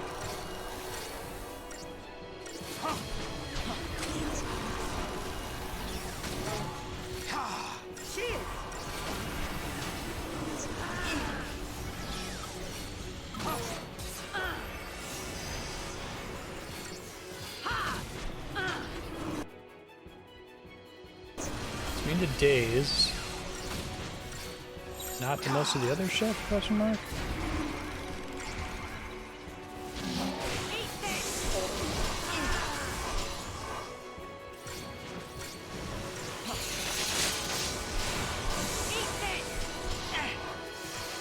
Yeah, see, I love it in Monster Sanctuary. Monster Sanctuary's idea of, like, build combo by having a bunch of people do a bunch of multi-hit attacks and then end the combo with your monster that does one giant attack that takes advantage of the multiplier.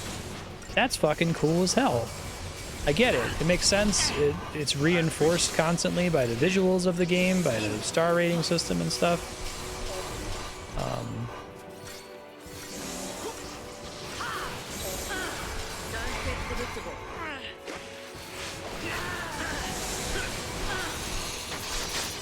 I feel like, I think I mentioned this earlier, but Commando needs to have, like, their weapon needs to transform into, like, a fucking huge ultra greatsword, and their ATB needs to charge, like, at, like, 1/8 of the speed, and whenever they hit, it needs to, like, do 8 times the damage because it was 1/8 of the speed, and there needs to be, like, a giant, colorful, like, starburst around it to show that it was extra damage, right?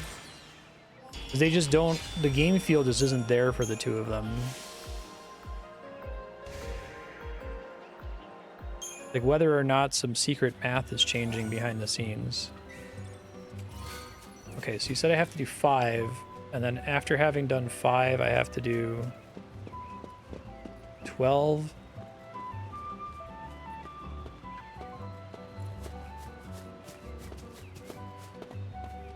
Where's Archylte Steppe?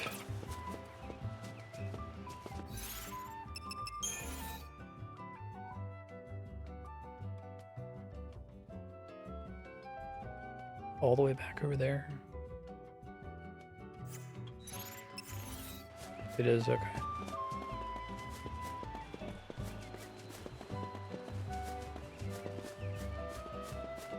Okay.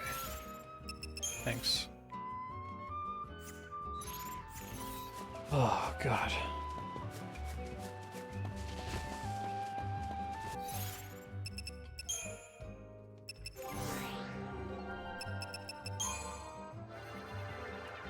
I feel like even these notorious monsters aren't, like, they don't feel like they are difficult enough or have interesting enough unique mechanics to really justify. A lot of the times, just like, we had that one a second ago that was just one of the enemies from the immediate area. It wasn't even really, like, palette swapped and didn't have any new mechanics. It's just that guy, but this time when you beat him, it completes the quest for some reason.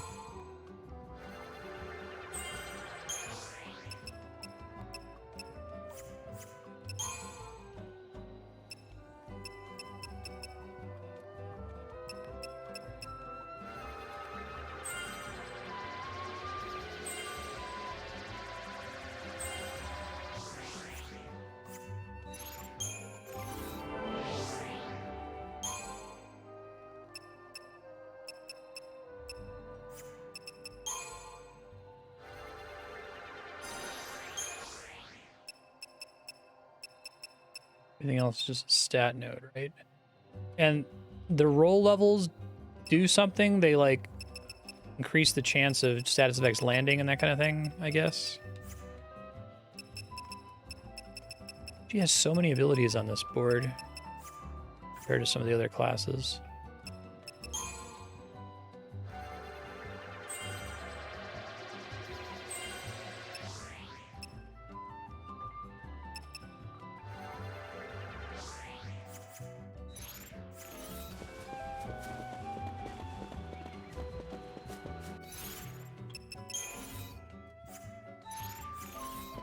Another thing that would help me to make sense of this game, so if it's one is that there's very little or no user testing, if the other problem is that they built the game from the end state and then tried to create a like RPG gating system by just taking things away, and like the whole thing comes together once all the classes are maxed out, everybody's leveled up and it has maxed weapons and stuff, and then the game feels great, right? I have seen that happen in games, and I guess wouldn't be surprised if that's what's going on here, but...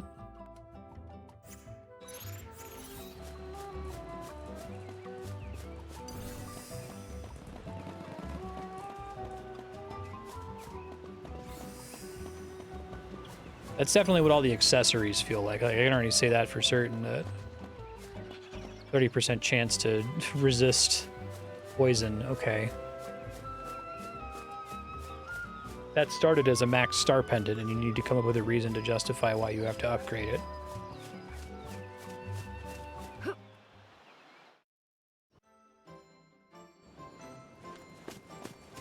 South Central Archylte Steppe.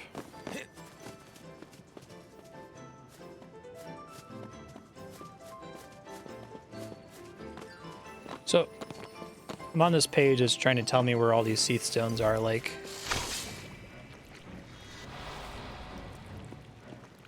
They just each unlock other ones arbitrarily?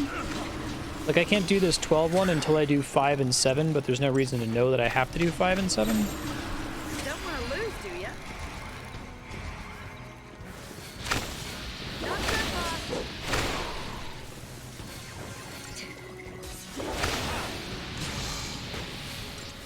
Curious why the computer likes slow so much of the Saboteur. Like, I feel like you put all this time and effort into unlocking the cooler Saboteur debuffs, and then she just always wastes a ton of time slowing stuff when she could be, like, painting them and stopping them from doing anything.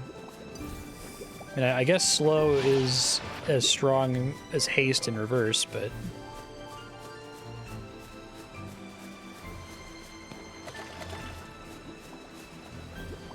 I can warp back to that stone that I unlocked, right? I guess it's all the way at a useless dead end, but I can technically warp back there.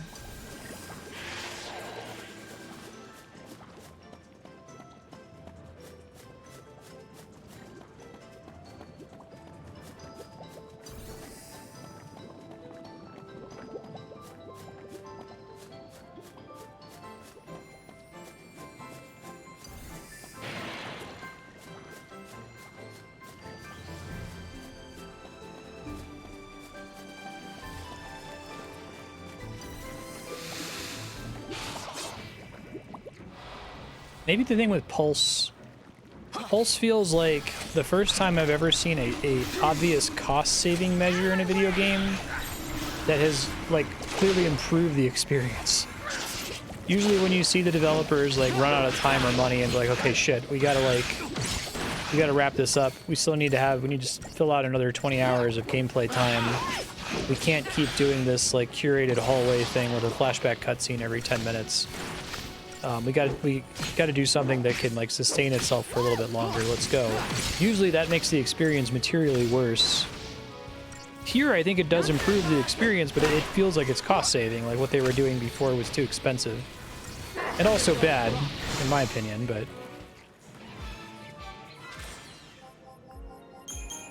Like, it feels like just making this big environment and seeding it with some of your enemies, and then having these stones that you have to run around to unlock these quests that are just kill a palette swapped version of the enemy on another screen, right?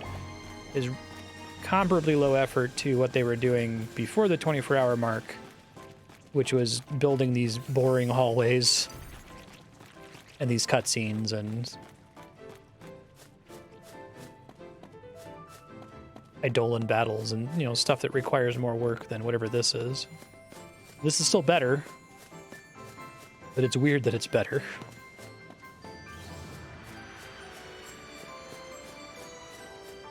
I do not understand why they don't let you take multiple quests at the same time. That feels like that's just a time stretching thing.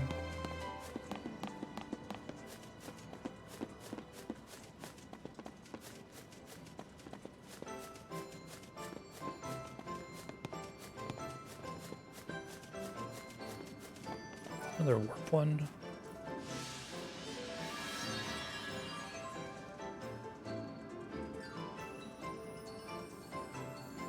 Guess I'll do this just to have fast travel. The green ones are all fast travel? Or was it that yellow one earlier?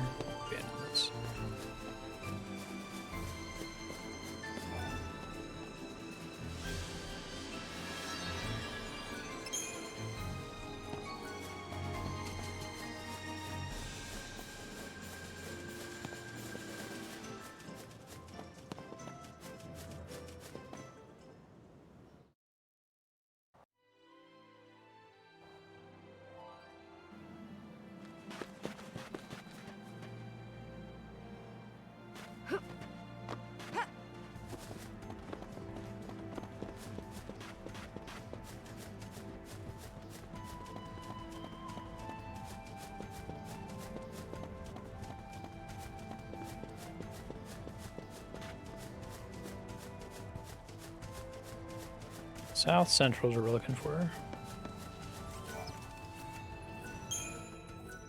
Maybe it's like the plot of the Lego movie, right? Where like the dad is trying really hard to curate this like perfectly built Lego city thing in his basement. And he won't let his son just like play with the Legos. And so, you know, it's a nice little city that he built down there, but it's not any fun. And it becomes fun when he just lets you play with the Legos. But it's also way less work and way less polished, I guess.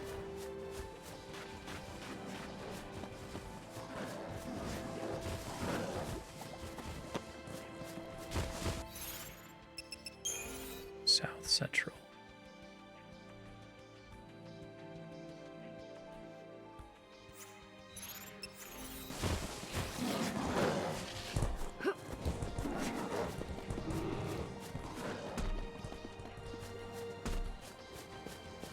Like, I'm amenable to the idea that this pace change in Chapter 11, where suddenly the game becomes open, is brilliant and not stupid. Like, I enjoy the concept of a game that's structure changes significantly partway through. Oh, right, I can't know which way is south because this map rotates with me. Oh my. Is there even a...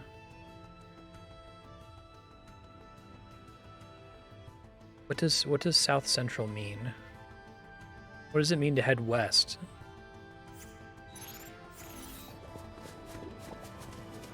I assume that this is north because it's pointing towards Cocoon.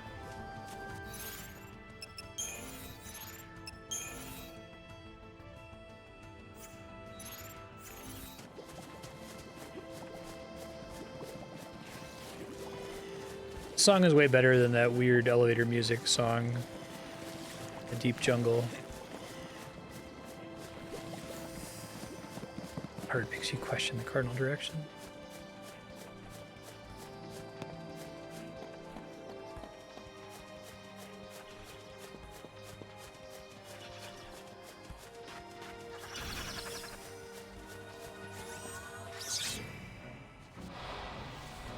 I wonder if maybe this part of the game is just like accidentally good or accidentally better.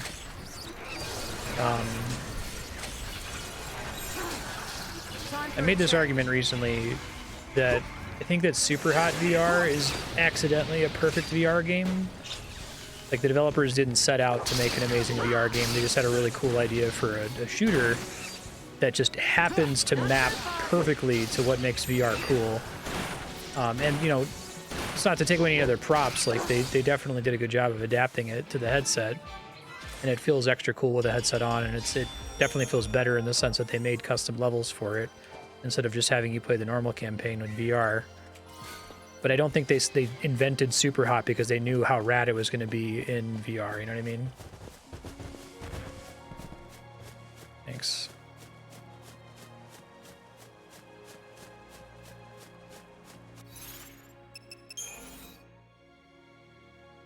Oh, I wasn't going north at all. Okay.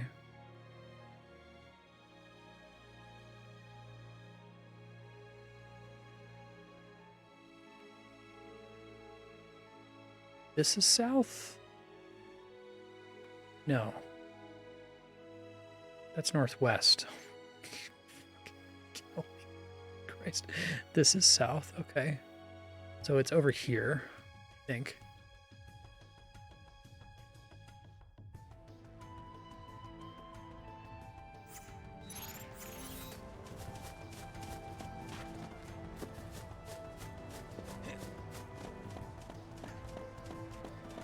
So anyway, my point of bringing up Super Hot VR is, like, I wonder if something similar happened here, that they had to do this, like, cost-saving measure to finish the game.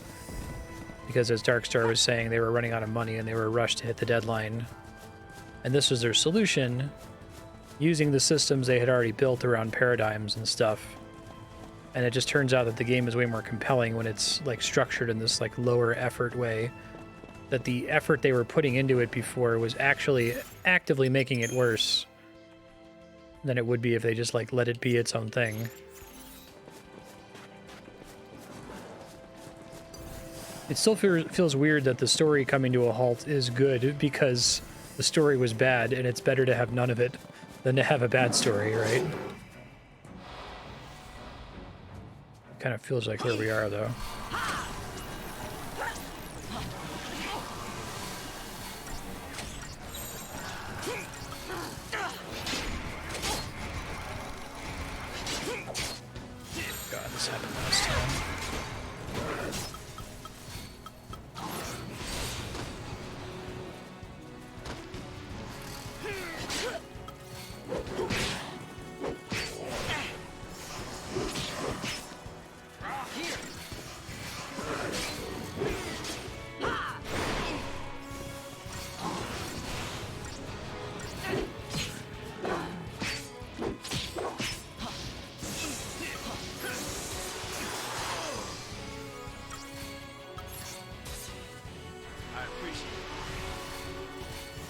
No D&D is better than bad D&D.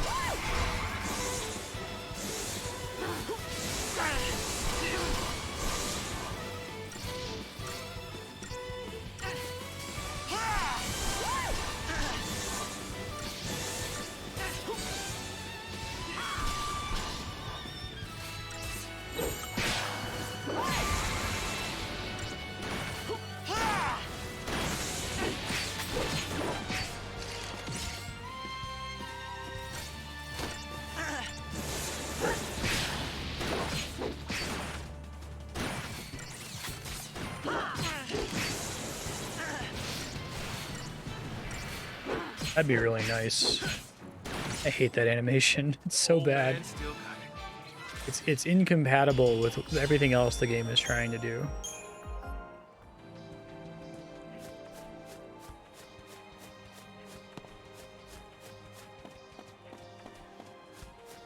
It's a different problem from, like, Xenoblade Chronicles X, where they had too many ideas and they didn't want to cut any of them from their scope.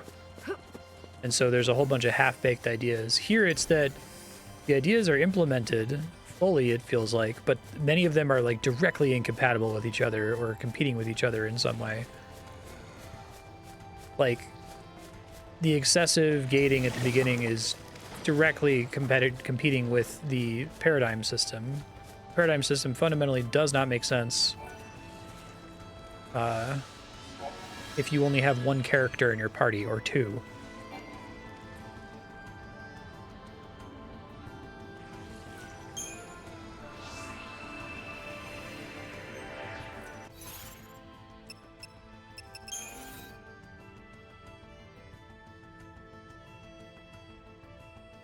So I can actually get to that, right?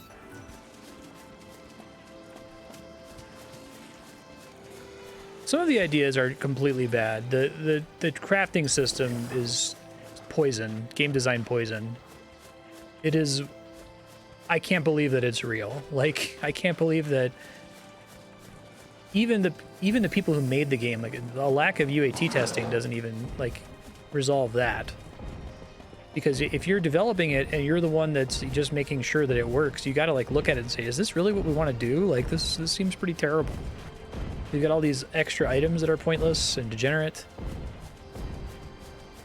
Yeah, and it's the good ideas that frustrate me, because it's like, I wish it was just completely hopeless and terrible. I wish it was Sonic 06 where there's nothing redeemable about it.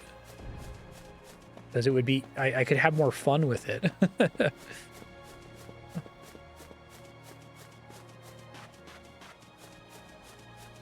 I don't know. I feel like I've played far enough into this that the next time we play Get in the Car Loser, I'll understand what it's improving better. That game still has some pretty terrible, the crafting system is still quite bad, but they've like tried to directly improve on this game's crafting system without like completely throwing it away.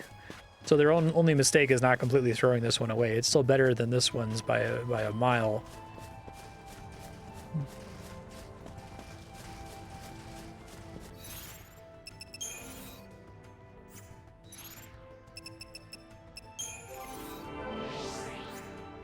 I encourage anyone who likes this game to check that game out. It's pretty cheap on Steam, if I recall. It's an indie game. The battle system is literally this, but it's like an indie dev's attempt to reimagine it.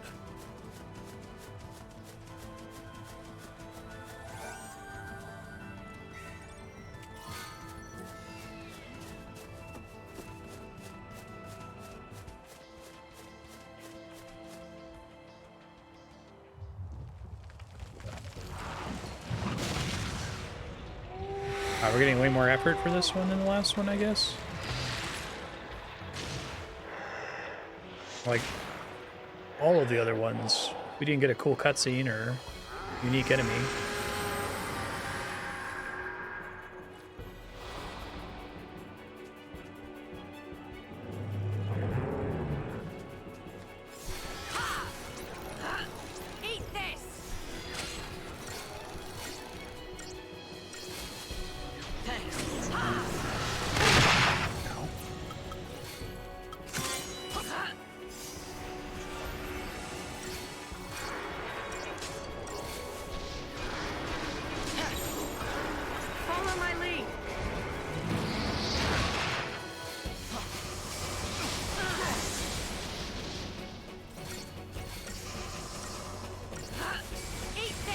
Wow, I'm blown away at how terrible Sentinel is. His entire job is just like pointless, basically.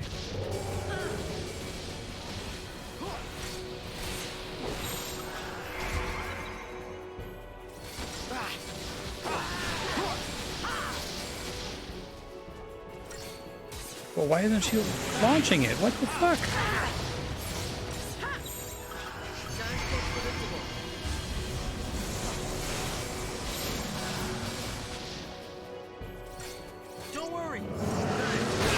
Does she like try to launch it and then switch to magic because it resists physical? I just want her to keep it launched.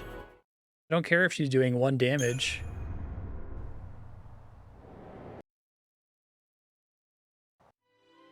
We're about at time, but I want to try to finish this boss fight.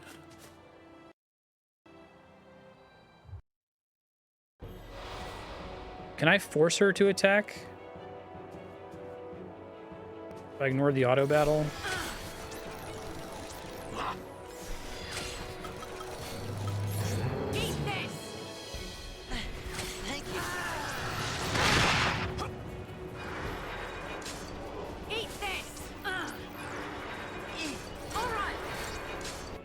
That just shows an ability, I guess.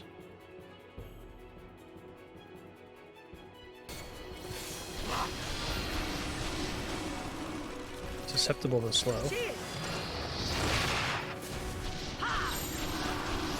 of plans. Ha!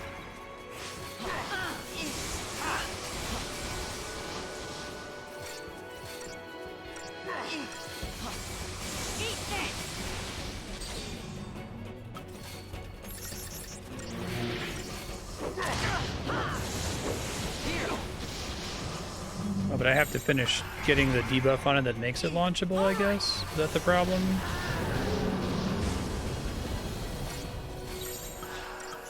Thank you. Cheers!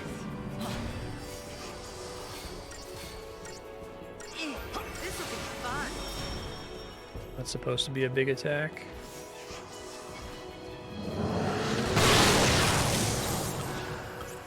Don't get predictable.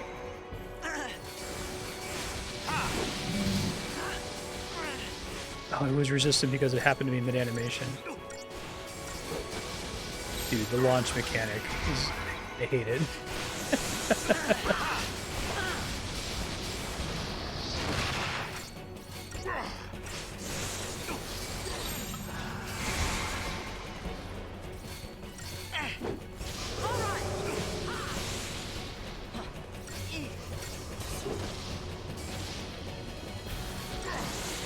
No, why won't she try to launch it again? I don't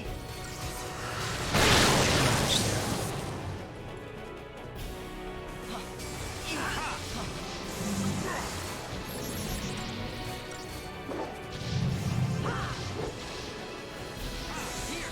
I was like, does the boss need to be in a specific state of having fully recovered from the last launch for her to start trying to launch again or something?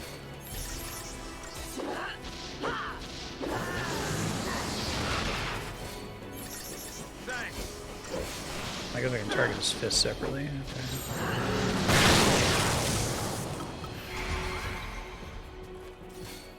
You looking at me? Eat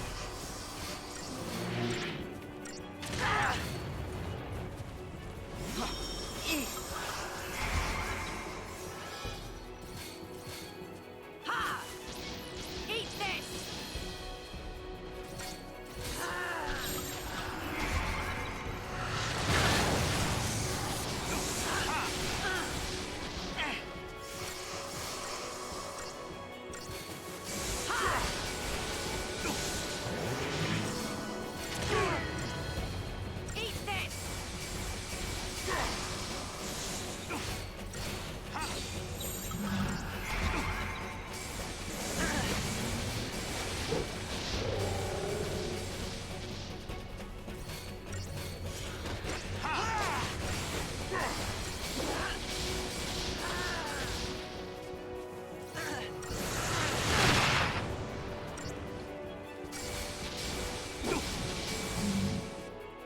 Jesus Christ. 5 stars apparently, okay. Baneslayer. I have to do 13, 14 after this. This one actually has like a little cutscene after you beat it, unlike most of the other ones. Future Marstead, you need to do missions 13 and 14. I'm gonna save the nice map that Rabanon posted in the Final Fantasy 13 text file. Go to that link. Do those. You'll finally get a money-making method after that. Farm for money, max out people's weapons, and then you can play the game, theoretically.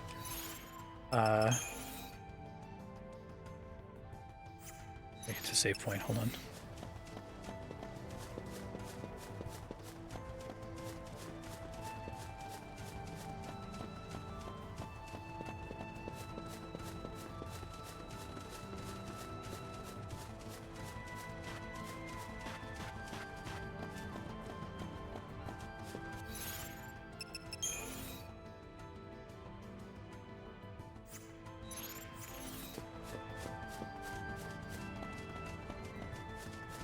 I think the most fun I've had in this game was fighting that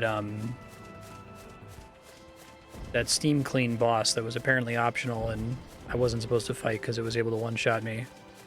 Like in the first phase of the fight where I felt like I had a chance of winning, it felt kind of cool to like try to react to when it started using Steam Clean to like top off on health and immediately swap over to Saboteur to put the debuffs back onto it and then get back into DPS mode. That felt pretty fun. If that's what this game is supposed to be about, I'm down for more of that.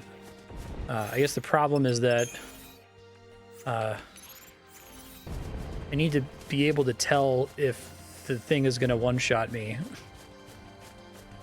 partway into the fight. Because I'm not leveled enough, you know? Alright, save point. Thank you.